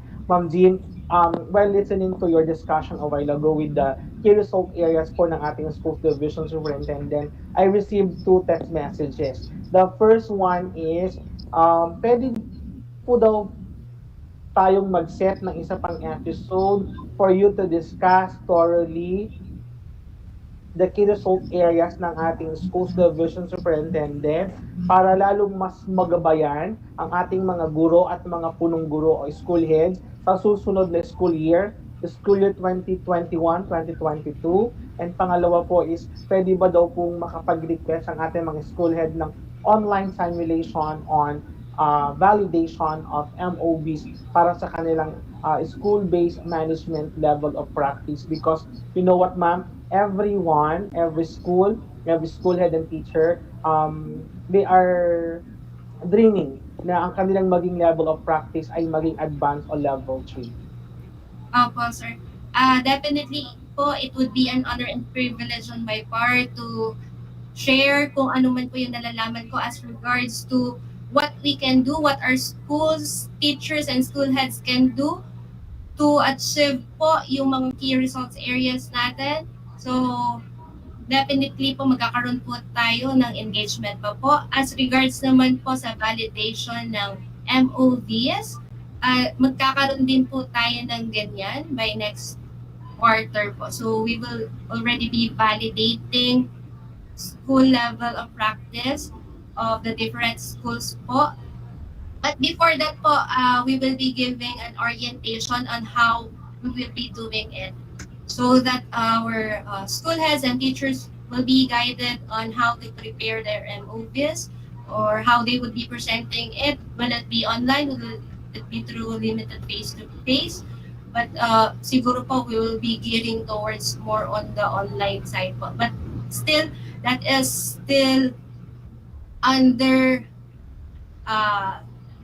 or we will be having series of meetings po with our chiefs and ASDSs as well as the validating team on how we would be conducting the division level validation po. Okay, ma'am. Thank you for the good news for the school heads and for the teachers who would like to improve their school level of practice sa kanilang school-based management. Ma'am Jean, 25 minutes is not enough to discuss some of the programs of your unit. And 25 minutes not enough for me to finish all the questions that I have in mind for the benefits of our teachers and school heads in terms of SBM, in terms of program implementation review, in terms of technical assistance. But I know, ma'am, you will be back next week for another episode of SME Hour to discuss about the SBM, to discuss about the key result areas of our schools division superintendent. Ma'am, bilang panguling pananalita, ano ang gusto po niyong ipabatid sa ating mga tagapakinig o tagapanood sa hapong ito? Yes po. Sa atin pong mga tagapakinig at tagapanood, definitely po ang pag-achieve ng quality and continuous education for our TarlakHenyo learners ay hindi lamang po duties and responsibilities ng personnel from the division office, but it would be a collaborative effort po between and among the teachers, the school heads, the community people, the parents, para po ma-ensure natin ang continuous learning among our learners. So, ang akin po masasabi, tayo po ay tulong-tulong, sama-sama para umangat ang ating level sa in terms of education. So, ang mantra po natin na Rise Tarlac, Angat Tarlac, Shine Tarlac, definitely po ma-achieve po natin yan sa pamamagitan po ng pagtutulungan. So, yun po ang ating mga huling pananalita po, sir. Okay, thank you so much, Ma'am Jean, for your very generous na sharing of your time, of your expertise, and thank you for giving us good news this afternoon with regards to the request of our teachers and school heads who are working towards their school-based management level of practice na ma-improve up to level 3. So ma'am, thank you so much po for your time and see you in the next episode of DEPED Hour featuring the unit of school management monitoring and evaluation. Muli ako po si Roger P. Ramos, ang inyong TSDS broadcaster hanggang sa susunod na episode ng Aral TarlakHenyo featuring programs of the SMME unit. Again, good afternoon po sa inyong lahat. Stay home, stay safe. God bless everyone.